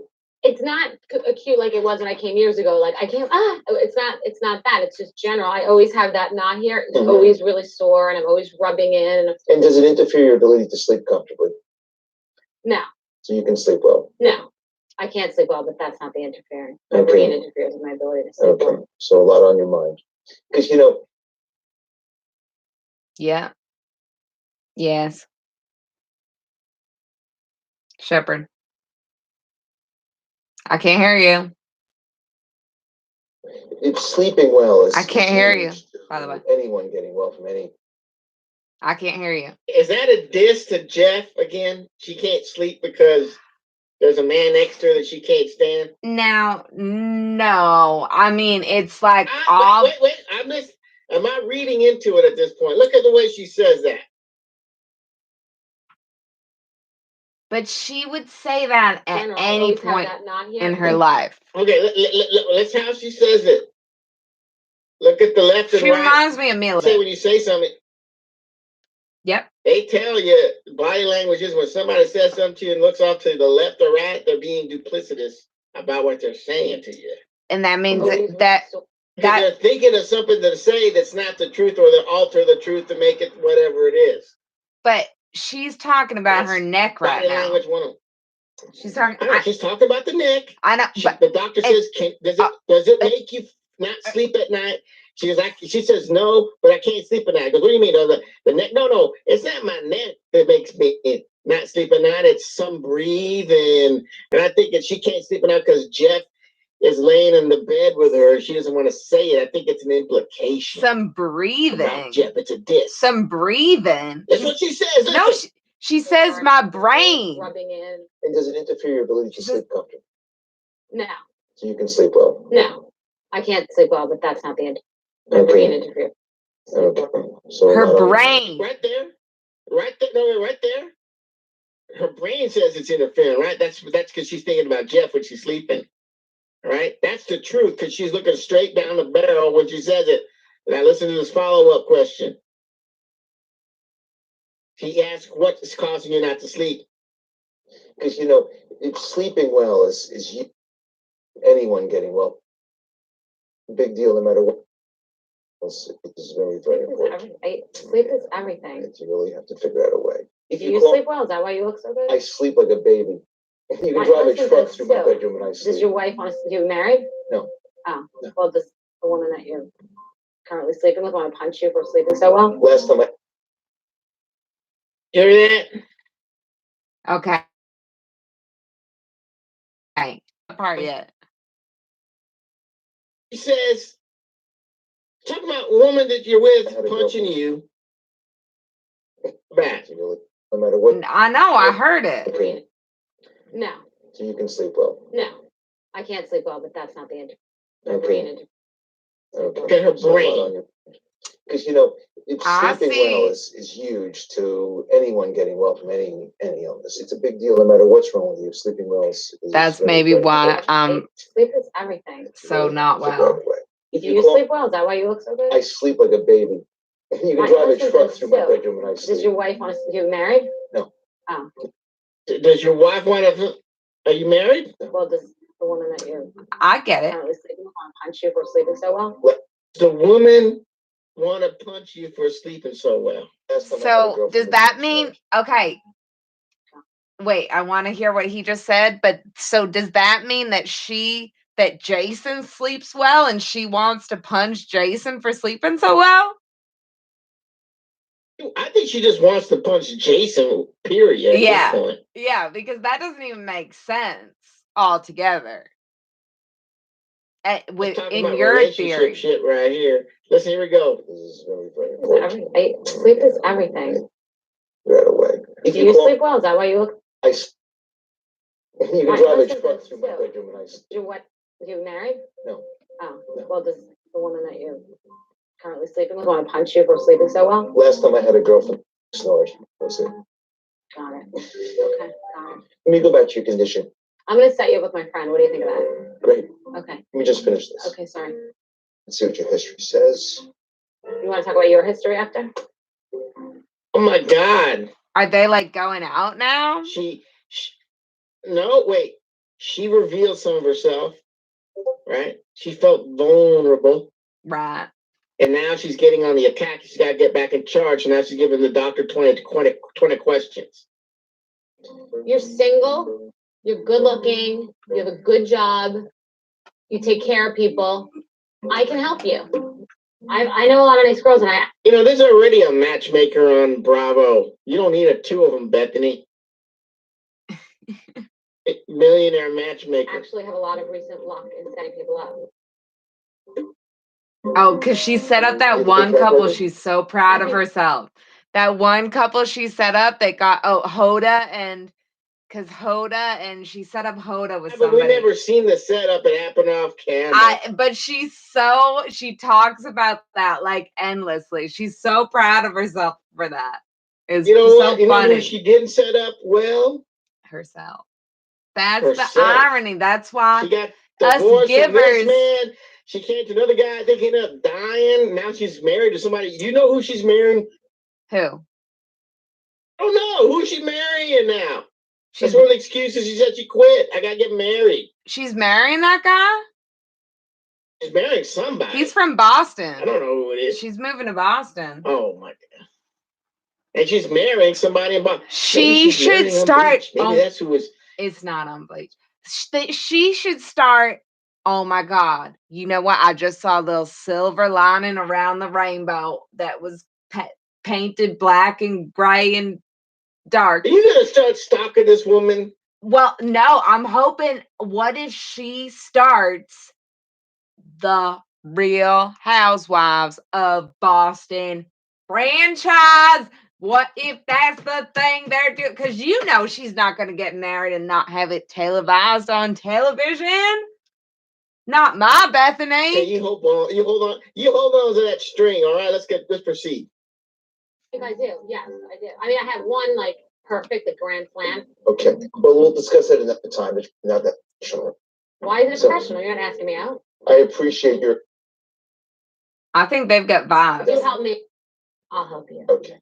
He wasn't biting. This is from 6 years ago. Not really. Okay. I mean, I have some highs and lows. So okay. That's more like aggravation, mood. That's New York. That's all of us. Oh, okay, that's normal. I don't think that my posture is actually that great, and it should be because I do so much yoga. I think it's awkward to just walk around with your boobs sticking out and have good posture. Okay, we'll take a look at that. And, obviously you have a very free schedule. He was a tough nut to crack. You're married and you have a child, right? Right. Okay. So how do you work that out with your schedule to fit everything in? I just fit that's what I just do. There's no room for anything. I basically, when I finish something that has to do with work, I don't even eat. I just run. I mean, I'll eat on the go. I'll run home to be with my baby. I kind of just work and then be with my baby. Headaches. I'm surprised you don't have a heart attack. Come on, so that's great, and I'm so happy you're so successful. But I can just tell you that at some point in time you're going to have to take a rest. So think about what I told you, and if there's anything you want me to do, or you want to try some treatment, or give me a call and see if there's other methods of exploration, let me know. I got you, Doc. I need to take a vacation, but crack my damn back. All right. All right. Nice to meet you very much. Bye. Nice to meet you. Wait, Bye-bye. so what is this like? It's like they didn't talk about. That's what happens when you go to the chiropractor. I don't want you to think that I'm not like loyal to you or like that I want to do this job.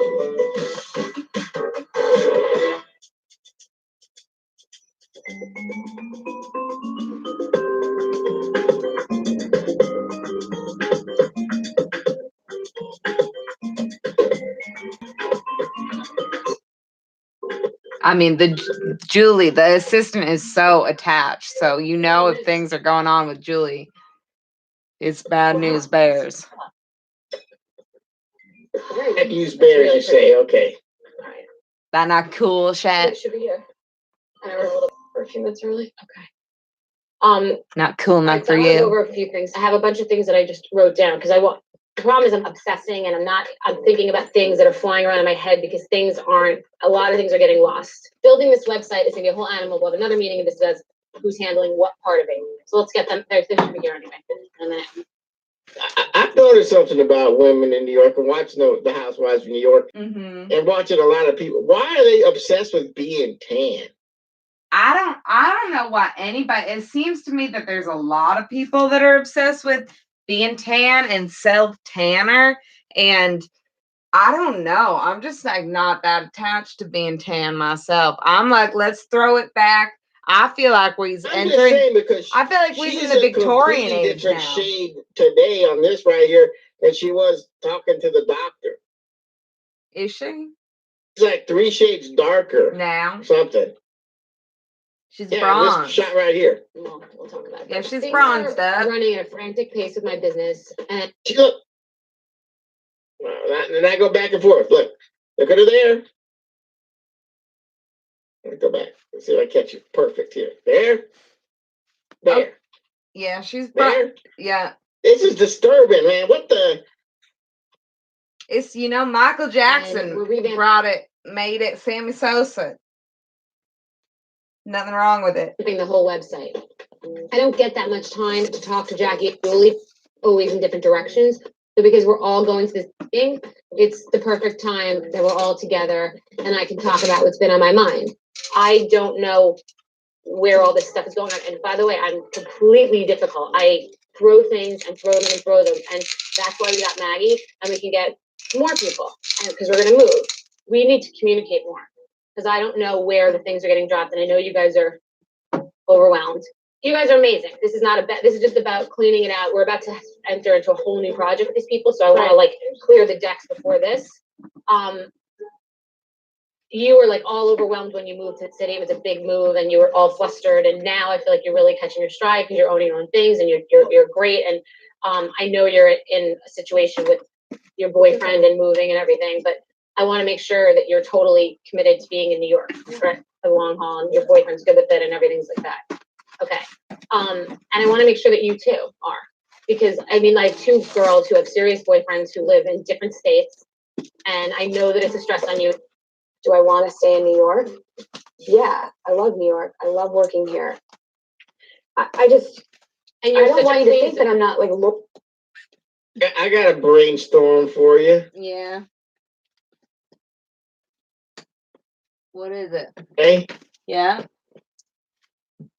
If she does move to Boston. Yeah. New England. You want me to be the new Julie? Would you apply to be her assistant? Oh, I'm sure she's gonna have an open call for her assistantship. But would you try to be employed by Bethenny in some level? I think it would depend. I think, I mean, if the right opportunity presented itself, sure. I don't think I'd be going out like, I don't think that I would be a Julie type. I don't think that would really benefit me to be a Julie type person to Bethenny. I don't know, but I would work with Bethenny in some capacity. Absolutely. I don't know. You keep your eye on the details. Oh, I'm keeping my eye on it. It's not my thing to keep eyes on. Well, I mean, how are you seeing me working for or with? I like Bethenny. Don't take this wrong, but I think you should be like her maid or butler. See, that I don't see so much. You think I should be her maid or her butler, Shepherd? You would be the worst maid or butler ever. And if it's on TV, it's gold. You trying to clean somebody's house or cook somebody's food, carrying some rodentia with you and all the other stuff that comes on, and you tying balls of yarn around like you're some kind of cat or maybe a spider. It would be hilarious because that's what I've noticed now. You've gone full on Charlotte's Web and turned your bedroom into a spider's nest or something with all this yarn everywhere. Yeah. That's true. But I think that would make for good TV. I'm liking that. Yeah, no, I'm seeing that now. But we got to get her. That'd be a living maid, and you could do some streams, and she wouldn't even know probably for like the whole time you were there until you got fired. Well, that's true. Or See, brought up on charges. the thing is that that Bethenny loves the camera and the spotlight, and she's been going. I mean, if anything, you'd think she wouldn't have been on Real Housewives this year because it's like Dennis died and then she was like shooting like the next day, Dennis so that's died. why. Why does Dennis die? Now she never got another dude. Well, it was like I don't know. I feel like Dennis was a person. Logical leaps here. You're so kind-hearted. No. I understand it and because within a year you're already marrying somebody to the point you're moving towns. Well, it's like that might be maybe like for him, like he should think about that and like maybe we shouldn't be getting married a year after this or whatever.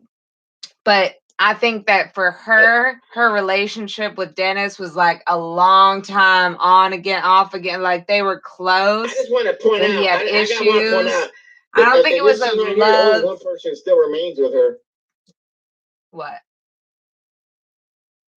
What? This is 6 years ago.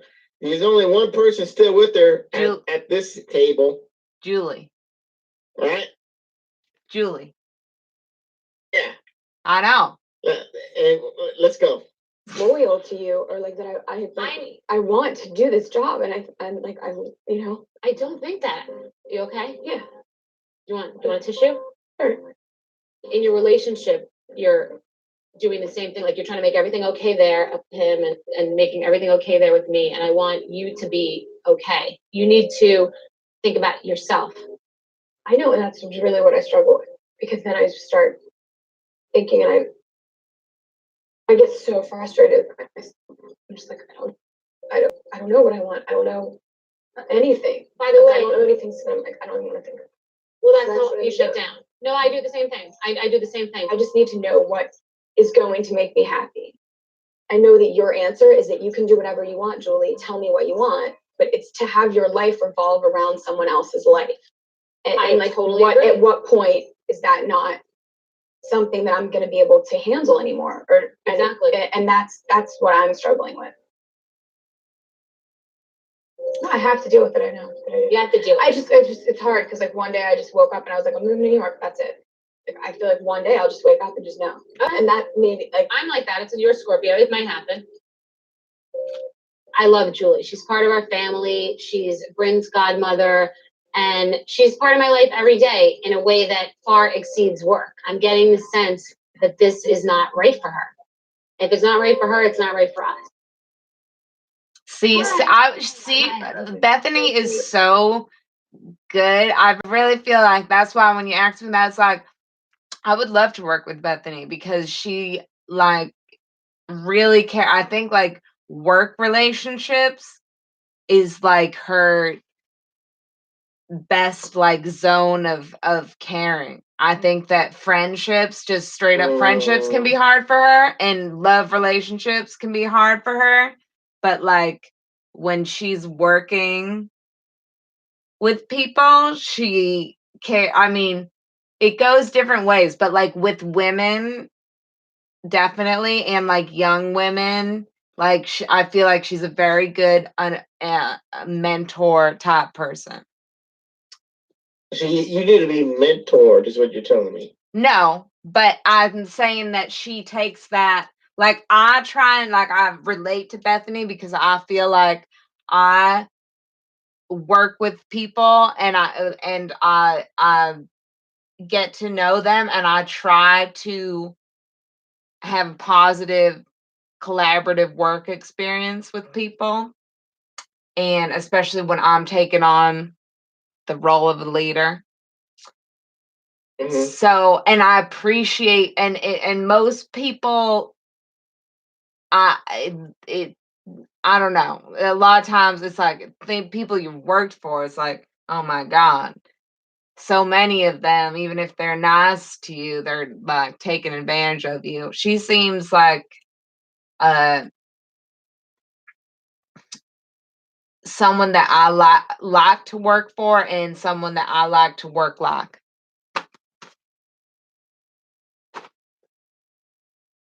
Okay. I don't know, Shep. That's just what was that. You don't even sound like yourself, Shep. What do you have to say? I never knew you had that kind of deep. I mean, that's a lot of that's real deep going into Bethenny.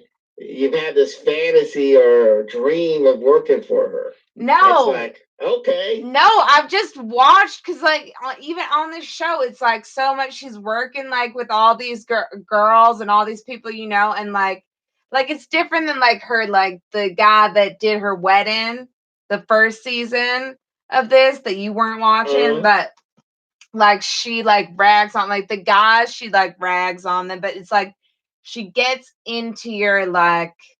I have a question though. All right. See, I think it would be interesting to see her try to get. She's on the show so much. How come when I go to Julie's Instagram, there's not one picture of Bethenny and Frankel if they're so tight? There isn't? No.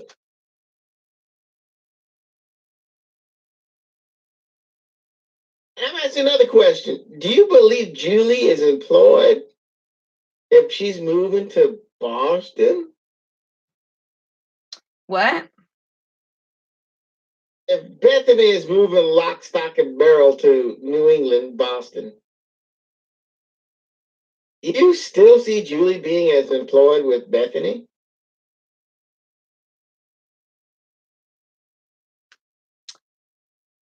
Wait, what? Sorry. I had to look at this text. What'd you say? Sorry. One more time. If Bethenny Frankel moves right to Boston, all the way to Boston, right, do you think that Julie is still going to be employed by Bethenny? Is she employed now?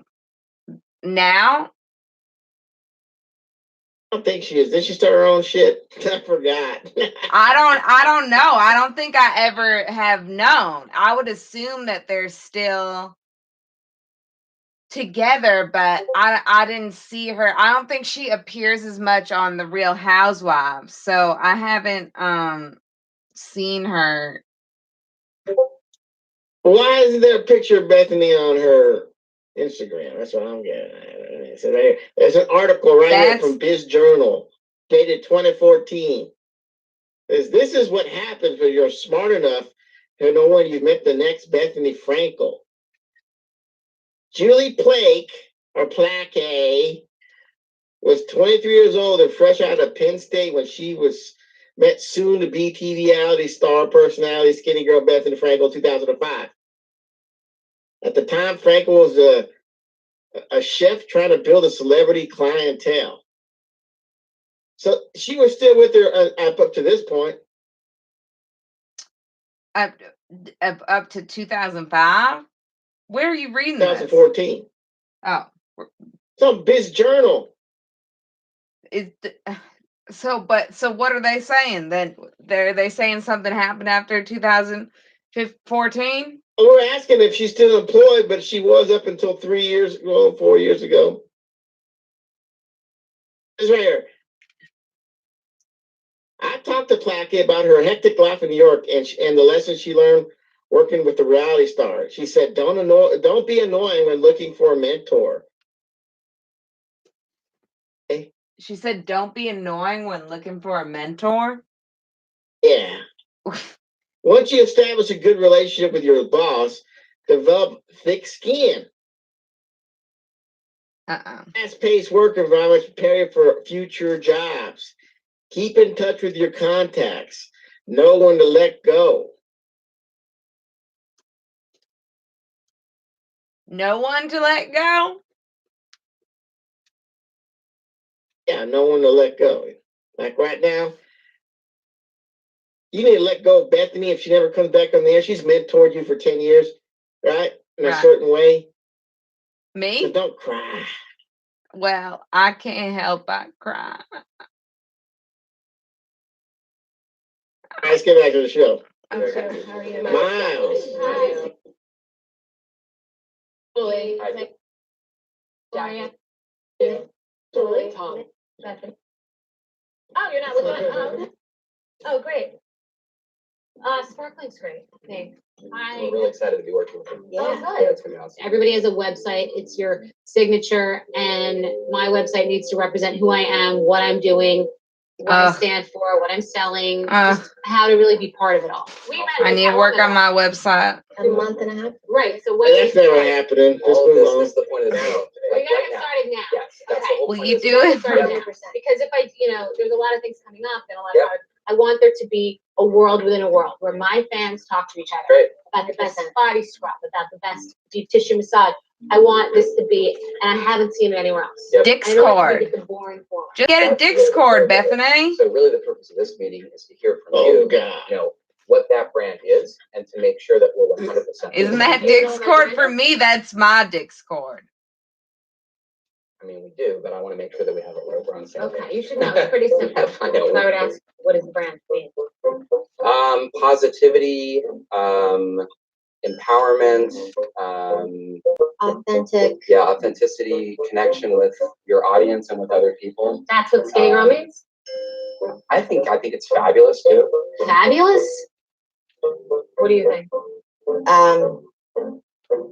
I love everything. I don't need you to love me, and I don't need you to tell me how great I am. I just want a great website to do exactly what I'm telling you that I wanted to do. I just want to know how many accounts you guys have, how many people you have working on this. We have 70 employees right now. Okay. Yep. And how many accounts like this do you have? Because this is gonna be a giant animal. We have a lot of partners, but we have a lot of staff to devote to all the people.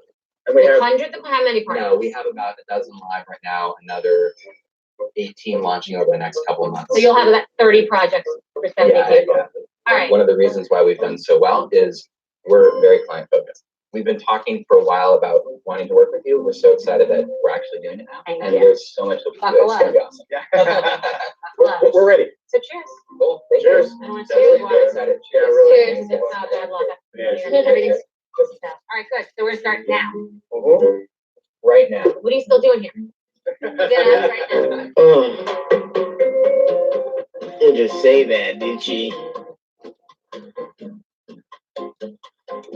What'd she say? Wait, what'd she say? Kind of terrible, but I don't You didn't feel just that say that, did she? Wait, what'd she say? I missed it. Bryn's great, and What? Oh, let's get. What are you guys still doing here? Go and work on my project right away. Get up, get out of here. Oh.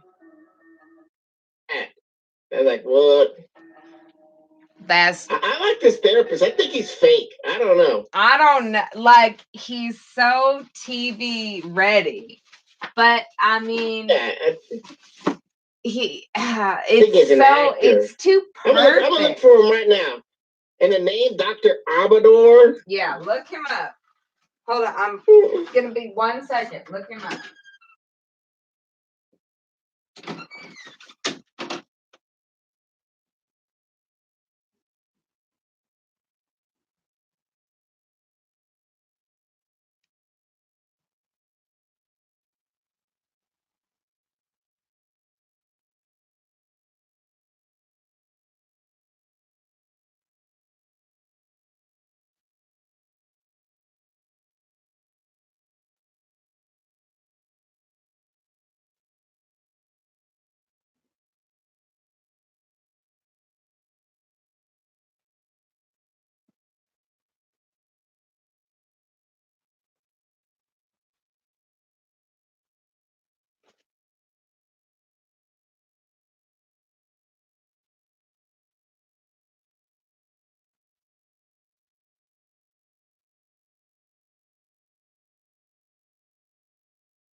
would imagine a sudden death from an overdose extremely different than just knowing someone's going to die of cancer. It is. You have the grace of. But this is different. Your life has changed forever. I mean, it's really brutal. He was really someone that I went to for everything. So him being gone is just a massive void, and I really can't believe he's gone. He had such a powerful force in my life and such a loving person, and my daughter loved him, that it was a whole thing that was hard to extricate myself from. But I had just said, though, that week, I haven't told anybody this, I had just said the Saturday before, I have to exit this dynamic. Wait, back it up. Did you find him? Yeah. I see a bunch of stuff out there. What is it? He has a website, but that could be fake. Is it that people asked her on Twitter?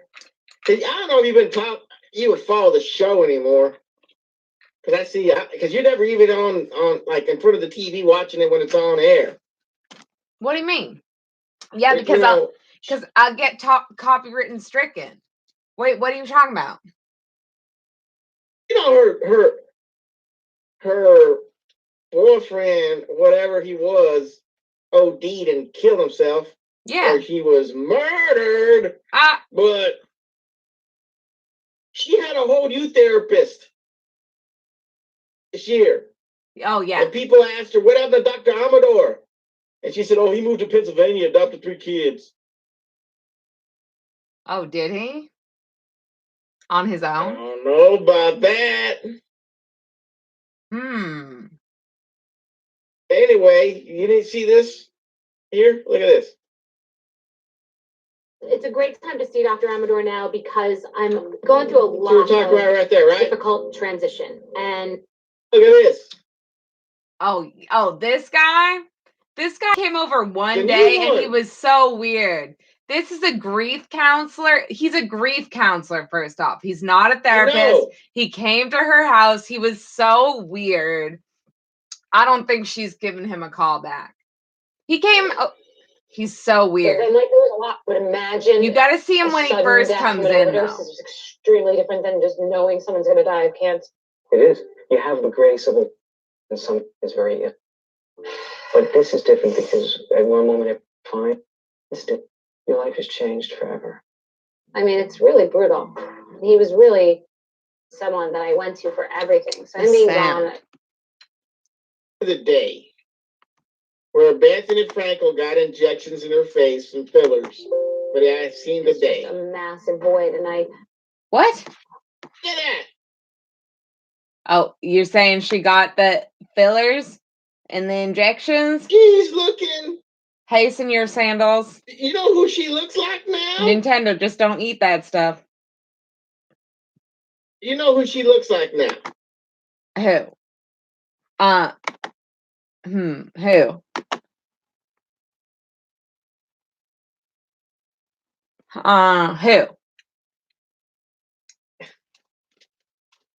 Oh, Gilbo. You're telling me you... Gilbo, what are you doing? You don't see a resemblance between her and somebody else? I'm at this moment. I'm half seeing it. Gilbo, where are you? I hear you. You don't see that she's trying to do something with that look that you see right there? What's she trying to do? Oh, I see you, Gilbo. You getting that? I can't believe you got in there at that hamster food. I didn't think you could get She's in there. trying herself in a Lisa Vanderpump. Oh, I'm seeing it. Okay, I can see it a little bit. Oh my God. A little bit. Gilbo got through another plastic bag into the hamster food. I think you're right. That's what you call Bethenny. That's what you should call Bethenny. She's a plastic bag with all that plastic surgery and fillers. Bethany should call Bethenny? Is that what you just said? So you should call Bethenny a plastic bag. I mean, she's making herself look like Lisa Vanderpump with all those. I think she did the nose and then the eye makeup and the lip fillers. The lip. Now I don't think she looks bad there though. You know, some people do that. She don't look like she even looks in the. Oh my God. Oh, let's go back to what she looks like now. What are you talking about? It's not the same person. All right, let's go. And I just got to run home in the middle of the day. How does that person look anything like that person in your brain? Huh? I mean, they are the same person, so there's that. But they don't look like the same person. I mean, they look. You can except they look enough like the same person that you can tell they're the same person. So. I know, but look what she looked like there. Well, yeah, and that was with all the fillers. Looks like that person, but older. And then now she's like, I'm Lisa Vanderpump. But where's this other one? I'm just saying, okay, let's move on. Where's the other one come from? That always makes it feel better. That other one's from that season. Lisa Vanderpump was never on Real Housewives of New York. Nobody's saying that. Nobody said that. I'm saying, where did you get that other? She sees a writing on the wall. She sees a writing on the wall. That's why she's hot-tailing it out of there. I don't think she's coming back on the air. I think that's a little pop dream you're having right there. I'm just trying to warn you. Real Housewives of Boston. I think now that is the silver light in this rainbow bride. Oh my God, you're setting yourself up for disappointment. All right, you know. Hey, I do it every day, but I get those high hopes. Jason's birthday thing. I set up this private golf with his friend Opie. He loves to golf. This is huge. Opie? And then he ripped me because his parents. I think it's the Opie these idiots are always talking about. So. I don't know how to win. It's gotta be.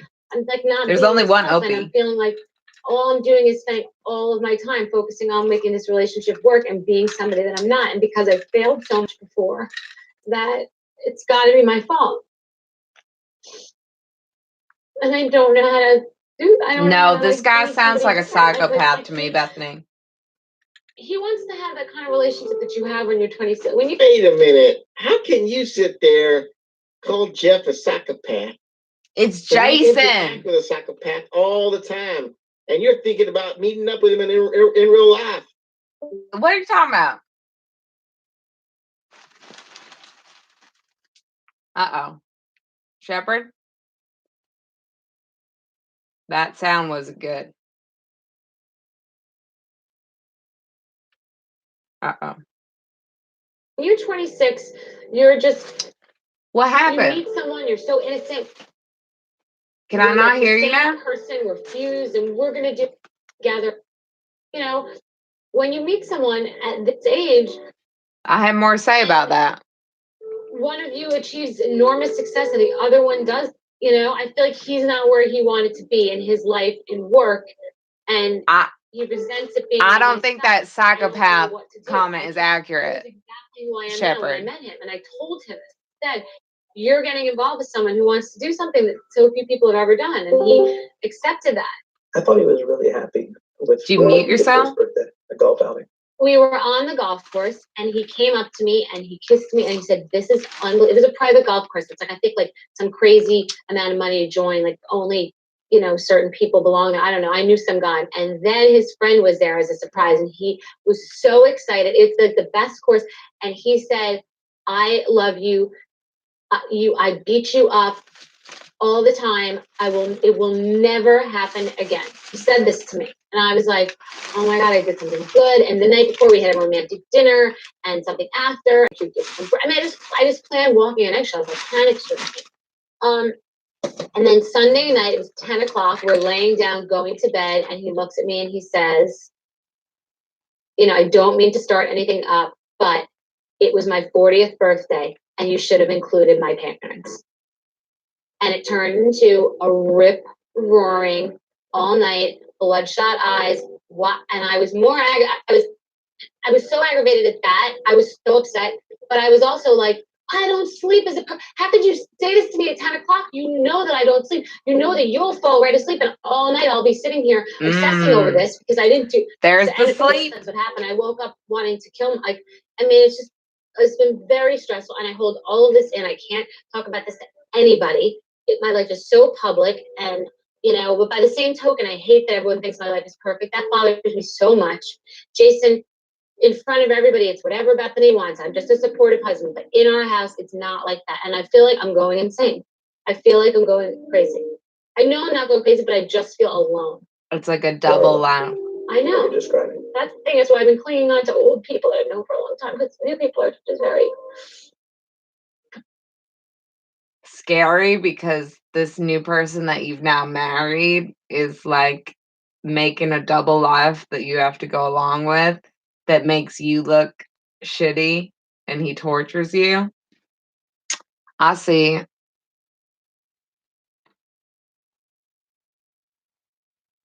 Shepherd, I can't hear you. Don't think I can hear you, Shepherd, because I can't hear you. And I know you's talking. Ah!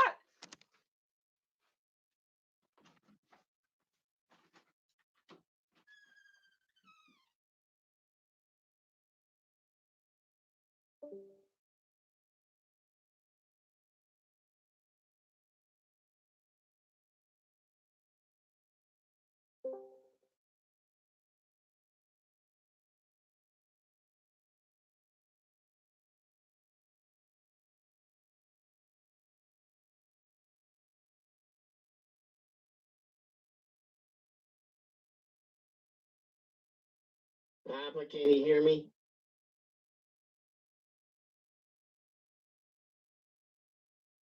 Hello.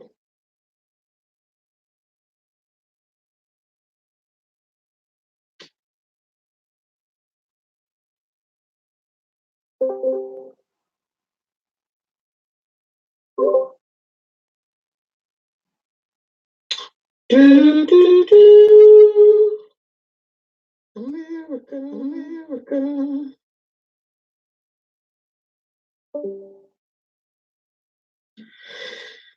Hello.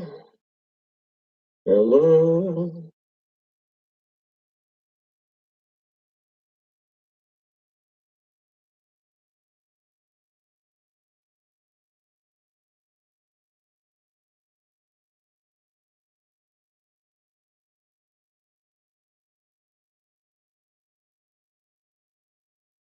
Hello.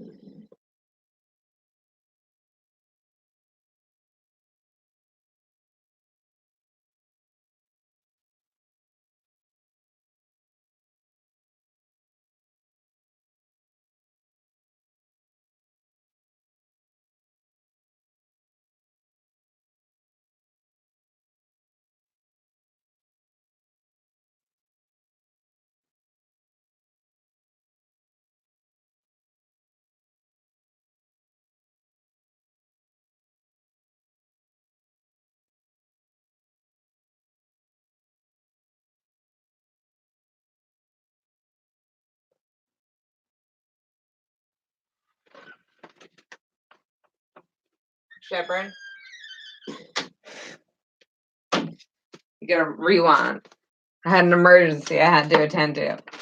Oh my god. What kind of emergency you got? I thought I left something on. Huh? I thought I left something on. Don't tell me. Maybe you don't need to tell me. It's not. If it's something personal. It's not personal. I don't really need to know. No, it's not I personal. don't need to know your personal intimates. I'm not I that left kind the of guy. burner on downstairs, okay? And I realized it, but it's okay, and there's no fire, and it's fine. I've heard you say that before. Do you have a reoccurring thing that you think you leave your stove on all the time? No, it's not like I have to check the stove. It's like I really left a burner on. Because I was cooking something and I left it on. And I turned it off. But if I hadn't, there would have it would. Want me to tell you a story? Okay. Okay, my brother's about, I don't know, a year and a half, maybe less, older than me. Mm-hmm. And I have a little sister who's like 7, 8 years younger than us. So my parents leave, and they leave me and my little brother in the house. And we have a big old house, right? Yeah. And they take the little baby with her, my sister. And they gave us like, we're like probably, I'm like maybe 8, right? And my brother's like 9. Right? Right. Maybe younger. I don't know. I mean, Probably. I might have been 7, my brother been 8. But anyway, they leave us some food to cook on the stove. And I'm the only one that can cook. So I'm not hungry. My brother says, and he's an older brother, mind you. Cook me some food there, Sheppy. So I cook some food. Little gay boy. Right? Yeah. And we sit down in front of the TV and watch some of the boob tube. When I made some good food, I don't know exactly what I cooked. It was on the stove. And we had gas. We had a what do you call it? Propane gas. Right? Right. And because it burned real hot, like a real nice stove. So I thought I turned it off, and it had like a little thing. I thought I turned off that stove, right? We sit in front of the thing, and then I noticed my brother's getting drowsy. No. Right?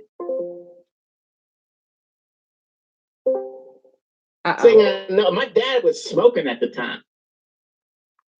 He was a smoker. So they come in, I hear the garage door opening. You know, that garage door, right? Yeah. Because there's like a separate little garage thing we have in the property over there. I know mom and dad's is coming home. My mom comes in and screams to high heaven. Says my daddy's name. Don't! What? Your mom screaming that? She says, don't stop! He was about to light up a cigarette and we were all blowing sky high. Oh, wait. Who was screaming don't? My mom. How'd she know? How'd she know that the house had filled with gas? Because she could smell it. Oh, and then your house blew up? No. My mom stopped my dad. Oh. And then had to wake up my brother. They called the ambulance and everything. I was humiliated in front of the whole neighborhood. Was everyone just standing out there pointing and laughing at you, saying he almost burnt the house down? Somebody point at a 7-year-old and laugh at him like that? Is that what they were doing? No. So why were you so embarrassed? They killed my entire family. Well, that's not embarrassing. That's a little. It's horrible. Well, after that, I kept checking the stove. I kept checking the stove. Like, is the stove on? Is the stove on? And I'm kind of sensing that maybe you have a similar incident. Kind of, but I kind of keep. No, I did burn something. I did cook something, and I fell asleep, and and I woke up and it was burning. But it wasn't no fire, but there was a lot of smoke and it was burnt. Real burnt. But I've been burning stuff recently. I remember like for the next year, like up to like 8 or 9, I was an obsessive compulsive little boy. I had to touch. I had to every time I walked through the kitchen. I had to make sure the thing was like and I had to make sure the lights were off. It's like that, and it gets to the point where like they go, "Oh my God, we gotta take a little Shep to the psychiatrist." Really? How old were you when that happened? Well, it was just like whatever behavior modification because they know I was obsessive compulsive. I had to touch it. I had to check everything 3 times. It's always in threes, right? Right. 3 times because you already checked that stove once or twice. You're gonna check it a 3rd time. I know how this works. No, I mean it's like you're gonna check it again. I mean, I know how it works. Don't. I got a brain the size of Gibraltar here. Anyhow, but I was like a little kid, and they go, well, let's go to this behavioral therapist, right? Or they took me to this behavioral therapist. I don't even know. They go, what? They go, they said OCD, and I go, I hated it so much. I used. You were like, oh, say what? That I possess to stop myself from being obsessive compulsive. Wow. Wow. All right. Now, wow. You evidently got very little brain power, so get over it, all right? Stop checking the stove, but you're going to check it 2 more times if you only checked it once, or 1 more time you already checked it twice. Well, never hurts to check, does it now, Sheppy? But it could hurt. Right. It could hurt your whole family to not check.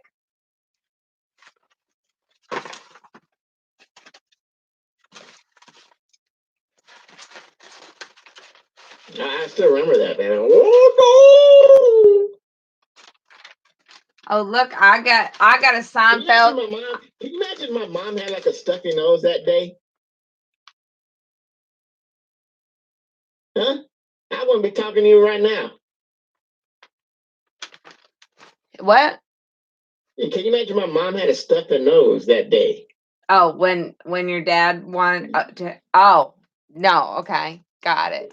I thought you were talking about like when the day that your dad was like, "Hey, let's have sex," and your mom had a stuffy nose, and she was like, "No, I don't feel like it," and then there'd be. Do I talk filthy about Herc and your mama? Oh my God! How do you know that? No. Do I talk dirty about Herc and your mama? Huh? How do you know about Herc? You told me. I told you that? Yeah. That's so funny. I'm your best friend, right? I know. So don't talk about my mama like that. No, but I'm just saying. I thought that's what you were saying when you were like, "Thank God she didn't have a stuffy nose that day," because on the day of your conception, what if she had a stuffy nose and she was like, "I just don't feel like it, Shep Senior," and then there would have been no Shep Junior. I'm saying right now, like you and I are the only 2 people in this whole universe of streamers and all this bullshit that have 2 parents that are still married to each other. All right. We know what relationships are supposed to be because you've seen somebody married to somebody for in my case, over 40 years. And I don't know, I mean, in your case. Right? I don't know, a lot. Yeah. So it's sad because I see an island of broken toys. These people like in Bleached or Sean Z or whomever, who they don't got mama and daddies that are together forever. And it affects them in some way. They become weird. And they can't be funny and they can't relax. They're all on tangent and stuff over that stuff. So respect my mama and respect my daddy. All right. I certainly do, and I'm glad that she didn't have a stuffy nose that day, and I'm glad that she probably didn't have a stuffy nose on the day of your conception either. I'm just happy. I don't know about your mama. Who knows what they were putting up the nose back then? I mean, maybe a stuffy nose helped. Who knows? Who knows what they were doing in the 60s? I don't know. Hey, now they got away with it, didn't they? All right, let's go. Okay, where's the? I can't even see the show no more. I shared the screen with you. Wait, I gotta share the screen again. Here we go. And we gotta back it up. And look, I'm looking through my old notebooks here that I'm finding because I'm still organizing in here. Don't think I'm not. And it said I got a Seinfeld quote because it says, for example, he dunks Kramer on Joe DiMaggio. I don't know why I wrote that down, but I did.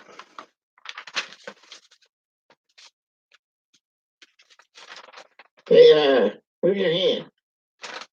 You not see the screen? Move my hand. I gotta call you back, all right? Okay. Okay. I can't see the screen. Okay, let me leave this call. Let's just get out of this call here. Oh, I also wrote down on the day that Whitey Bulger got caught. I was in South Boston. I remember it.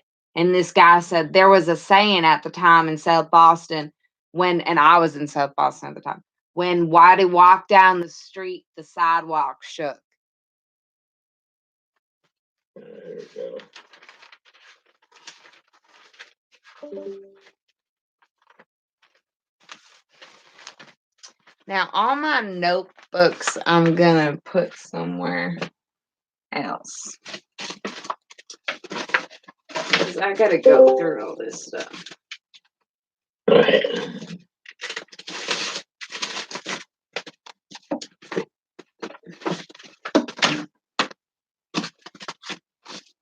I got to get out of this Hey, place. are you there? Hello. Okay, are you there?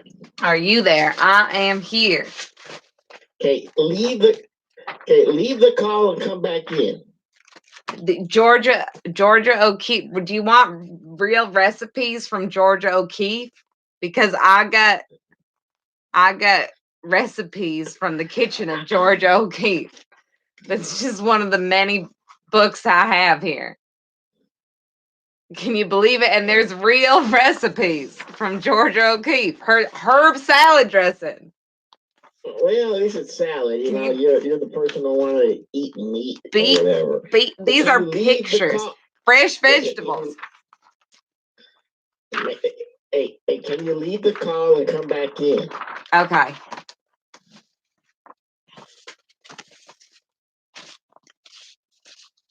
Will Noonan. Look at this. Okay, I gotta leave the call. Okay. Come back in. Okay. Oh, coming back in. Coming back in now. Oh. How do I leave the call? Okay. Leave call. Okay. Okay. Join call. Okay. Am I back? Hacky sack? Yeah, can you see the screen? Yeah. I'm seeing it. All right. There you go. Get back to this crazy person here. He's crying. And then Sunday night, it was 10 o'clock, we're laying down, going to bed, and he looks at me and he says, I don't mean to start anything up, but it was my 40th birthday, and you should have included my parents.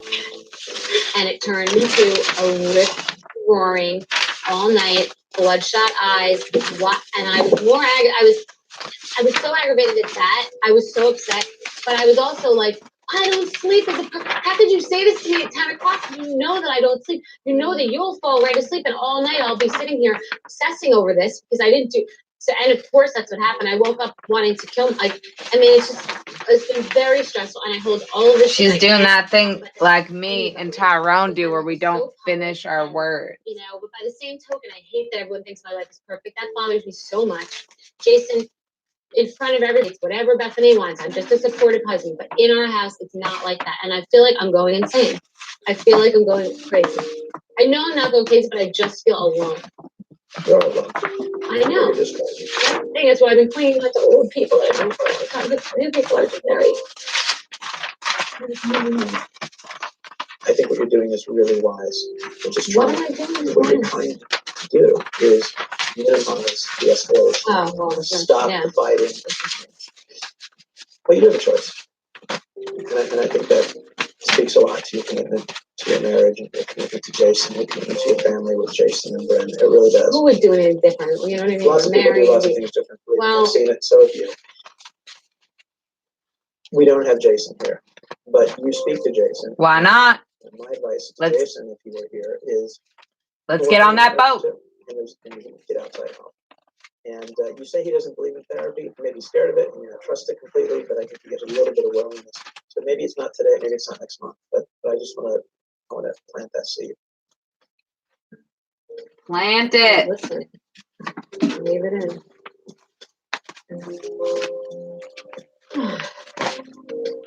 Keep breathing. This sucks. Coming up, a couple exercises, with the swiftways.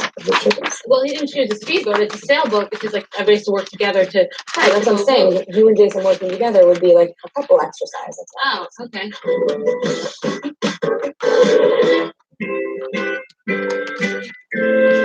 It's ballet time. Welcome, little ballerina. Ballerina. Hi, Bryn. Welcome to the first ballerina. Here we go, Bryn. You want to sit by me or you want to sit by your Over here. Little Miss Independent already. Perfect. Don't worry. We don't want to mess up our hair, too, baby. Nice. We don't want hair. Let's not start that. And no taking other people's bows out. No. Did everyone get their teddy bear? We're going to do a little teddy bear dance.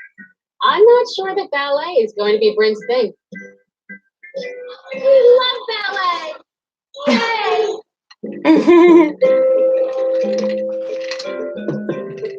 That's about as much ballet as I went to. Too. My favorite part was running around the room like a horse. You spoke to him, and you're definitely going with Dr. Andor, right? Yes. So I can move forward with the travel. Yes. I think it'll be cool. I'm really That'd excited. be really cool. The helicopter. Basically, I figured out you can take a helicopter from 30th and 12th Avenue to Block Island. And it's as safe as a plane or any other means of Yes, transportation. just as safe. I spoke to them about, having Bryn come, and they say people do it often. You'll leave around 3 o'clock, which means you'll arrive at Block Island around 4:45, 5 o'clock. And when you arrive there, you will meet Dr. Amador and you'll board his boat. Jason has agreed to go on the relationship building cruise with Dr. Amador. It is an 8-hour journey to Nantucket from Block Island. So then you arrive in Nantucket around 1 in the morning. We're getting into it now. Yeah, wait. So this is about the boat thing. Yeah, the boat. That's the next episode. You do dinner on the boat, all your exercises. What exercises? Like a couple exercises.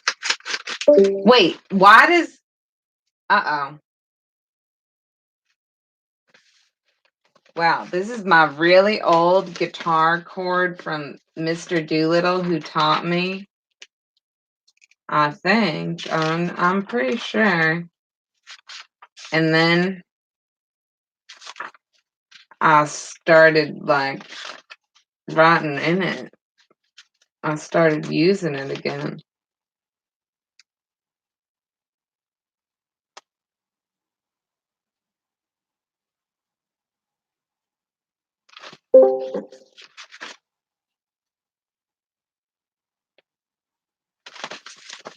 Well, Hello, what happened? I don't know.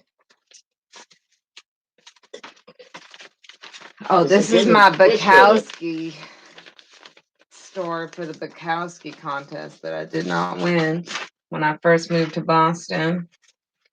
And then I decided it was lame and never entered it again. I forgot that Bukowski was one of the mass. Asshole, but wasn't he? I thought he was. No. But we have Bukowski's Tavern here. We have this place called Bukowski's that is like a bar basically, and then they have this Bukowski riding the harpoon pen and pint contest every year, and it's like a riding contest that's held at the Bukowski's bar, and it's like got some rules to it. I know he moved a lot. I thought he was born like in a different country, but I thought he spent some time in Massachusetts for some reason. I know he died in L.A. He was a drunk. But he also worked for the Postal Service his whole life. Yeah, not his whole life. At Most all. of it, yeah. No, some of it. Some of it I'll give you. Oh, The Dog Detective. Here's one of my early books. The Dog Detective. Oh, looks like we got a couple of those in there. These I gotta preserve. I gotta. You know what? My parents, they moved out of the big house that they had when they were like children's, right? Yeah. And they moved into a smaller house, and you pocket the money. And I remember going through this like maybe 15 years ago. Yeah. Going through all my shit in my room up in my mom and daddy's house. Yeah. Like, holy shit. You know what I did? I gave most of my books to my younger cousins. Or my cousins' kids. You know? And I just moved on with myself. You keeping all this stuff, aren't you? No. It's in a plastic bag. Like a comic book. Yeah, because this is a book that I wrote, and it's in pencil. And it's fading. I gotta figure out how to. How old were you when you wrote the book? I wrote a lot of books. I was very young. Wait. It looks like you might have been like in first grade writing this book. Yeah. Yeah, but have you read the book lately? It says The Dog what? The Dog Detective. The Dog Detective. And it's a dog-eared thing that you got. It's got staples in it. Yeah, I made my own books. It's on Big Chief notebook paper. I made my own books. Or something. Did you write books this long at your? Yes. Did you? Can you see the illustrations? That's what I'm saying. I got to figure out how to preserve this. So let's see what little 1-year-old Charva. You want to see? About the Dog Detective. I shouldn't even be touching it. And I gotta say, Charva. What? Even though you're in first grade, I gotta give you a C for penmanship. Oh, come on. Now I shouldn't even be touching this. This is so delicate. The Dog Detective. And it says Dog Dreamland. Inside. I can see it already before you pull it. Crayola, and I see blocky figures. Oh my God! In a faraway land called Dog's Dreamland, there was a great dog detective. He did not talk much, but he was great at his job. Anyway, if you want to know more about a dog's dreamland, then I'll tell you. It's a magical place, and it's full with cool things. Wait. Did you pronounce did you spell fool right? Full. F-U-L-L? Yes. Or F-O-O-L? F-U-L-F-U-L-L with cool things. Chapter 1. Okay. Chapter 1. Dreamlands. The penmanship is kind of bad still. Okay. Would you shut up and let me read my book? Chapter 1. Dreamlands and things to do. And I'll tell you even more on the next page. All sorts of things happen in Dreamland, like what you saw on the other page. But now let's get back to the great detective, all right? Well, he was walking by and he found a case on a sign that says Lost Cat. He wanted to find out who put up the sign and who would be wacky enough to put up a sign saying Lost Cat. He thought, and then he knew Mr. Wacky. He was the only dog with a cat. He went to his house immediately and got out his checkbook and ran to Mr. and Mrs. Wacky's house and rang the doorbell. Mrs. Wacky came to the door. He said hello in a very little voice. Was it you who put the sign saying Lost Cat? Yes, she said, but it's my husband's cat. Maybe you should talk to him about it, she said. He checked something off in his checkbook. Chapter 2. He's on a case. And where did you see your cat last? He asked. Ask my husband, she said. He walked in. He did not see Mr. Wacky. He went upstairs. He saw Mr. Wacky crying on his bed. He said, I am very sad, for I lost my cat. I am Kick me here. out of my other account. Avery Brokebar is no more. I wouldn't be surprised if that goddamn guy reported me to Discord or something. I am here to help you, said the dog detective. Mr. Wacky sobbed again. He left the house, looking for it everywhere. He kept looking till he got very tired, and then he stopped and said, I'll never find him. When he was walking home, he stepped on a lump he heard. A meowing sound, very loudly. He had found the cat. Chapter 3, he solves the case. He brought him back to Mr. Wacky. Mr. Wacky was very grateful and invited him over for dinner. They had a great big feast with mashed potatoes and peas and turkey and olives and meatloaf and other kinds of food. Uh-oh. I gotta ask a question here. Yes. Okay. I noticed how everything's at a slant. Yes. Are you left-handed? As is life. No. Are you left-handed? Right-handed. Right-handed. Why is it on a slant like that? Why? I'm 1 year old, but once they were all ready, the cat disappeared and they had to look for him, but they could not find him anywhere. This is the second time the cat's disappeared. They sat down in the family room and the detective stepped on another lump. I love how every time they find the cat, they're just stepping on a lump. And the detective stepped on another lump and he heard a barking sound because it was Mr. Wacky he stepped on when he was looking for his cat. Who's Wacky? It's Mr. Wacky's cat, Mr. and Mrs. Wacky. And I guess Mr. Wacky barked when the detective. See, I thought it was going to be. See, I'm so smart, such a genius, even at this age. Whenever this age was, because you think, oh, he stepped on another lump. It's the cat again. It's not the cat. It's Mr. Wacky. Wait. I gotta ask a question, genius. Yeah. Why did you just erase the misspells, but you scribbled through them? I don't know. I don't like a pencil, and I like that I did that. So I don't know. So, chapter 4, he solves the mystery. They ate supper and then went back to looking for the cat, but they couldn't find him. You can see Mr. Wacky looking under there. You can see. Okay, Mr. Wacky. Why is everybody so blocky? This looks like maybe Picasso did this. It is so blocky. Yes, thank you. Finally, the detective takes Mrs. Wacky's pocketbook and puts it away. Wait. Now, so hold up. You can't take credit for being a cubist like Picasso in the first grade. It just means you had, I would say it's more like you're like in the Middle Ages where they lost all perspective in art. Remember, if you back to art, I don't know how versed you are in humanities. You know how everything was realistic during the freaking, like Roman times and Greek times, and then we go into the Dark Ages, in the Middle Ages, and everything got blocky because their worldview is more skewed towards religion, and that's the reason. They knew how to draw, but they just started drawing everything looking flat without any freak. You can't be cubist. You just had a lack of perspective. Okay, can I continue now? Finally, the detective takes Mrs. Wacky's pocketbook and puts it away, but he sees the cat in it and puts. I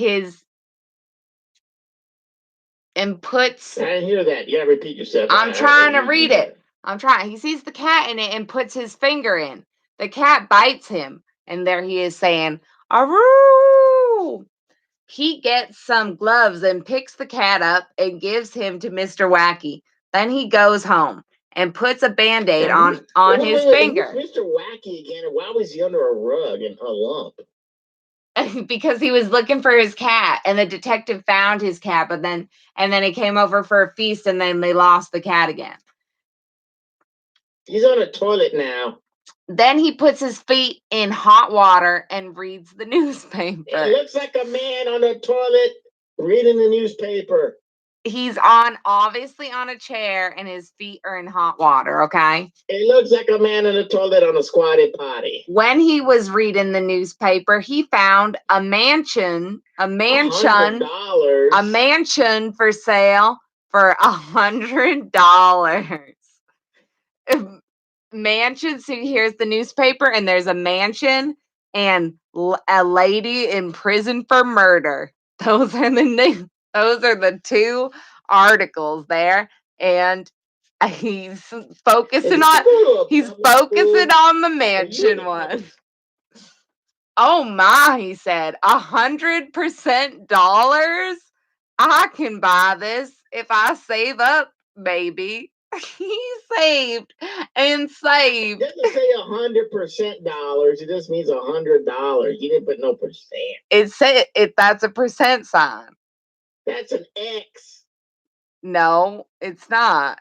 It's got two little circles. It's a percent sign. I don't know why I did that. You didn't know what percents was in first grade? Stop it. I don't think I did. I don't know. I must have seen it somewhere. He said $100%. I can buy this if I save up. Maybe. He saved and saved. I think that's a sad attempt at the dollar sign. You put it on the wrong side of the 100. And it's also a percent sign. And I agree. So he saved and saved till he... Stop interrupting my book. Let me get through my book. We got to get back to Bethenny, okay? He saved and saved till he almost had all of it. But he couldn't find another case. He never mentions him getting paid by Mr. Wacky, though. That's something that I critically missed there.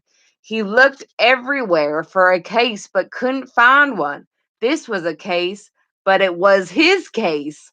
None would pay him for his case at all. He thought to himself. Chapter 5. He gets married. Finally, he got one and got paid, but then he fell in love, got married, it says Wick paid money. Wick. Okay, you can't even spell with, and you want me to believe he wrote his percent sign. Finally, he got one and got paid, but then he fell in love, got married with Wick paid money. And after that, he had to pay for the money. Right, which paid money? Which he paid got money to get married? I guess I was trying to say which cost money. I think one of these dogs is crying. He's very far away from the bride. So I know it's like I'm so advanced. I think I'm just being original even then. So and after that, he had to pay for the honeymoon and a new house, but it was worth it. He had bought a rabbit for Wendy, his wife. He didn't like her mother, but he didn't tell her. In fact, he told her how much he liked her mother. I hate to point out, but this entire story is just one giant run-on sentence. I haven't seen one period. Oh, I've seen lots of periods. And this is him. Yes, but not this on the is him. Look, this is him lying to Wendy about her mother. Why do you keep drawing people on toilets? He said, that mother of yours, why do you think all chairs is toilets? That's your issue, Shepherd. And I think it might be a gay issue. I don't know. I'm not saying that all chairs are toilets. Yes, you are. At 1 year old look like toilets. No, I'm saying you look like a toilet at 38. Now, look at what he's saying. I'm much older than that. I mean, I already told you how old I am. I'm over 38. Where'd you get that from? You sound so young. You sound like 22 to me. Because I'm a youthful person. You sound like, I don't know. And I have such a vision. It's like, it's like, I have such a vision of you, Sheppy, in my head that I just know that if I seen you and Jorge, I don't know. I know. Hear that? You gotta repeat it. Let me just get through my book, okay? Look at now. Here's the illustration, and you can send illustrations like this of shepherd of an unbalanced shepherd to the. You want to see a picture of to Jorge? the contest. Yeah, send me a picture of Jorge. Oh no, I'll show you right now. No. I'm gonna send you no picture. Okay. Well, I mean, I don't even see no screen. You better go screen to screen with me. I can't even see you now. Look at, he's saying, that mother of yours is great. And she's saying, oh, really? Whenever he said this, Wendy would say things like, oh, really? And you're kidding around. He also liked to tease her. But 2 years later, they had a baby. They named him Mike. They loved Mike very much. Chapter 6, they have a baby. And they live together, and somewhere out in the dog's dreamland, there are Mike the detective, Wendy the rabbit, and Mike in the house.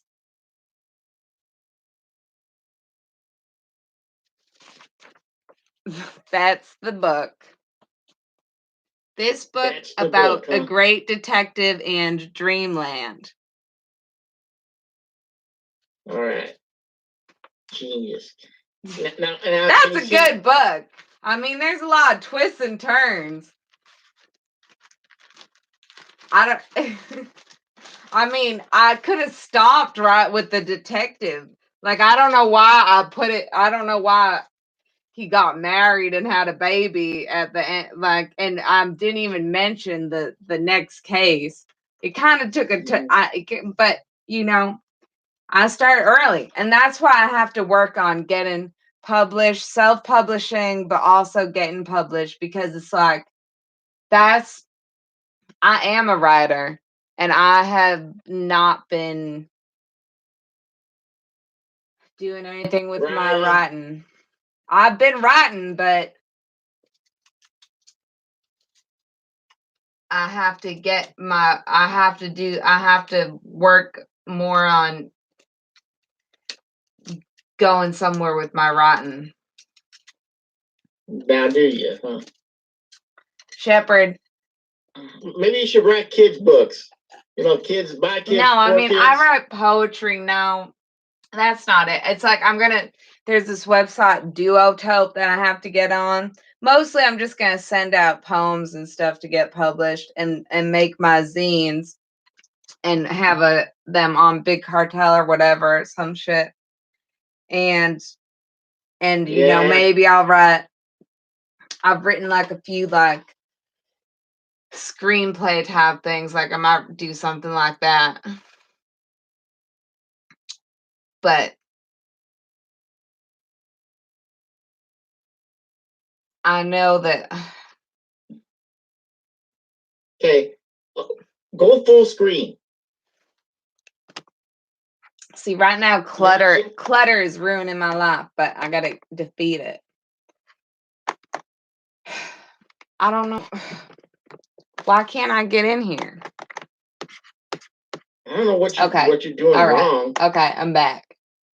We're back. Right. Back. I'm gonna show you a picture for like 5 seconds, and that's all you're gonna get. Okay. Right? Okay. There's Jorge. Oh, Jorge looks good in drag. Yeah. I think he'll just see our dynamic, but I want little Mexiquito there. There's only 2 people know inside Jason. You. There's Jorge. We should just keep Jorge at the top of the screen. You think he'll be inside Jason? Wait. Jorge is not on the top of the screen anymore. Wait, can we rewind a little bit, because I don't want to miss a word of this. I think we're gonna have to.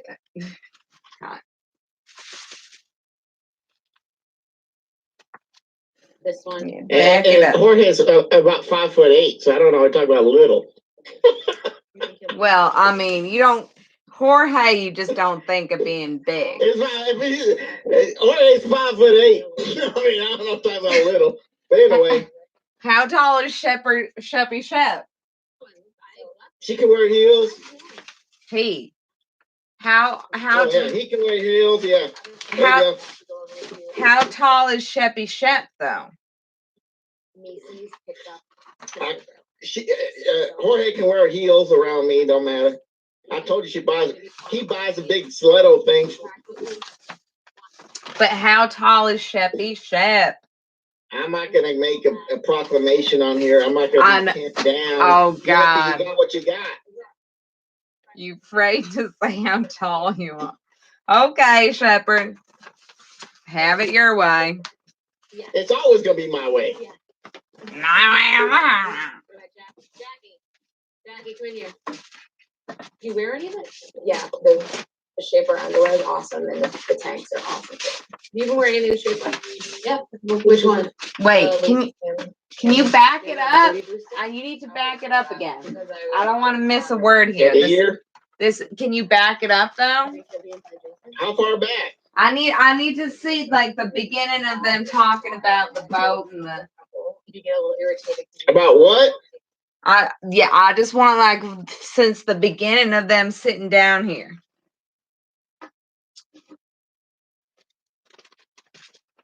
This is very important. I'm glad that because I've been wondering where my books is. I've got 2 more books. I'll share them with you. Okay, no, that's enough. Not right now. Not right now. No, I'm going to stretch them out. I won't give them to you all at once.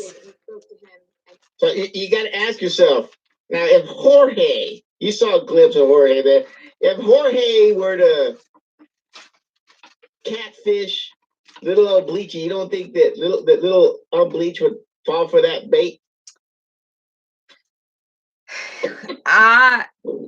You're gonna have to send me the data. Nothing. You're not getting anything. Then I'm not. Until I think I should give it to somebody. Well, then I'm not biting on this story. All right. I mean, you've heard Jorge's voice in the call. You've seen her picture that she sent me he sent me on my phone that I put up on the screen for a second. I never heard Jorge's voice on no call. Oh yeah, you did. You just don't remember. Like you don't remember that you told me your daddy's name. Well, I can see that I remembered. I can see that I told you that without remembering it exactly, but I don't. Oh, come on.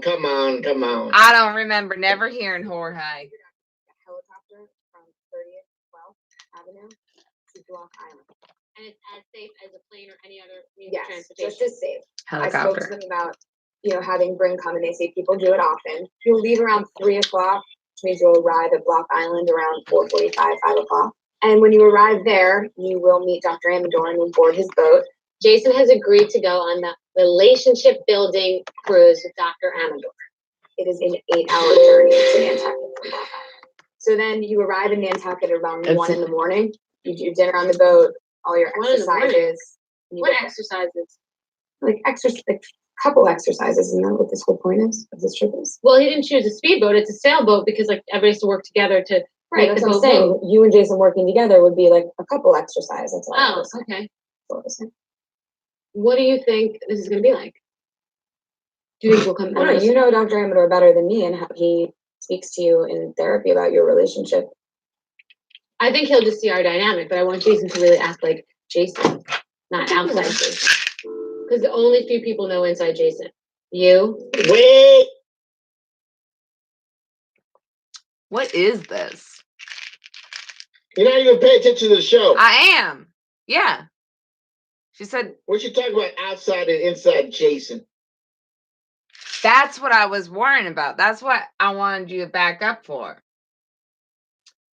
I don't know. Back it up a little bit. This one. Yo, you gotta back up because you went out looking for some more full stuff in your little bedroom there. Well, look, I found this medication. I don't know what it is. I don't even got you on screen anymore, girl. Okay. It's called ibuprofen HCLSR. Ibuprofen. You can't read? No, ibuprofen HCLSR. I gotta ask a question here. All right? Because it sounds like you're mocking me. How? Why? I gotta ask you right from the horse's mouth. Don't think I didn't see what you wrote today in your Discord. What I write? You're writing all weird. guys are Real Housewives of fans. You guys does this. So, all right. What does that mean? Are you making fun of the way I talk? no, I was making fun of you. That's just how I talk. You ever see me type any different? I don't think so. Sheppy.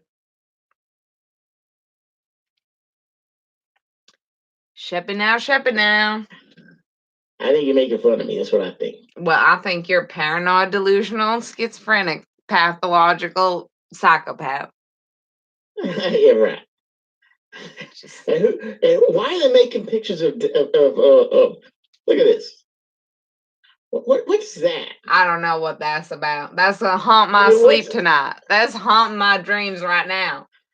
Why is somebody doing that to him? Like, imagine you're him. He has an idea of what he thinks he is and how he looks, because everybody's got like a little bit of body dysmorphia. And he come into some fool like that, puts that picture up there in the Discord. He loves it. He posted on Instagram today. Mm-hmm. I did a much better portrait of it. He's got lipstick. He's balding. He did. He's not balding. He just gets that little sweaty. It's true to life. It's an accurate depiction. I'm saying is that you know how he sees himself when he looks in the mirror. Wait, but look at what about my Hawksbox portrait? Can you see mine? I'm not on. Okay, I gotta open up the browser again. Yeah, open that. Just tab me. Just tab me. Just go to YouTube. Oh God, I'm bored. Jorge is getting mad. We got like get to the story pretty quick. Okay. All right. We're getting to the end. We're only gonna get through one episode. Wait, back it up a little bit. You can keep wanting me to back up. I backed it up 5 Well, times. I want to hear the inside outside now. There we go. And I want you to see my Hawksbox portrait, but maybe I'll post mine online. Okay, I'm looking. And I saw that portrait already. Well, why my lesbian, supposedly lesbian to lesbian, don't even recognize my portrait that I did way before this person that's way better? Basically, I figured out you could take a helicopter from 30th and 12th Avenue to Block Island. And it's as safe as a plane or any other means of Yes, transportation. just as safe. I spoke to them about, having Bring come, and they say, Here we go. you'll leave Don't around miss 3 it. o'clock. Okay. You'll arrive at Block Island around 4:45, 5 o'clock. And when you arrive there, you will meet Dr. Look, I just want to freeze it right here.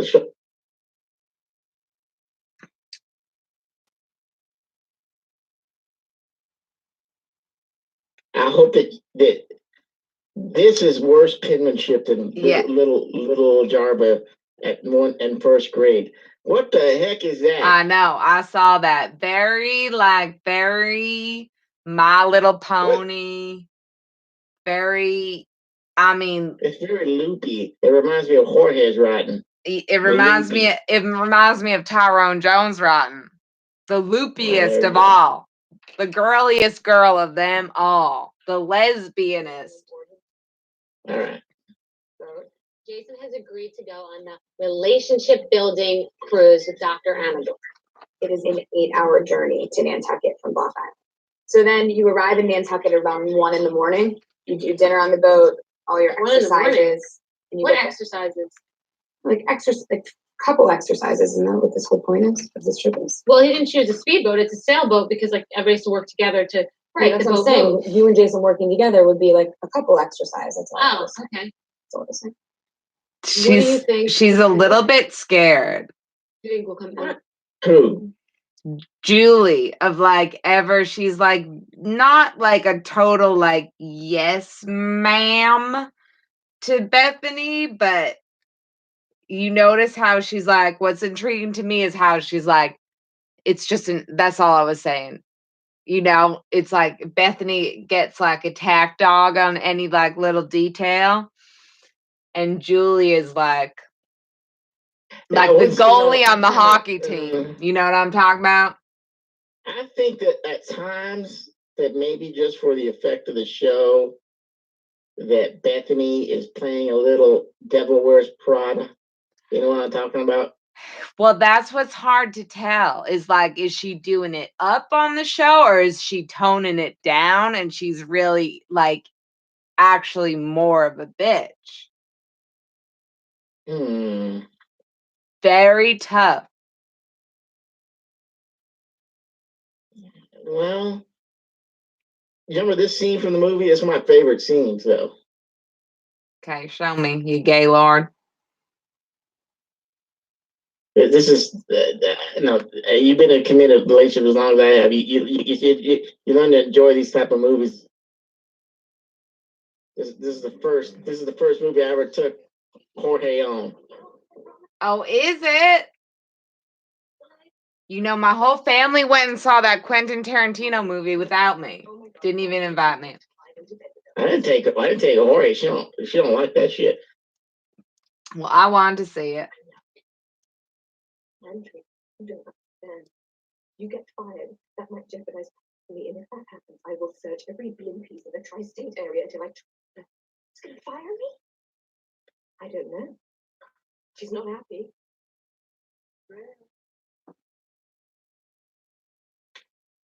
I like that. I don't know. She's not happy.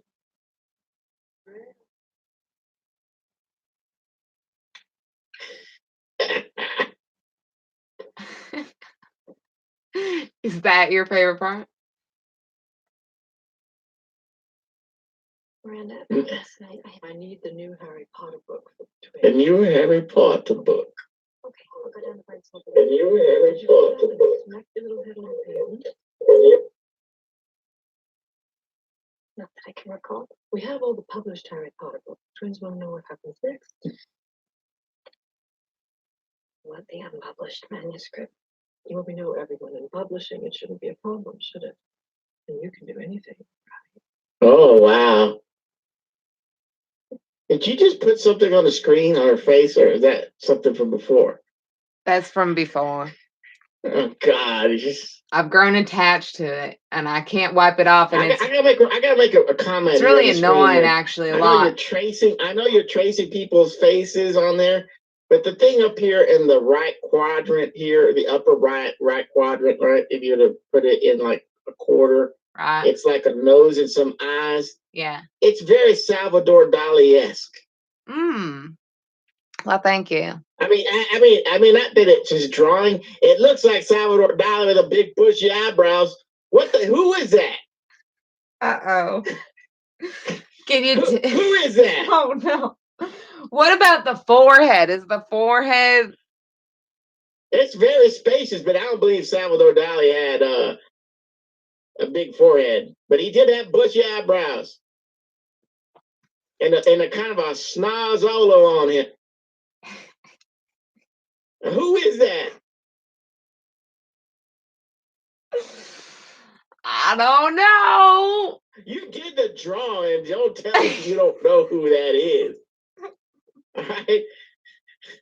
He should be proud that he resembles Salvador Dali.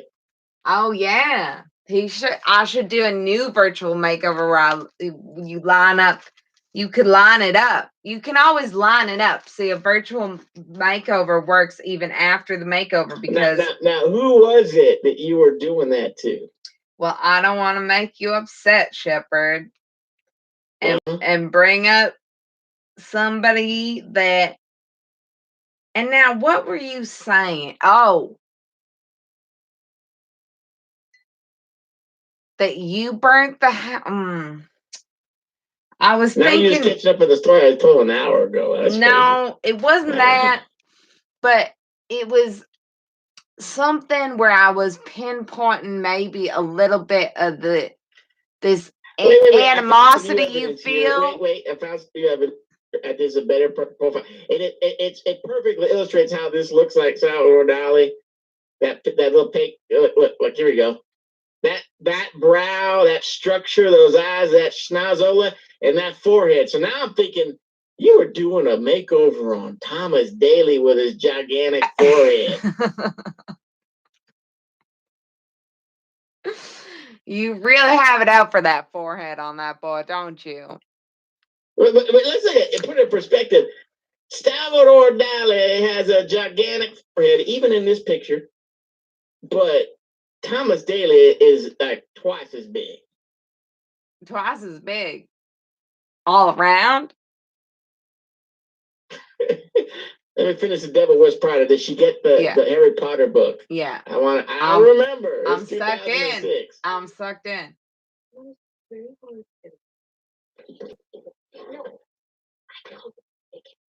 I'm not. My girls are leaving on the train to the grandmother's before, so the book better be here no later than 3. Of course. And I would like my steak here in 15 minutes. Steak? Okay. I have 4 hours to get the impossible manuscript. But once he's... How many steak? Okay. I will be back in 15 minutes. Wish me luck. No, sharp. Yes. Why? So if she gets fired, the other girl's gonna get fired? No, she's upset that if she gets fired here, that she'll have twice the work that she has. He's enjoying the fact that there's 2 assistants and she's able to get stuff on her own. So she don't want her to get fired because she lacks her silly goose time. Whatever she's doing off screen, I don't know what she's doing. I don't know what the character's doing. I don't know, but she doesn't want her to get fired. That's why she did that thing with the. Here we go. But now she's gonna get the steak. And cover your eyes. I know how you feel about beef. Is she gonna kill a cow? I ain't seen this movie in a while either. So there it is. Look at it.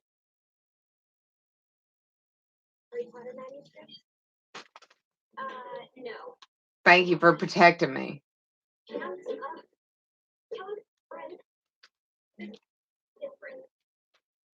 I wish I wrote in pen as a child.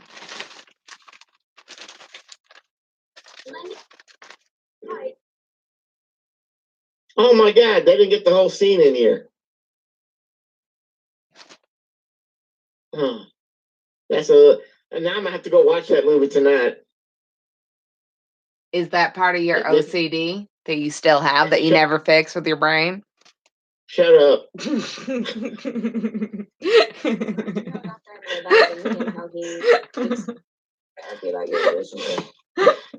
I think he'll just see our dynamic, but I want Jason to really act like Jason, not outside Jason. See? Only few people know inside Jason. Yes. Huh? Yes, this is what I'm talking about. Jackie and Dawa. No one else knows inside Jason. Everybody's watching the show at this moment. Yeah. What are you talking about? Right. Well, inside, she's talking about the outside, inside Jason that we're talking about. And I would love to. I'm going back to that whole thing that they talked about on What's Your Name show where he's like shitting on the floor. What was it? Yes. He would pee all over the bathroom and leave shit in the toilet and just like wreck the place just to do stuff to Bethenny. I believe it. Are you sure you're talking about Jeff? It's Jason.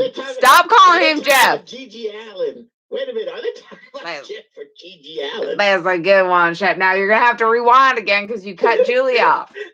Wait. I don't even want to have seen this before. I remember it's coming all back to me. But are they now?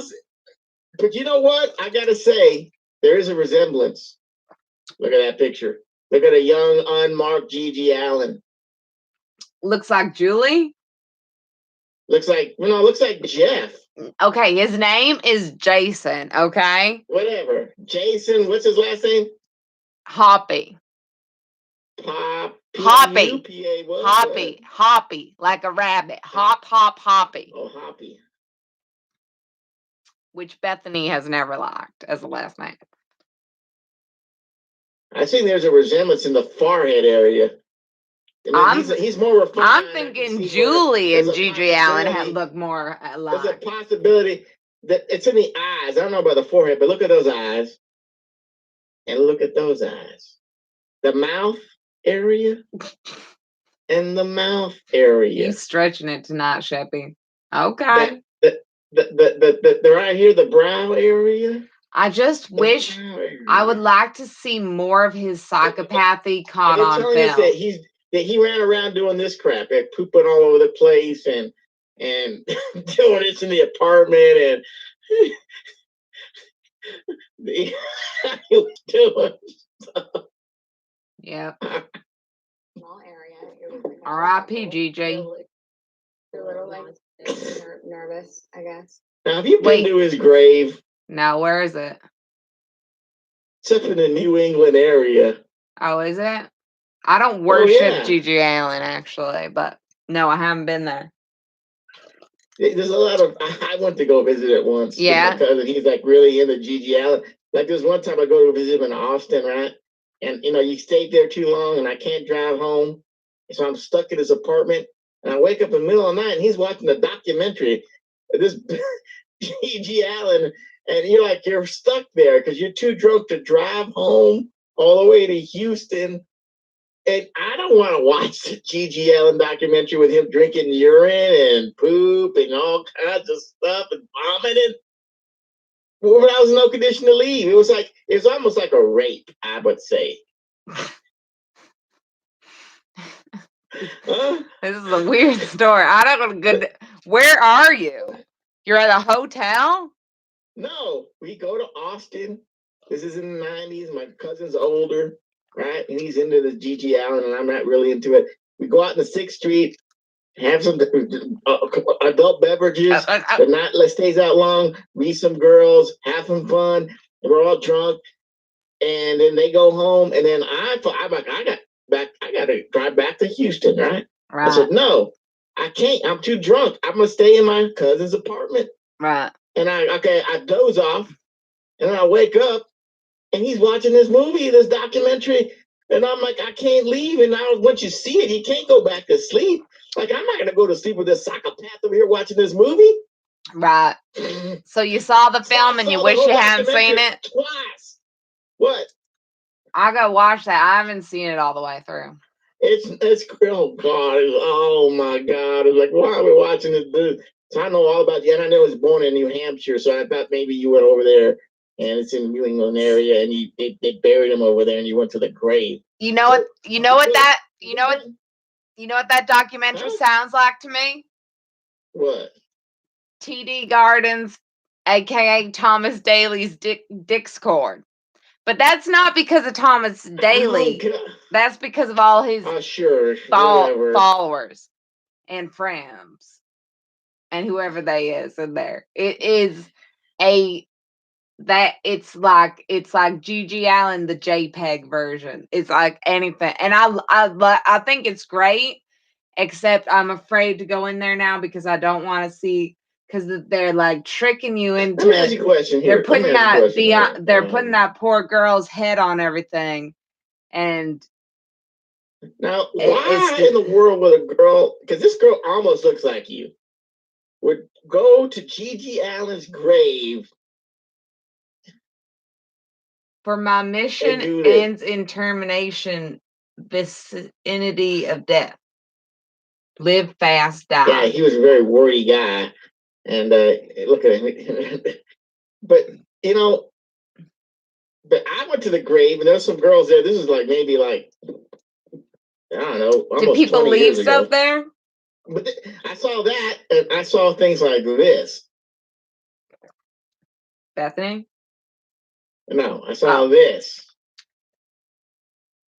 What? Oh, yeah. That's what I was imagining. Was like, is it a shrine of like human shit over there or something? Oh, my cousin and I were there. We, very, very jovial, very social. So am I.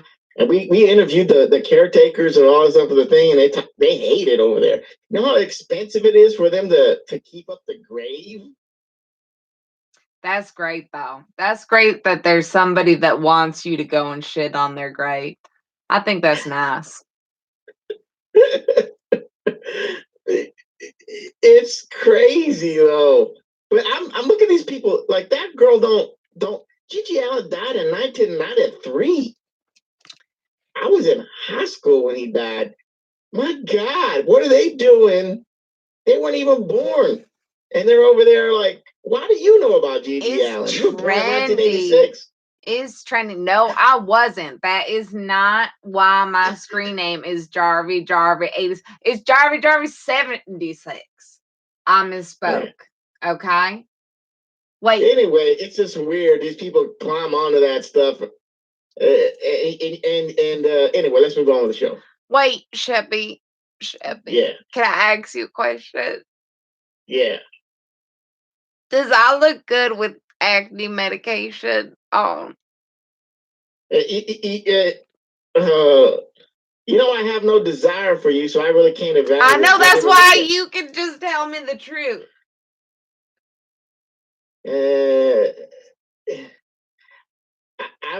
You look very Bowie-esque. I think you should go with it and maybe put some eye makeup on, the spiders from Mars, and just go with the That Bowie wasn't look. the question. Okay, you know what? Forget it, Shepherd. Forget it. Let's just go on with the show.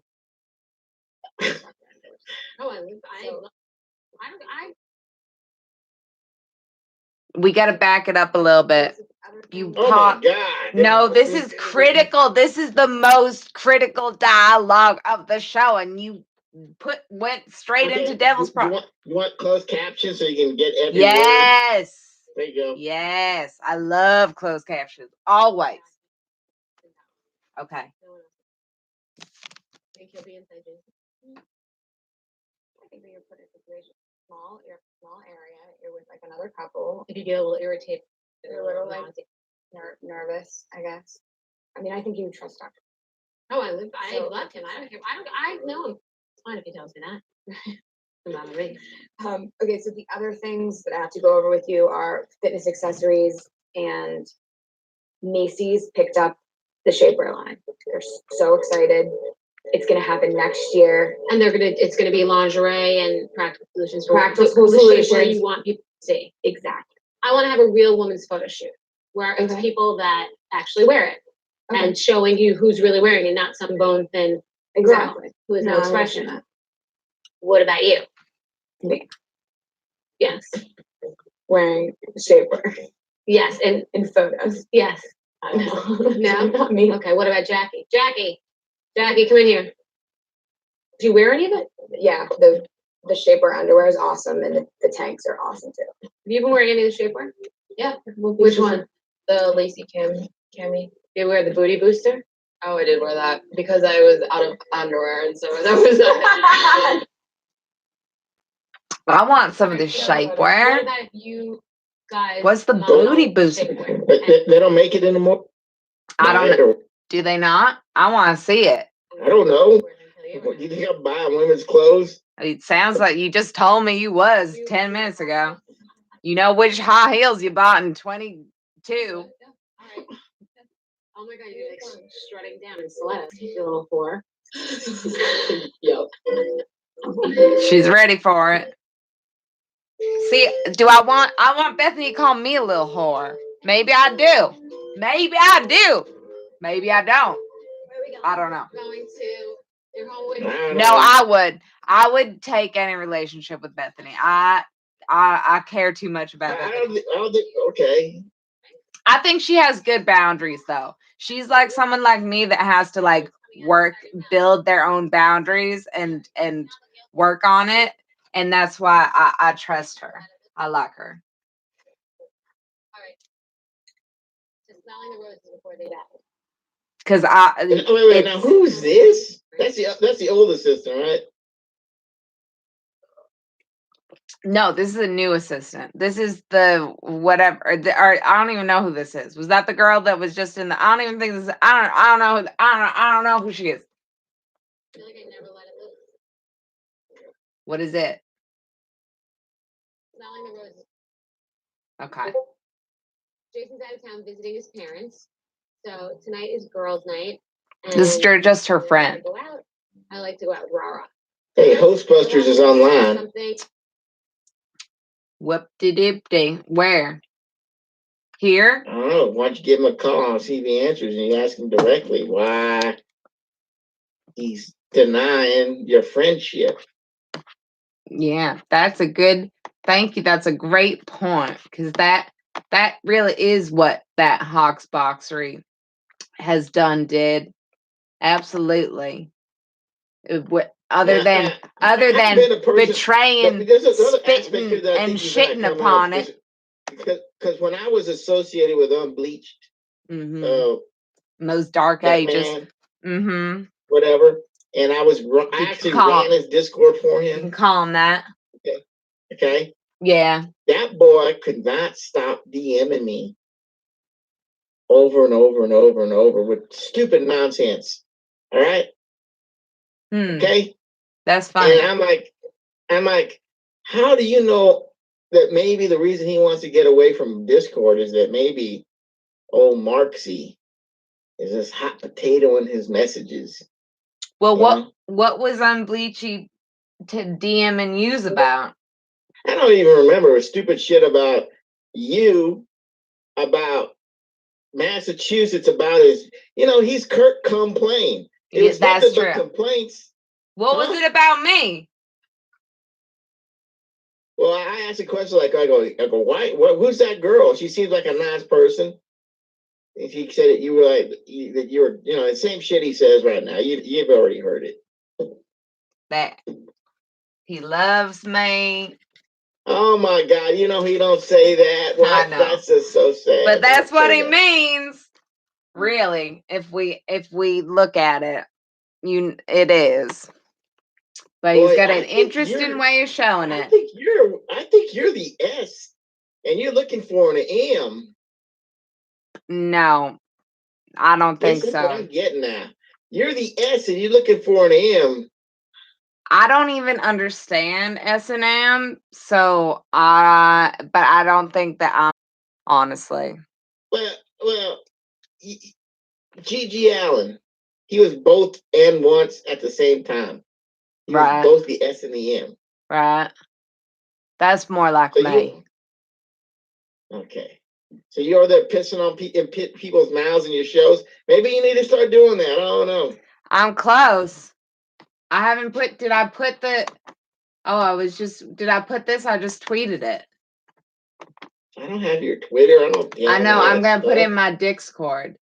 There's video from the last show.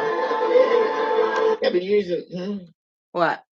The pig's blood and all that stuff. What's with all the blood stuff? I don't get it. Is that the devil in the background there? Is he more? Are you a Satanist?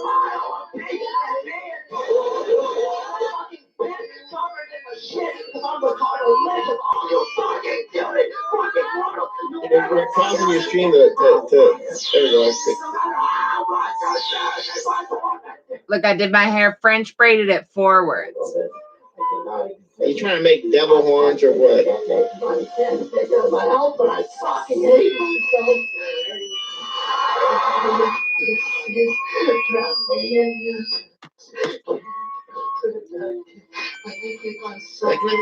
Now I have another cousin, and he was into something totally. Ironically, the brother of the guy with G.G. Allen, and I went with him to some places where they were whipping people. That was like a real place.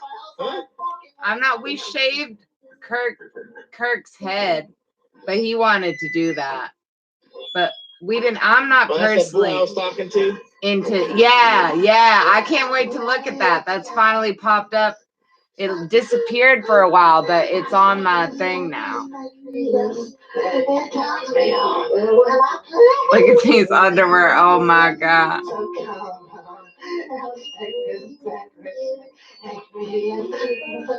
trying to think of the whole thing that I went with him. I don't know. This was way back then too.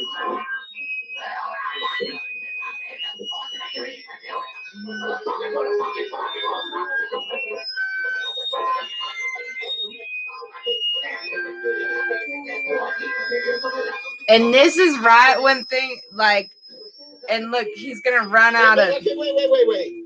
He just shoved you, and he's bullying these women. This is women. He didn't even catch it all.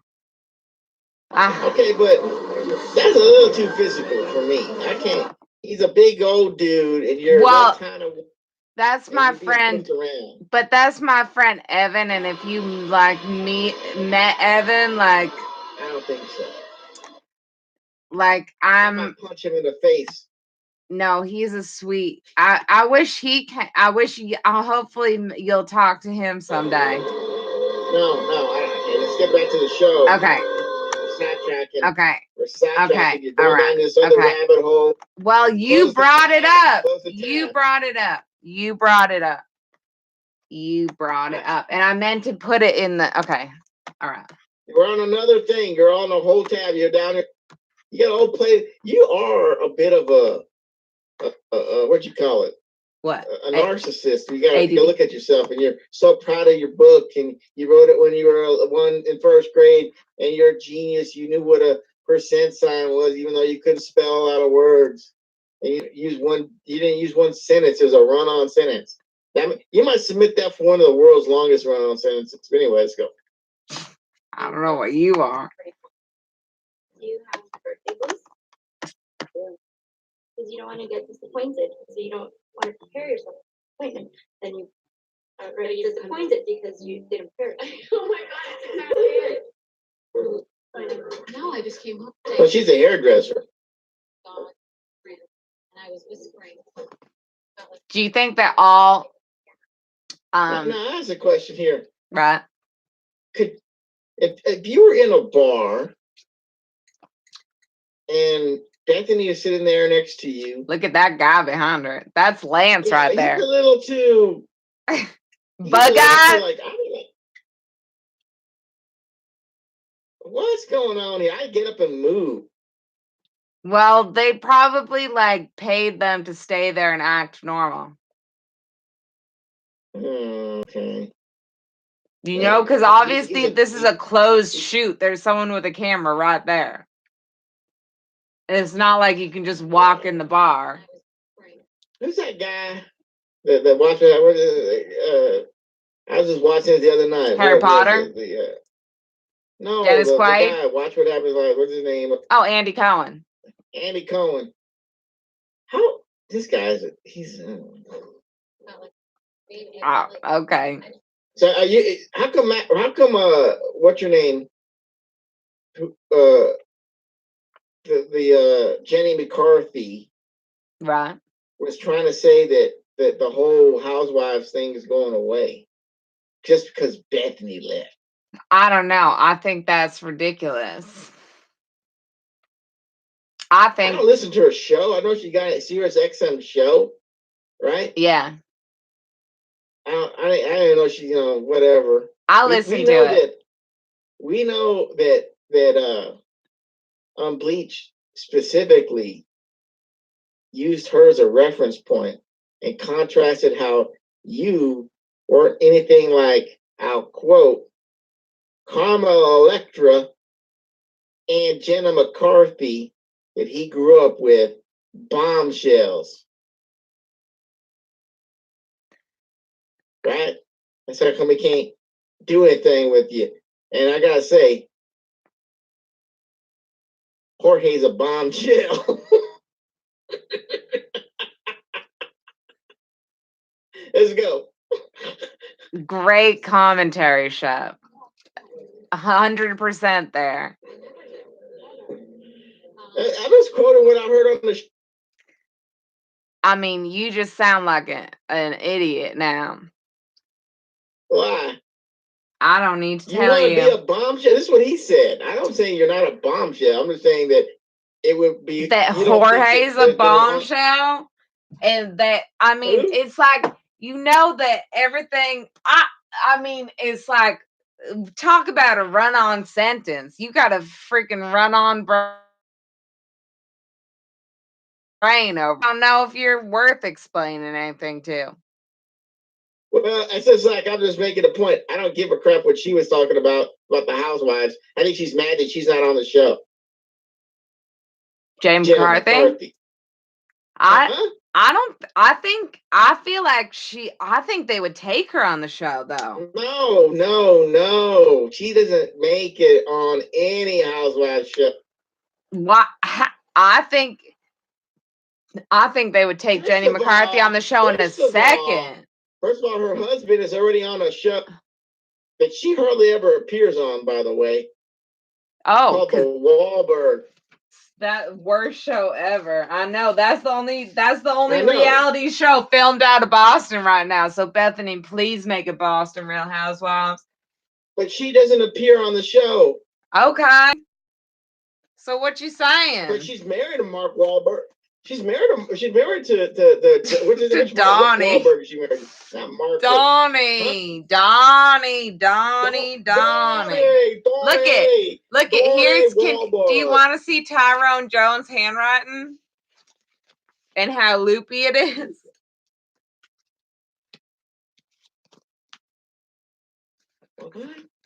This is Tyrone Jones. He always writes his signature, and I had him write his signature on a bunch of my birds. And then he took them all, and I made him give them back to me. And this is his handwriting. Is very girly. Why don't you make him give them back to you? That's just not right. Well, because he took them all. He still has some.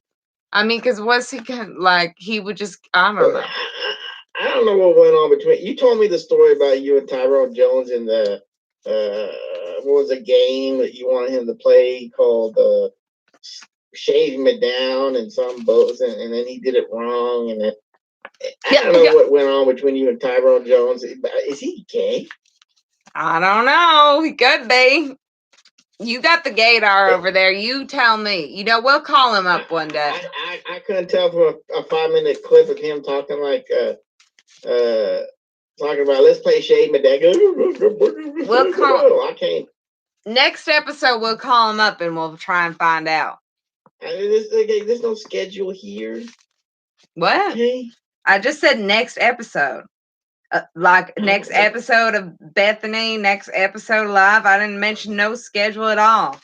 Don't get all right, here we go. We got hung up and start writing letters to your mom and telling Jorge that I gotta take a break. I'm getting a little. I might have to let you watch the next episode. It's already 2 in the morning. Yeah, no, we're just gonna end after this episode. We ain't got time for another one tonight. That I meant. You okay. Therapy. I just like to point out that what's going on in the country here one more time. Look at those wispy eyebrows. And now everybody's got them thick, like magic marker eyebrows on. It's distracting. I like a thicker brow. Versus a real thin one myself. But I've got great eyebrows, so it's naturally available to me. Because I'm a narcissist also.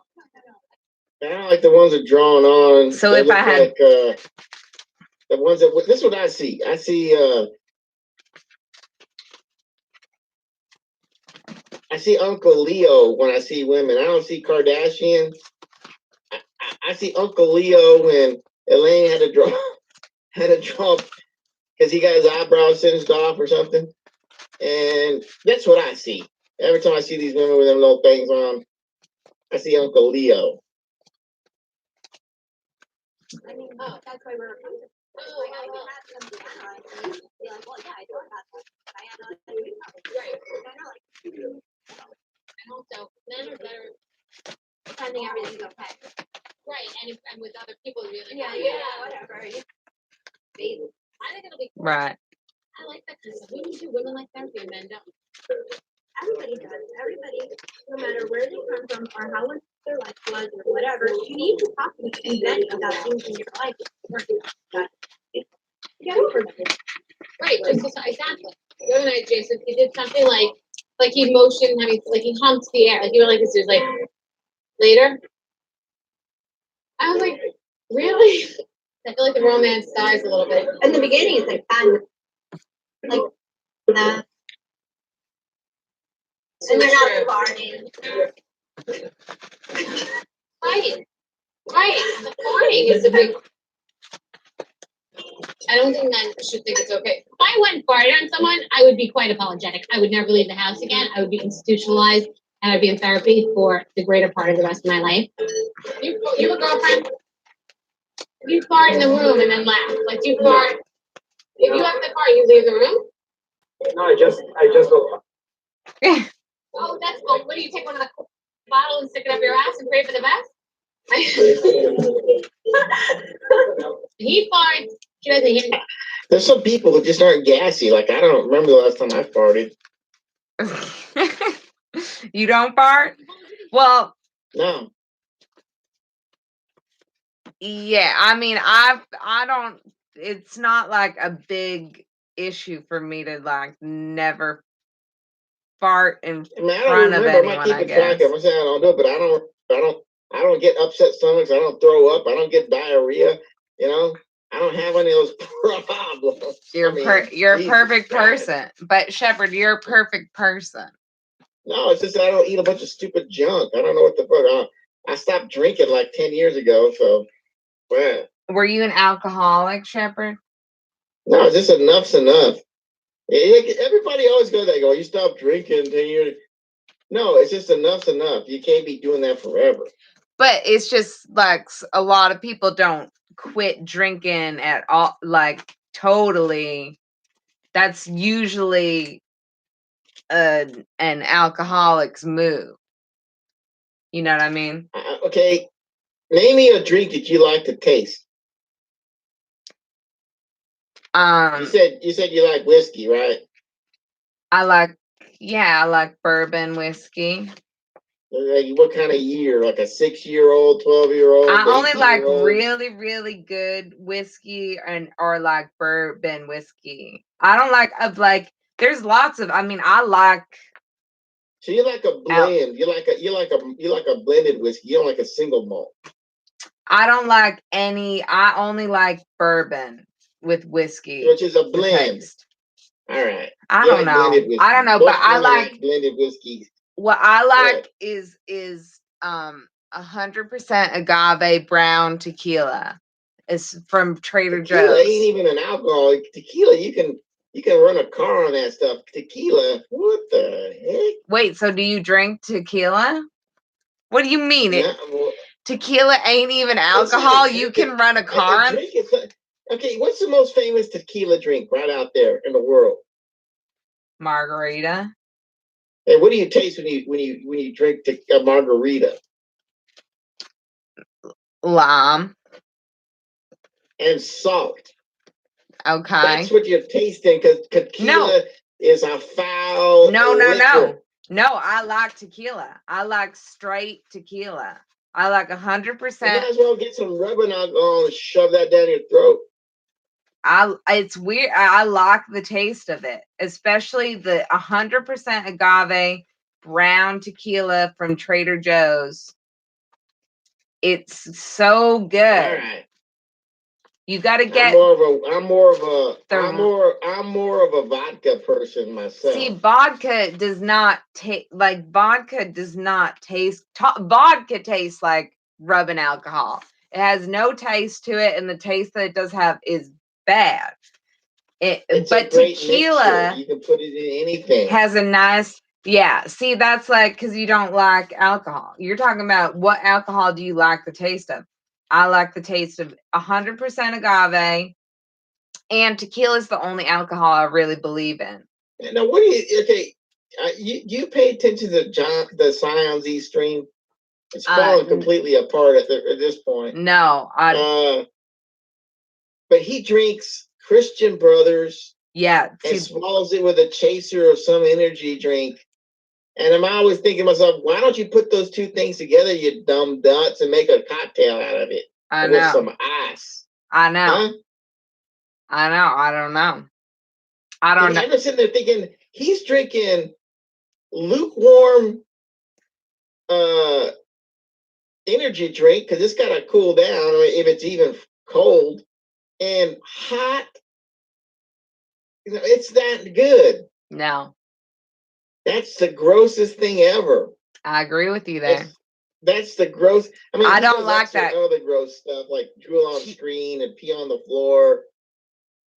Do you And think? then he's got that bed that's apparently all moldy, a moldy mattress he sleeps on. Do you think he's the Gigi Allen of? Don't even put Gigi Allen. Don't and even that give him that. idiot in He the need same to bleed sentence. more. I don't like Gigi Allen, but you can't put them two in the same sentence at all. Apparently not. I will go down to New Hampshire, dig up Gigi Allen, and put him on your front step if you put those two boys in the same sentence again. Well, I was just He's a freaking, I don't know what it is, but anyway, I think his wife is leaving him, and he's gonna be it's like a month, a week. Here we go. Really? Really? Yeah, I think that she's. I don't know. There was something went on when the police came on when it was streams finally. Really? No. Yeah, it was like a couple of days ago. Will you tell 3, me 4 when days everyone ago. goes live so I know? Because I never know. It's better you don't eat enough. I mean, if there's ever going to be an unbalanced time, it's when they're making or talking to him. But I'm telling him the truth. What? Oh, you get unbalanced and start talk when you're talking to him? Well, I get on the show and he tries to teach me like a lesson, like he thinks everything he says is funny. Oh, I gotta hear that. Bleached. You gotta give me that notification. I gotta know when that's going on. I gotta hear this. But he's been saying the same things forever, like 3 years. 40 and what? 40 and white. You feel that laugh. And do you say I'm well over 40, Samsy? Yeah, and he gets my ethnicity mixed up than what it actually is. Oh no. It's hilarious. What do you say? He says you're Mexican? And you say, no, that's Jorge. Yeah, it's hilarious. Oh, well, I gotta hear this. Send me a link to this. No, he says I'm Guatemalan and somebody talking Sounds babies right. being sold. I Sounds don't know right to what me. it is. Anyhow, I can't get a suntan. I don't know what they're talking about. Well, you know, there's a lot of light skin. It's some hilarity. I just talked to right now. Maybe I can get like a Bethenny Frankel tanner on. Maybe that'll help out. Treasures in there, Gilbo. Oh my God, that guy's. See, I'm fearful. What? Let me ask you a question here. We go back to some psychiatry, some childhood, some ego and super ego. Now, was there ever a point in your life where a cat or dog or pet of yours was under the rug? And I stepped on them? No. Yeah. Are you sure? No, but because I'll tell you a story. A little Sheppy. Oh. I told you one story. This is before my sister was born. I wasn't even in school at this point. And I go out to my grandparents' house. They had some property and stuff, right? Mm-hmm. Yeah, out there in Texas, they ran farms and ranches and stuff. And we go out there, and they have like a new litter of kitties, right? Little kitties, little tiger stripe kitties. Mm. I go, I want a kitty. So I come home with the kitty. It's my best friend. I'm walking around. It's following me around. It's a little kitten too. But you know, they were doing like some spring cleaning in the house. It's a big old house, right? And you know, there's like a utility room. I don't know if your house has a utility room. Does your house have a utility room? What's the utility room? It's like a room where it's like a mud room or whatever. It's like a thing in the backyard when you come out. And usually if you put like your coats and your shoes, right? And it kind of went to a little pathway, went to the garage, which was covered, right? The little there, and it's attached to the house, right? So, and you had like your washer, dryer, and all kinds of stuff in there, and like maybe a deep freeze. So they're doing spring cleaning, and this cat's walking around, and I don't realize it, but they had the windows open everywhere, and the windows and everything was open, the door, and the cat's right behind me. I go through it's a big, heavy door, and it squished the cat. A breeze came and smashed it. Oh my God. It was very sad. I thought the cat was asleep, and my dad said, yeah, put the cat here. And then I like, oh, okay, is he gonna wake up, Daddy? And then they might have thrown it in the garbage, but I don't remember that. That's what my dad did for me. Oh, she said that no, it's Mom that came and took it home. And did you understand what had happened? No, I know now, but I don't remember then. I didn't So cry over it when because I thought that the mama went home. But my dad told me that story. How long did you have the cat for?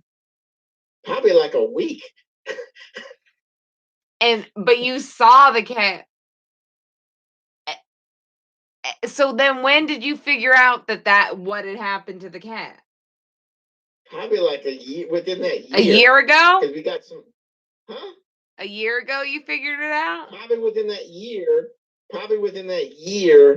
And because they got us some birds, because they said this boy can't handle cats, right? And then like we had some birds, right? There were picket, what do you call those? Little tiny birds. They go cheap. I don't know what they call. Parakeets. And then my brother threw one up in the closet because we were in the house and he had the closet and it got lost. And I go, why are you doing that to the bird? And then we go up in the closet looking for some Play-Doh and I find that little dead bird. And I got freaked out. I go, oh my God, it's all hard. And then my dad goes, yeah, the bird died. And I go, oh, what is that? And he tells me what happened. I go, did that happen to the cat? He goes, yeah. I go, can we bury the bird? I go, yeah. I go, did you bury the cat? He goes, yeah, I buried it over here. I go, can I say a prayer over it, Daddy? Like you're all depressed now, huh? Broke your little heart. He threw the bird in the closet and then we're just throwing it up in the air so it could fly, but it went off and right. And we're up in the room. You don't need to throw it in the air so it can fly. That's my brother. He took it out of the cage.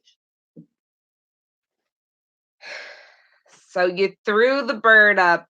I didn't do it. My brother did. You could have found the bird before it died. I was only about 2 feet tall, and it was like on the top shelf. I'm saying you had a mother, you had a father, you had a brother. Y'all could have found that bird. Like a year older than me, man. You know, what's happened has happened, Shepherd, but all I can say is y'all could have found that bird before it perished in the house. I feel confident in that. A little bit of neglect going on. I'm not blaming you. You're blaming a I'm not blaming you. The murder that his brother committed. I'm not. Yes, you are. I am not, Shepherd. You are. Not even my daddy. I hope glad you don't got kids, you know, because what would happen if you got a thing like that? And we still got to the point about the lump under your carpet. Did you kill something and put it under the carpet? Dude, did I tell I had four hamsters in different conditions of in different very, very complicated and despairing. She says she don't want those rodents in. Well, this was in my dream. This was me trying to wake up today, worrying about these dream hamsters that aren't even real. Okay, so I've been through enough torment. I've been through. I know what's going on in this head and this world and this mind in dog dreamland. Okay. Thank God I just got the one. This is another sad story. It'll send you over the. Great. Cry for real. Great. Right. Can't wait. Okay. So we're a little older now, right? Right. This is after I feel a lot older exposing now. ourselves up in the gas, and maybe a couple of years later, and we got this dog, right? Yeah. And her name was, what was her name? Her name was what was her name? We've had so many dogs over the years. What was her name? Her name was See, that's not a good sign either. Wow, I put that down because it's traumatic what happened. It was a train, it was an AKA, my dad spent hundreds of dollars on the dog, right? Trained it up. It was a Labrador. It was blonde. It wasn't even like white. It was blonde. Mm-hmm. It wasn't chocolate. It wasn't black. And it trained, and it would it was our best friend, but it was a little hyperactive kind of Labrador. So he always knew that if he came from the backyard into the front yard, from the backyard into the house, that the dog might make a dash into the house and out, try to get it in the front, onto the street because it was intelligent, right? And it wanted to know what's out there. So I'm coming in. It's one of these French door things, right? Going to the backyard, and the dog, and my brother's sitting in front of the TV, and he's sitting right there, going, "Get the dog!" And it ran outside and got hit by a car. Dead. Our best friend for like 4 years. And that's my sister has already knew what that was at that point. She was old enough to cry. She cried for like a week. That was and then my brother, he still carries that. You can't even mention it now without him like getting all. He's got kids now, and you remember that's probably I can't mention the dog's name because it's like foreboding in the family here to even mention the dog's name because it'll drive my brother crazy. I just don't feel that your family can be trusted with animals. Hey man, it broke our hearts. We had her. All right. You had what? We had her for 4 years. That's it. It's a tragic story. I'm sorry that happened. She was our best friend. Like, this is how smart she was. Like, you take an It object, helps me that you we had tell a big me old that. backyard. It's here in Texas. We had lots of trees, right? We had lots of bushes, all kinds of stuff. And what you can do is like, you can put her in the house or you put her in the garage, right? You show her a toy, right? Right. Like some object, right, or something, and you go hide it in the backyard, and you go find it. And what she would find it, she'd sniff out where you went and find it and give it right to you. That's a good trick. Chloe don't do that at all. Chloe don't know where the ball went. She'll drop the ball and then pretend to look for it again. My dad sent this thing. They sent this dog away to a college to be trained up. Oh my God! It was like fostered by like somebody to be all trained up. Whatever.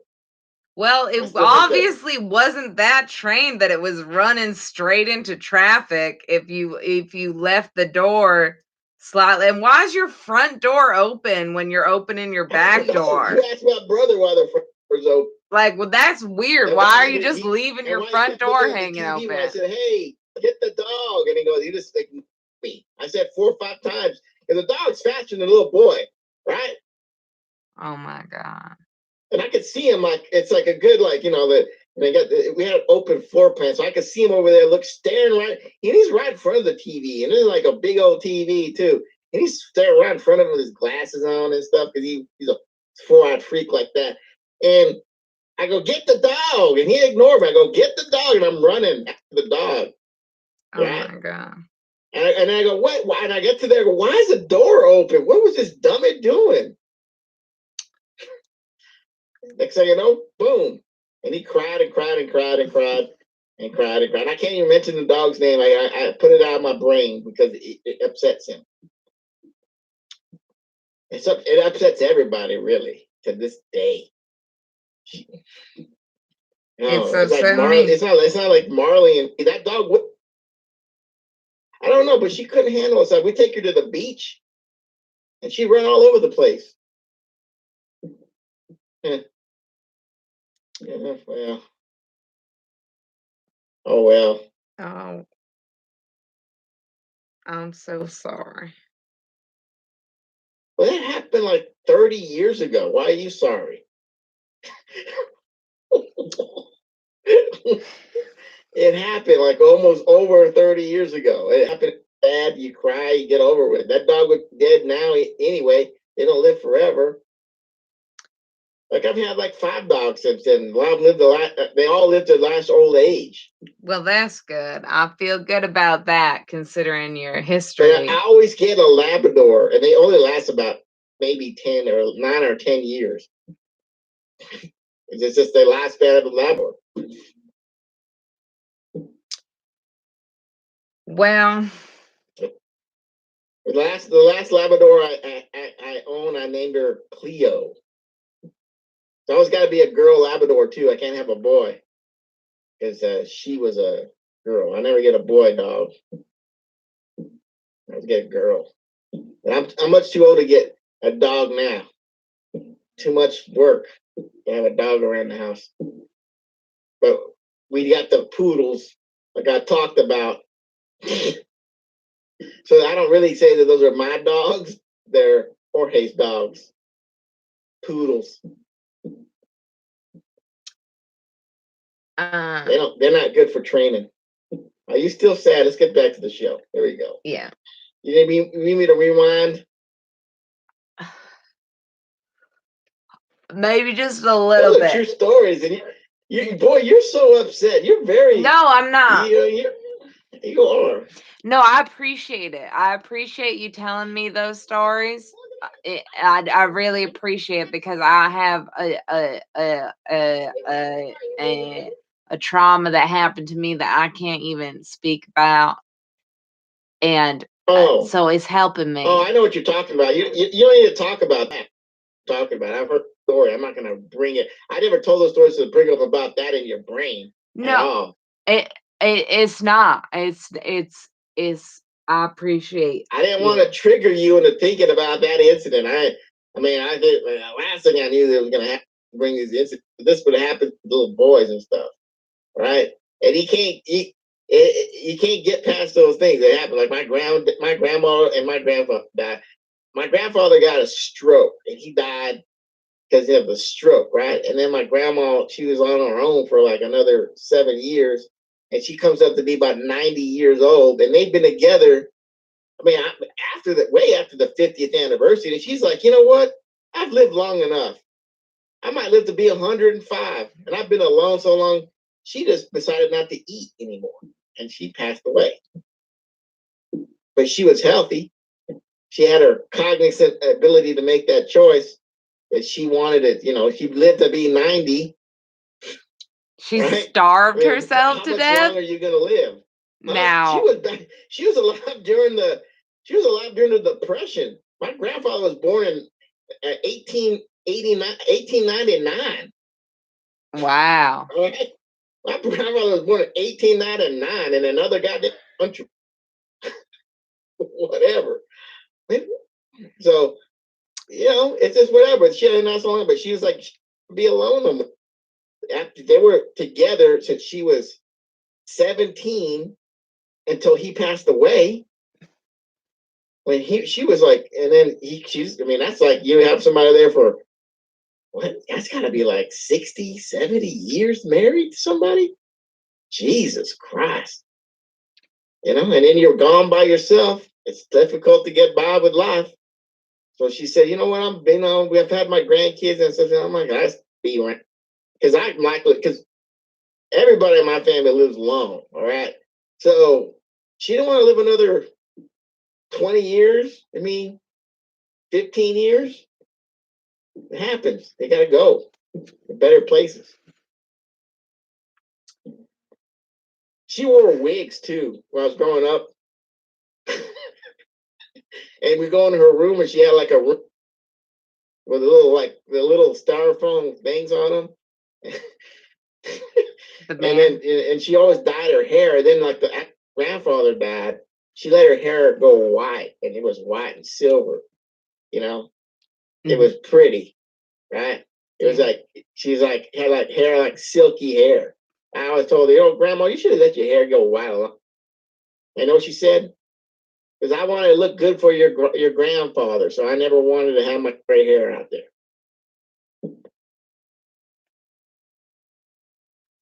She should have got on Tinder and ate a sandwich. Hold on. No, I just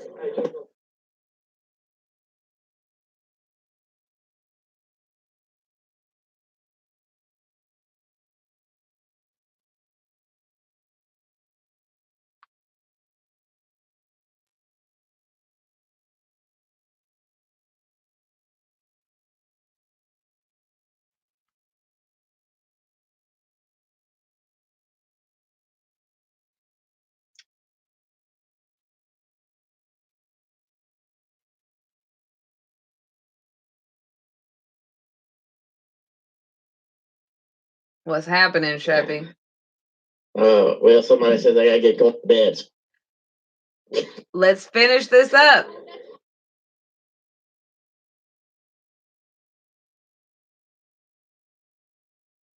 He's fine. He doesn't hear. He holds it in. He understands. Hold it in. I don't care if you're in pain. He understands suffering for romance. Ooh, what is that? Look at you. You're looking awkward. Cheers. Cheers. I like it. Seems dangerous. 7 years, 7 started. Coming up. Really? Thanks, me. I'm done. Oh no. Oh no. They're not even gonna get there. Helicopter. I'm right here. Thanks, Shui. Jason and I are leaving for Block Island today. Thank God Rara is going to meet us there. She's going to take care of Bryn. We're going on a helicopter.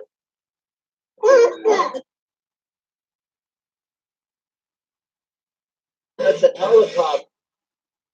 We're going to be able to... Like, I'm not going to be able to have it.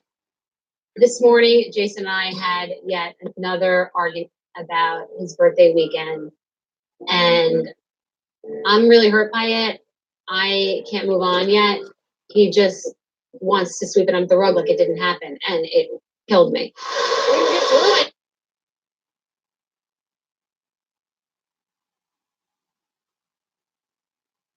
Okay. Told me my therapist, I pay him to tell me what I want to hear. Can't be the person that you really are. I am the person I wrote. Really? Thanks me. I You're told gonna you. end up alone. Thanks. Damage. Thanks me. Thanks. I'm definitely at breaking. I am tired of being the only one who has problems, is the crazy one. Everything's my fault. It must be me. I just think that Jason has to take responsibility for 50% of this relationship.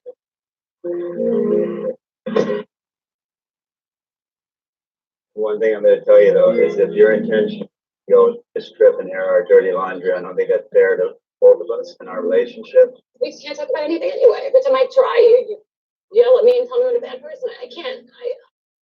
Don't put it all on me, Bethenny. Jason, you've been beating me up so badly about this thing. No. I know you don't trust me as a human being, but I'm not setting you up for anything. I'm just gonna cry all weekend because that's all I do anyway, and I don't have to talk at all. You wouldn't talk to me all morning. I did talk to you this morning, and you yelled at me and said, "Oh yes, you're upset again." You're so worried about people thinking that I'm this perfect husband. Does that bother you so much? Yes, it does. It does. Then I'm done. What? I'm sorry. I'm not going. Not worth it. Whoa. You're not going because she's bothered? He's walking off with all the baby stuff. He should at least left the stuff there for the baby. Well, he's not going because she is bothered that people think he's the perfect husband. I think he's bothered because she thinks that he's going to be set up. He don't want to have this done on camera. And he said, I'm just trying to play devil's advocate here, okay? Yeah. Now, she's saying to him that they were having problems. They're going to go to a couples therapy place to get this thing ironed out, right? So if I were him, I'd say, like, why are we going to put get it the on lump camera out then? the rug? Why is But it on he's the not show? saying that. I think that's what he's saying. But he should say that because that's not what he's saying. All right, let's go back. Oh, God, here we go. Back. He's saying, I'd rather Let's go leave over now than not appear like the perfect husband. Let's go to the closed caption. Let's go to the tape. He's saying, you want to expose how I'm not the perfect husband and I'd rather look like the perfect husband. Let's look for the words. All right. Read the closed caption. All right. Yeah, because the sound don't work also. So, you know, if your intention goes trip and air our dirty laundry there to both of us in our relationship. We can't talk about anything anyway. Every time I try, you yell at me and tell me what a bad person I am. Says air our dirty laundry. What do you think that means? Yeah, but that's not the breaking point. That's not the breaking What point. do you think air our dirty laundry means? Talk about the other, like the problems and the things that Jason does, not on camera. I mean, what does it mean? Yeah, like it means whatever. I know what air or dirty laundry means, but that's not the breaking point in this conversation for when he leaves and says, I'm done. That's coming up, and it's not about that. Okay. This is what he says, right? And her response, he's saying like what I hear here is that we're on a show. Air our dirty laundry is bringing things out to public. Now, if you were to go to a therapy thing, that's not public, right? That's not public. Don't put it all on me. There to both of us in our relationship. We can't talk about anything anyway. Every time And then she says, well, we can't talk about anything anyway. Right? It doesn't matter where we can't talk about anything anyway. yell at me and tell me what a bad person I can't. Don't put it all on me, Bethenny. Listen, you've been beating me up so badly about this thing. No. I know you don't trust me as a human being, but I'm not setting you up for anything. I'm just gonna cry all weekend because that's all I do anyway, and I don't have to talk at all. You wouldn't talk to me all morning. I did talk to you this morning, and you yelled at me and said, "Oh yes, you're upset again." You're so worried about thinking that I'm the perfect husband. Does that? See, you are so worried about people thinking I'm this perfect husband. Yes. Okay. Yeah. He's not worried about it. Then why does he leave the car because of it? Okay, because that bother you so much? And she goes, yes, it does. It does. Then I'm done. I'm not going. So obviously it bothers him that it bothers her. Okay. Which is like, it's like you can't admit that you're not a perfect husband? Sorry, I'm not going. It's not worth it. It's not worth it to me because you'd rather come off as the perfect husband than enter this vulnerable situation where he's going to be somehow exposed as not the perfect husband. He's being taped, right? Yeah. That's what I'm saying. Okay, he knows he's being taped. Yeah. So why would he storm off if he's the perfect husband and he wants to remain the perfect husband? Isn't this an imperfect thing to storm off and leave your kid behind with a? No, it's an attempt at maintaining that. No, it's not. That persona. Make it look like that. I think you're being here. So the bag of lies. Let's move on.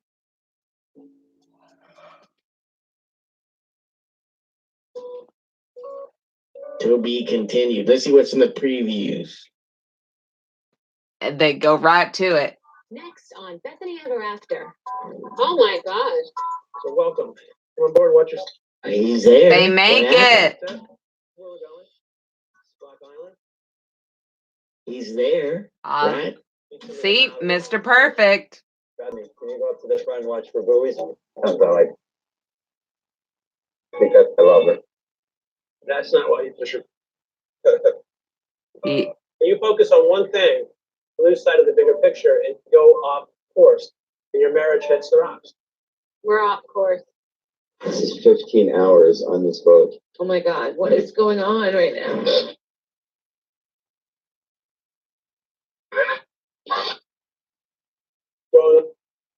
Things bad. So we have no GPS. Learn more. Wow, that looks like a good episode. I don't like those New York women anyway that talk like that. It's not my kind of cup of tea. Okay. We're fucked anyway. We lost the GPS, so we're fucked. That's no bombshell Southern Belle like Jorge in drag, I bet. No, it's not. I can't deal with it. Oh. We're fucked. We're out here on the ocean. Bye. Full day. Nah, I don't want that. But it does remind me of a movie here called Deep Calm. Deep Calm. Yes. Blue Calm. There we go. It's called Blue Calm. Movie. I think it's called Blue Calm. Deep Calm. Blue Calm. It's a Deep Calm. It's called Deep Calm movie. No. Yeah, Dead Calm. There we go. Dead Calm. Even Yeah, deeper. it's a very good movie about on a boat that takes place between an older gentleman and his young bride, and they come across a ship that's out there in the ocean, and then they rescue who they think they get rescue this guy, and he turns out he's a complete psychopath, much like Thomas Daly. Oh, He might have even been gay. Here we go. that sounds good.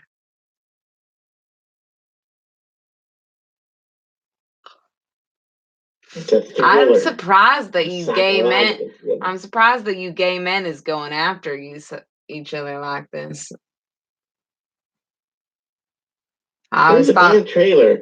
There was solidarity within the gays. Listen, here we go. Wait, do you mean Hawksbox was doing a live show? I don't know. He's doing live show. He was on the Discord. He was on there earlier. His light was lighting up green, so he was on some Discord somewhere live. That's what it means. It's green. Like you're live right now. You're green. Right. I thought he deleted his. Now he's just idle. He walked away from it and he's not doing anything. Oh. There you go. It could be another thing is because this happens all the time here in the Discords. It might be the real Hawksboxer, or it might be somebody who came up with a thing and they're just hoping that you talk to them. Oh. So you never know until you call. I never noticed when But anyone's they're in your online. Discord right now, because I'm in your Discord, and it shows that Hostbusters is online. All right, but it could be a fake one. You'll never know until you fucking. Here we go. How do you see who's in your Discord? Oh God, I gotta do it. Let's finish the trailer here. Okay. Then I'm gonna go back. Okay. There were 6 of us. Yeah, this guy. Okay, my daughter. I was still sleeping. God, you're pretty.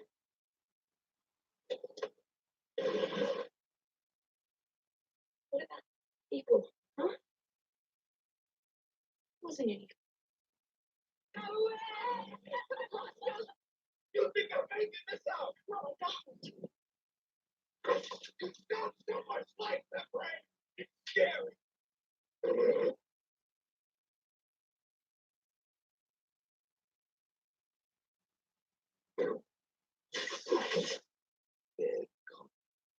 A voyage into fear.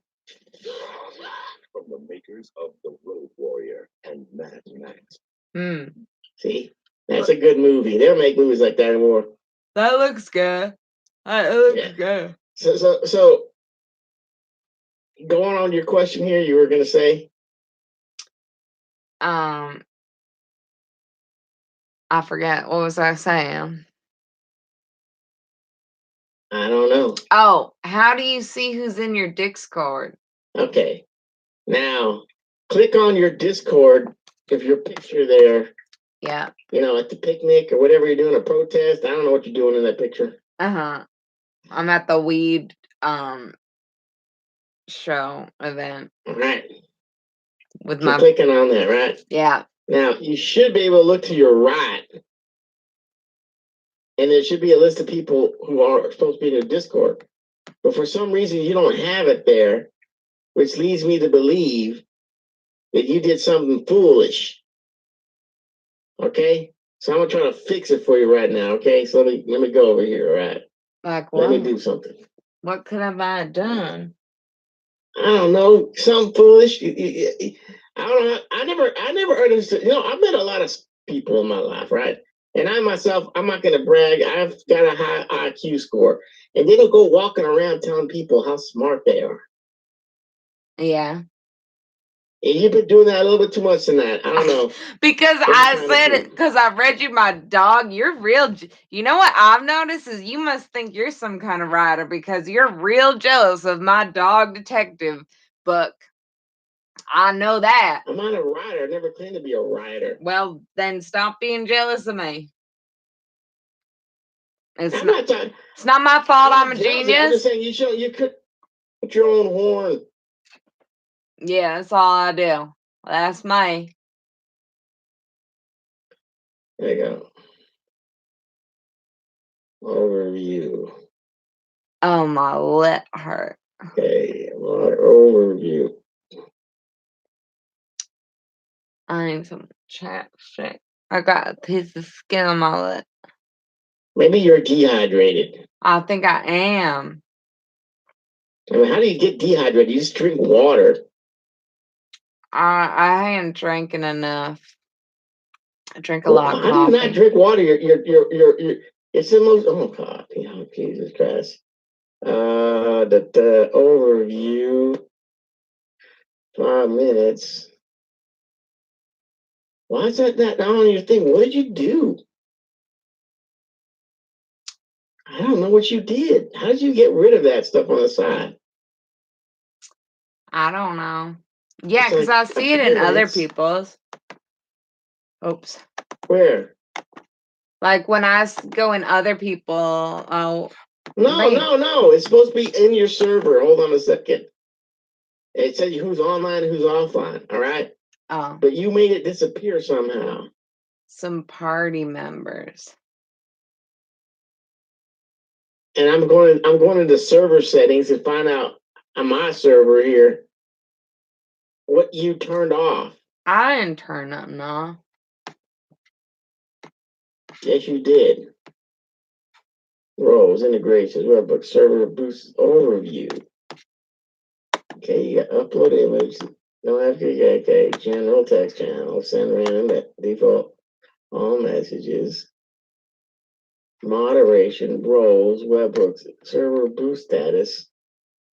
How'd you do this? Genius. It's gotta be settings, overlay, billing, game.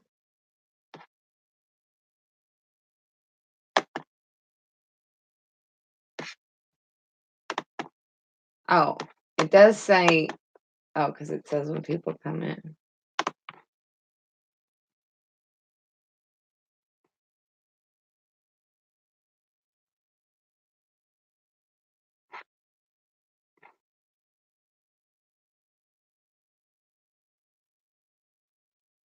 What's going on here? You should look to the right, and in your server, there should be a list of people who are online. But you've done something to your server that took that off, that you're not able to see it.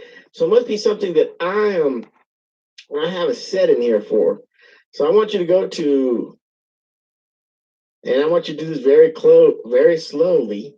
Okay. I want you to click onto your account. Now on the bottom there's a gear, right? Okay.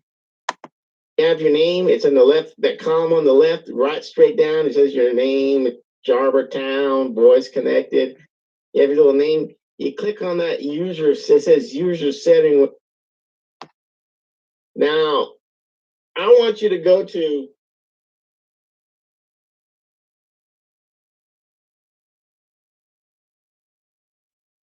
what? It's appearance. Okay. Scroll down to appearance. And I see what you got clicked off there. Something's different. Can you make the camera a little closer to the screen? I barely see it because you can't screen share with me.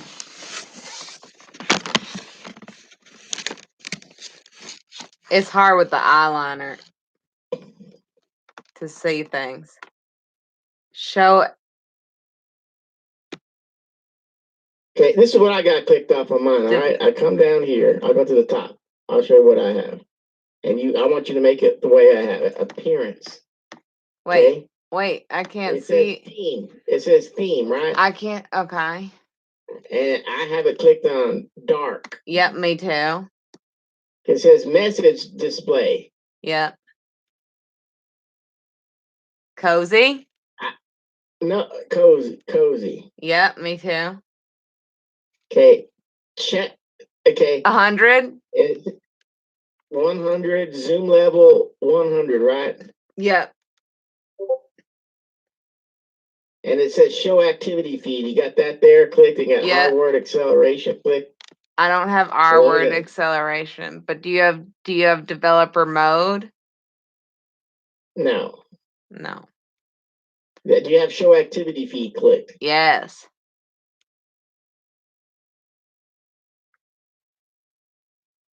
Actually, I've seen that before. Usually it does have a list of people that are in my Discord. I don't know why it's not there. Did you have show activity feed clicked? Yes. Yes.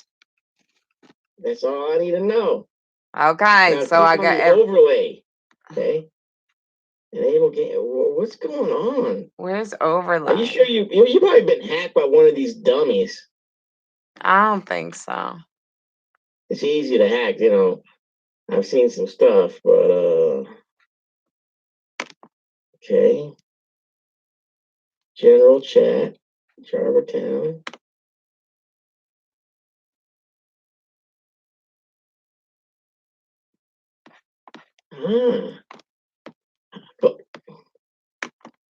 Because right now you have 20. I got, and 3 of them are me. Keep that in mind. You have 26 people in your Discord. But they're not there. But I have 26 people They're there. They're there? online right now. No, they're not. Yeah. Where the heck is this thing? I'm going to this little crappy Discord up here. What did you do? I don't know. I gotta go on. I gotta go on this other Discord. Okay, I'm gonna log out. Open. Log out. I don't know. I know I keep getting things here for this thing. It's ruining all my fake IDs. It's just a little disappointing to me because I was having some silly goose time messing with these boys and stuff. That's not it. I don't know. They used to be there, but I feel like they was on the other side over here. But I don't know why they isn't there no more. Maybe it's this computer. It's not this computer. The browser. What's going on with all these challenges and stuff?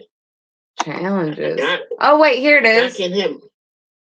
This is it. Found it. It's just the member list. It's just you click this up here on and off. Oh, you turned it on and off. Well, you can see that who's online, right? Yeah, now I see it. So you did click on something. Well, it's just this. It's right there at the top. It's this. I guess I did. Well, not like you knew or was you hit it. You couldn't find it. I did it by accident. Well, you didn't know where it was. You didn't even know it was a button. I come here just to talk, and that's it. Look, I ended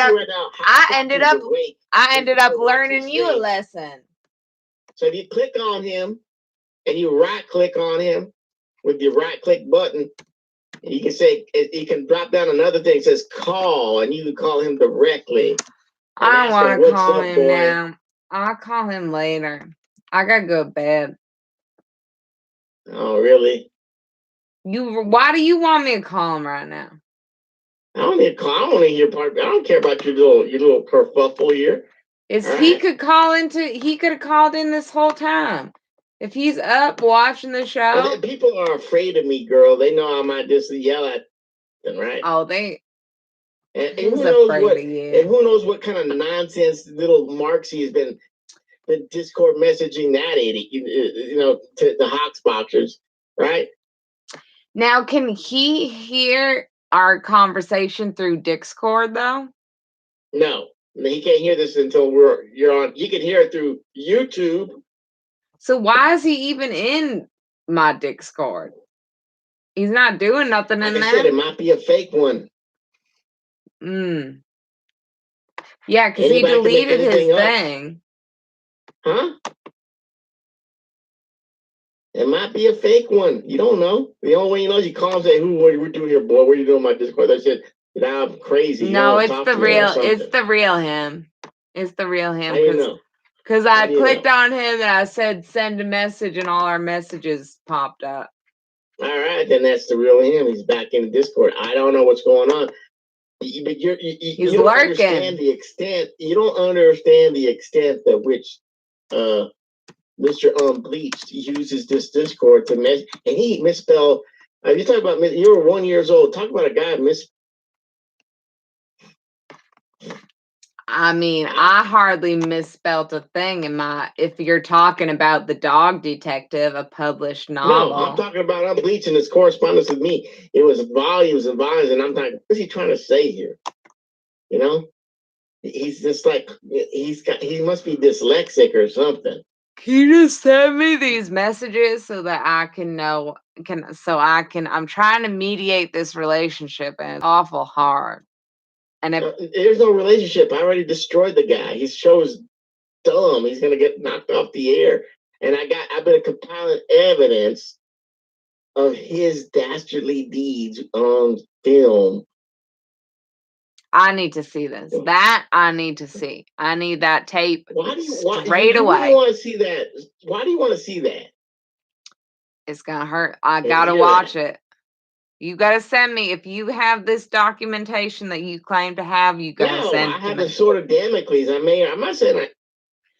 But like it's like so you're sending Jorge. You're having Jorge develop a sexual online relationship with Lil Bleachy, and that just to have or maybe not have this data. I don't know. That's a little bit hard for me to believe. Because why would you be pimping out Jorge like that? No one else is hard for you to that Thomas Daly is a gay man, even though he says I've been on a gay campsite and I've had men give me money to do gay stuff, and I was talking to a gay man called Lance, and even though his every movement and things is very gay, all right, you still deny how questions of whether or not the man's gay because he says no. So I don't care what you find hard to believe. You don't know the relationship between me and AKA Jorge. Maybe she saw this little guy and said, this guy is a punk, and I'm gonna help you mess him around. And he turns me on. Oh, you think so? I don't know. That's what you're trying to say. You're trying to tell me. Somebody else. You're trying to tell me that that Lil Bleachy is involved in an illicit internet relationship with Jorge. All right. So all right. I don't know. I've never done trolled nobody with sex. And let's not forget, he's Kurt Complain. I will never forget that. I think that's so accurate and true and hilarious. All right. Kurt Complain with his Converse sneakers. He's still complaining. You think that guy can stop complaining? Is it raining? No, Lil Bleachy just complaining. You think he can stop complaining at all in any aspect of his life? No.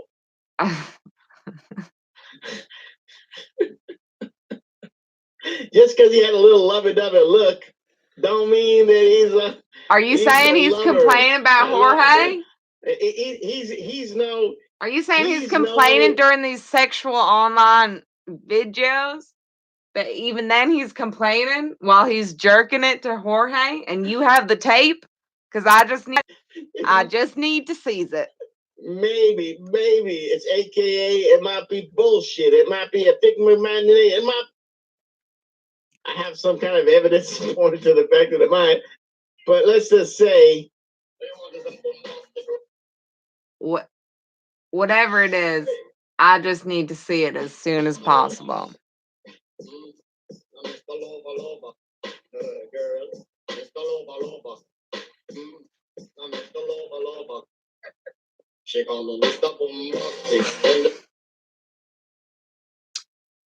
Well,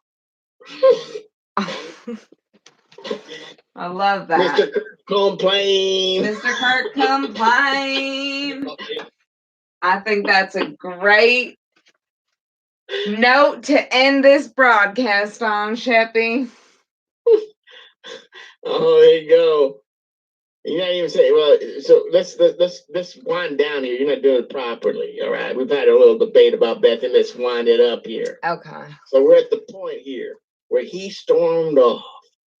And you're saying that it wasn't because he didn't want to air his dirty laundry. He just don't want to lose his clout as the perfect husband with their group of friends by airing their dirty laundry. No, I on mean, television. no, with the pup, I think it's much more so about how he's coming off to in public, like on TV and like Even though anywhere. they had fights in front of their friends, you're saying that people think it. But well, it's like the Korean thing about because those fights are so nothing in he's comparison not to what aware goes that on any of at this stuff home. is airing. No, that's not what I'm saying. Sheppy. Now, you getting on my last nerve now saying things like that. You're a Bethenny stand. You're a Bethenny. I'm just playing devil's advocate. There's other people in the audience that might not be a Bethenny stand like yourself. I haven't started using this new word "stand" yet. Well, it comes from the stupid Eminem thing, and I'm sorry that I used it. It's stupid. I don't want to call you, but you're all over. Why is it all of a sudden? But why was it never a thing before, and now it really comes from the Eminem thing? Somebody started using it. Now I'm stuck on it. Now I feel bad that I even said it. It's everywhere. The first time I ever said it. It's everywhere. I feel bad, and I'm better than that. You're better than that. You're it's right. Stupid. It's retarded. I apologize. But Thank you. Just talked about how you have fantasies of working with Bethenny and being her okay, if you're gonna ask me questions and I take the time to honestly answer them to you, and then you're gonna say that, and then you're gonna spin it to, oh, I have these fantasies. It's like, no, you can ask me, and so I thought about it. I thought about it, and I told you an answer for the sake of conversation. That doesn't mean that I have fantasies of working with Bethenny. But you're the one. You start off that conversation saying how you think she's moving to Boston and you're gonna start a show. I mean, I just thought of it. I forgot that her boyfriend lives in Boston, that she spends a lot of time in Boston. She's been talking about it. Find out if she is shooting a show, right? In Boston. I'm sure I'll know about it if it happens. But you know how easy it is to find out if it's coming up, right? What does that mean? Okay, how easy is it? You got to get permits to do it. And you just go down there and you look it up. Go down where? To the town hall? Go down to the courthouse and find out if they've applied for permits already. Just be like, has Bethenny Frankel specifically heard? I don't know. You find out what the name of her production company is. It's usually on the credits of the show or a show she's been on or whatever. You go say this company or this show has been applying. If you really want to know if this is coming to there, because they got to get the permits cleared right now. They can't just be shooting on the streets of Boston willy-nilly with a camera crew and all kinds of stuff. They got to get that cleared. Okay. Well, maybe I'll do that. That sure sounds like the easiest way. I'll do that. Or you can wait around and see if it pops up. Well, I mean, I think we'll hear about it well before if she's doing anything. Yeah, you know how they find out. They go down to the courthouse and they pull permits and find out if something's being applied. Or they get sent out a press release saying it's going to happen. One of the two. You know where to look for press releases, right? Hawks box be lurking. Where do you look for it? Where do you look for the... You know where they find press releases, right? Where? Huh? Where? Newswire. Newswire.com. Yeah, you gotta pay for that. Yeah. Well, you just send me it. Do you have it? See, this is another thing. Wait. There's another thing here. This guy his name is Dirty Rob, right? And I like the kid. I've been on the show. We talk sports.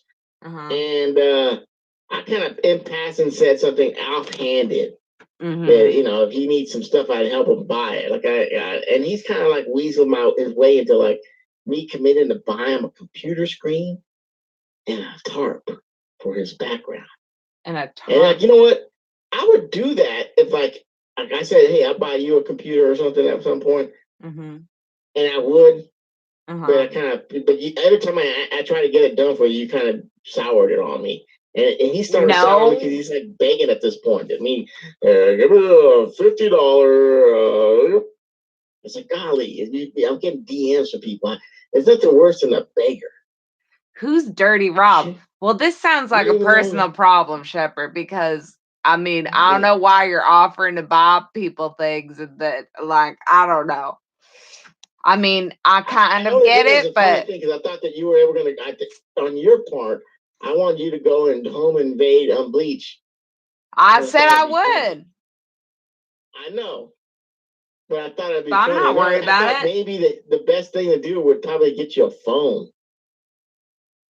I need a phone. It'd probably get you a phone. It'd probably be better if I just sent you a phone. Yeah. You know? And then you could just do it that way. But then you couldn't stream it on YouTube because YouTube don't allow you to stream on the phone unless you have 1,000 subscriptions. And then I thought, you know what I'll do? I'll just give her one of my old channels that has 9,000 subs on it. And she can have it. She can rename it whatever she wants, so she'll be able to stream on it. That's a good idea. Oh, really? You think it's a good idea? You want 9,000 subs, huh? It gets 100,000 views already a month, and you just want to be out there in front of and then they go, wait a minute. Am I going to unleash Charva to 9,000, to 100,000 people a month? And it would be kind of goofy. It would be kind of goofy. It would be, and I'm still contemplating. I might end up doing that. I might end up doing this, here's the password, here's everything. It's your thing. But then you might go give it to Thomas Daly, and he'll go snooping and trying to find out who I really am and where I really live. So I might not do that, but I won't. I gotta figure out a way where I'm untraceable. I'm not gonna do if you want to do that. I won't give it to anybody else. But that guy's a little conniving. So you just don't even. You're just afraid that Thomas Daly will even know what the channel is. That I haven't used in like 9 years. Is that you're going to be able to IRL stream, and all these other people can't do it. I love it. I think it would be great. I'm seeing the vision. You just want to be exposed. That's what you want. A phone. You want to have people look at you, right? I went live the other day. I want to see how many people would be live if I did live. I did live for talking. I got 300 people on live that I was talking to for 30 minutes, and they're sending me donies and stuff. I think I made like $60. What's this channel? I got a bunch of channels. I haven't used this channel since. I tell you the truth. Whose channel it was? Who? It was AKA Jorge before she decided not to do YouTube. Oh. Stop doing it. What was he doing on YouTube? Makeup. Oh, stuff. Really? Oh, that'd be perfect for me. I could pick. Why'd he get off YouTube? I wanted attention. I mean, not everybody wants to be known and being famous. Okay. Nobody ever wants to be known and famous. You just saw. I mean, all you gotta do is have a pretty face and look. And somebody's gonna be. All these dudes are gonna subscribe. There's a lot of like dick pics and stuff, and all these people and stuff. Nobody wants that attention all the time. All right. Yeah. So like there's still constant dick pics. Okay, I can see look at that. how many subs that it might have decreased at this point. I'm gonna go look at it right now. Okay. I wasn't paying attention when I was on it, so I'm gonna go look. Hold on. Yeah, look it up. I'm not sharing my screen anymore. Good.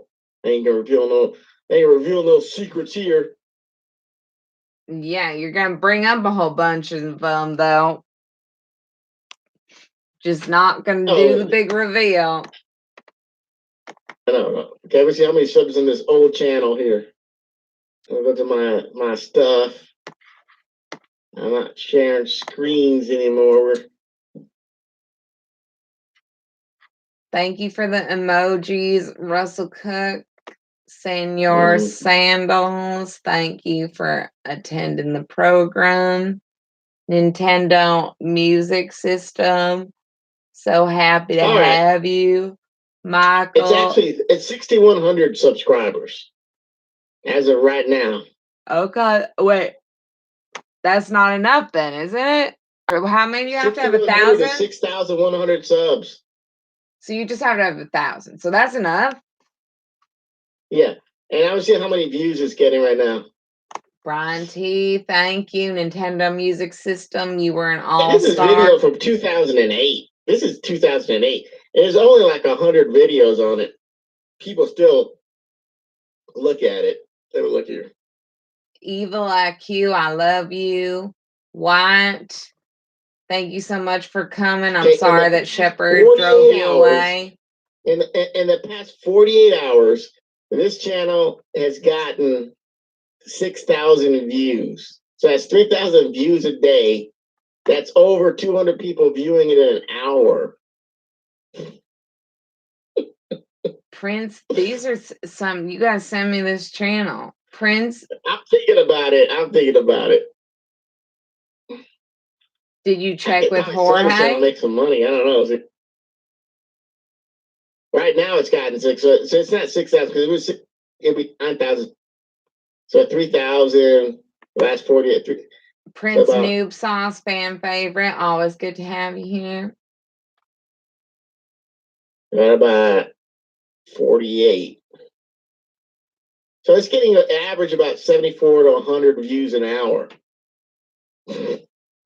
So what, Jorge? But I must have been through a peak time because I got 230 people look at me talking for like 30 minutes and they gave me $60 worth of no-nos. I might give you the keys to your, but why do you want that? Explain it to me. Does Jorge not Jorge not use makeup no more? Like since 2012. What are you talking about? But does Jorge not use makeup no more? Yeah, I did makeup all the time. You saw the picture. But she had something going here with this makeup channel. Yeah, but why? No, she don't want to be famous. He don't want to be famous. People don't want to be out there like that. There was at one time 30,000 subs in that channel back in 2012. So, I mean, it's like what? I don't know. It just doesn't make sense to me that you do that and you had something going and then I feel like I might be getting famous. Let me jump off this channel. That's what you're saying? Yeah. It doesn't. I don't think I'm too much affected by that being famous or not being famous. Hey, I think that's all you ever wanted to be. That's what every one of you kids want to be. I think that's a little bit of projection on your part. I don't know about that. Oleg P, thank you for coming. I took that channel and I turned it into an empire of YouTube channels. What do you mean? I learned what I need to learn and I moved on to other projects. What are you talking about? What YouTube channel you're talking about? Ian Ellis LLC? With your non-gay accusations. Those are my channels. What do you? Thomas Daly, thank you so much for stopping by. We love you over here. These are all the channels people want to look at and get, what are your YouTube channels? Where are your YouTube? Like right now, I can send you a screenshot, but no, I'm not going to do any of this stuff. I'm just saying that I'm contemplating. You keep, and you're losing that contemplation because you keep putting these things out here. Yeah, I don't know why somebody would want to. Well, why don't you just have like a? Oh my God! They were trying to do makeup. They were trying to start a business. You know what? It's not. You just okay. Well, then there you go. Then That makes And sense. they Thank started you for getting famous taking and didn't want to be on that damn thing because not everybody wants to be famous like you stupid idiots. But you just like it's like you're leading this whole thing with an accusation. You're just You like want fucking every trying to detail. say shit And the about only me. thing you really It's need like to I'm know just is asking I was about you about. contemplating, now I'm not. Well, Giving you a okay, 60 all right, fine. Why don't you just channel why don't you and go can stream to 200 contemplate it? people live. Go And you got contemplate it. for you. You I got get it. I get it. I heard you. I got it. I got it. I understand. I get the concept. I got it. I got it. Okay, why don't you go contemplate it and we'll talk again. You can tell me what you think. I think I get this concept. I'm leaning towards a no, a hard no on that. Okay, I think this is what you do. I think this is your like thing that you do.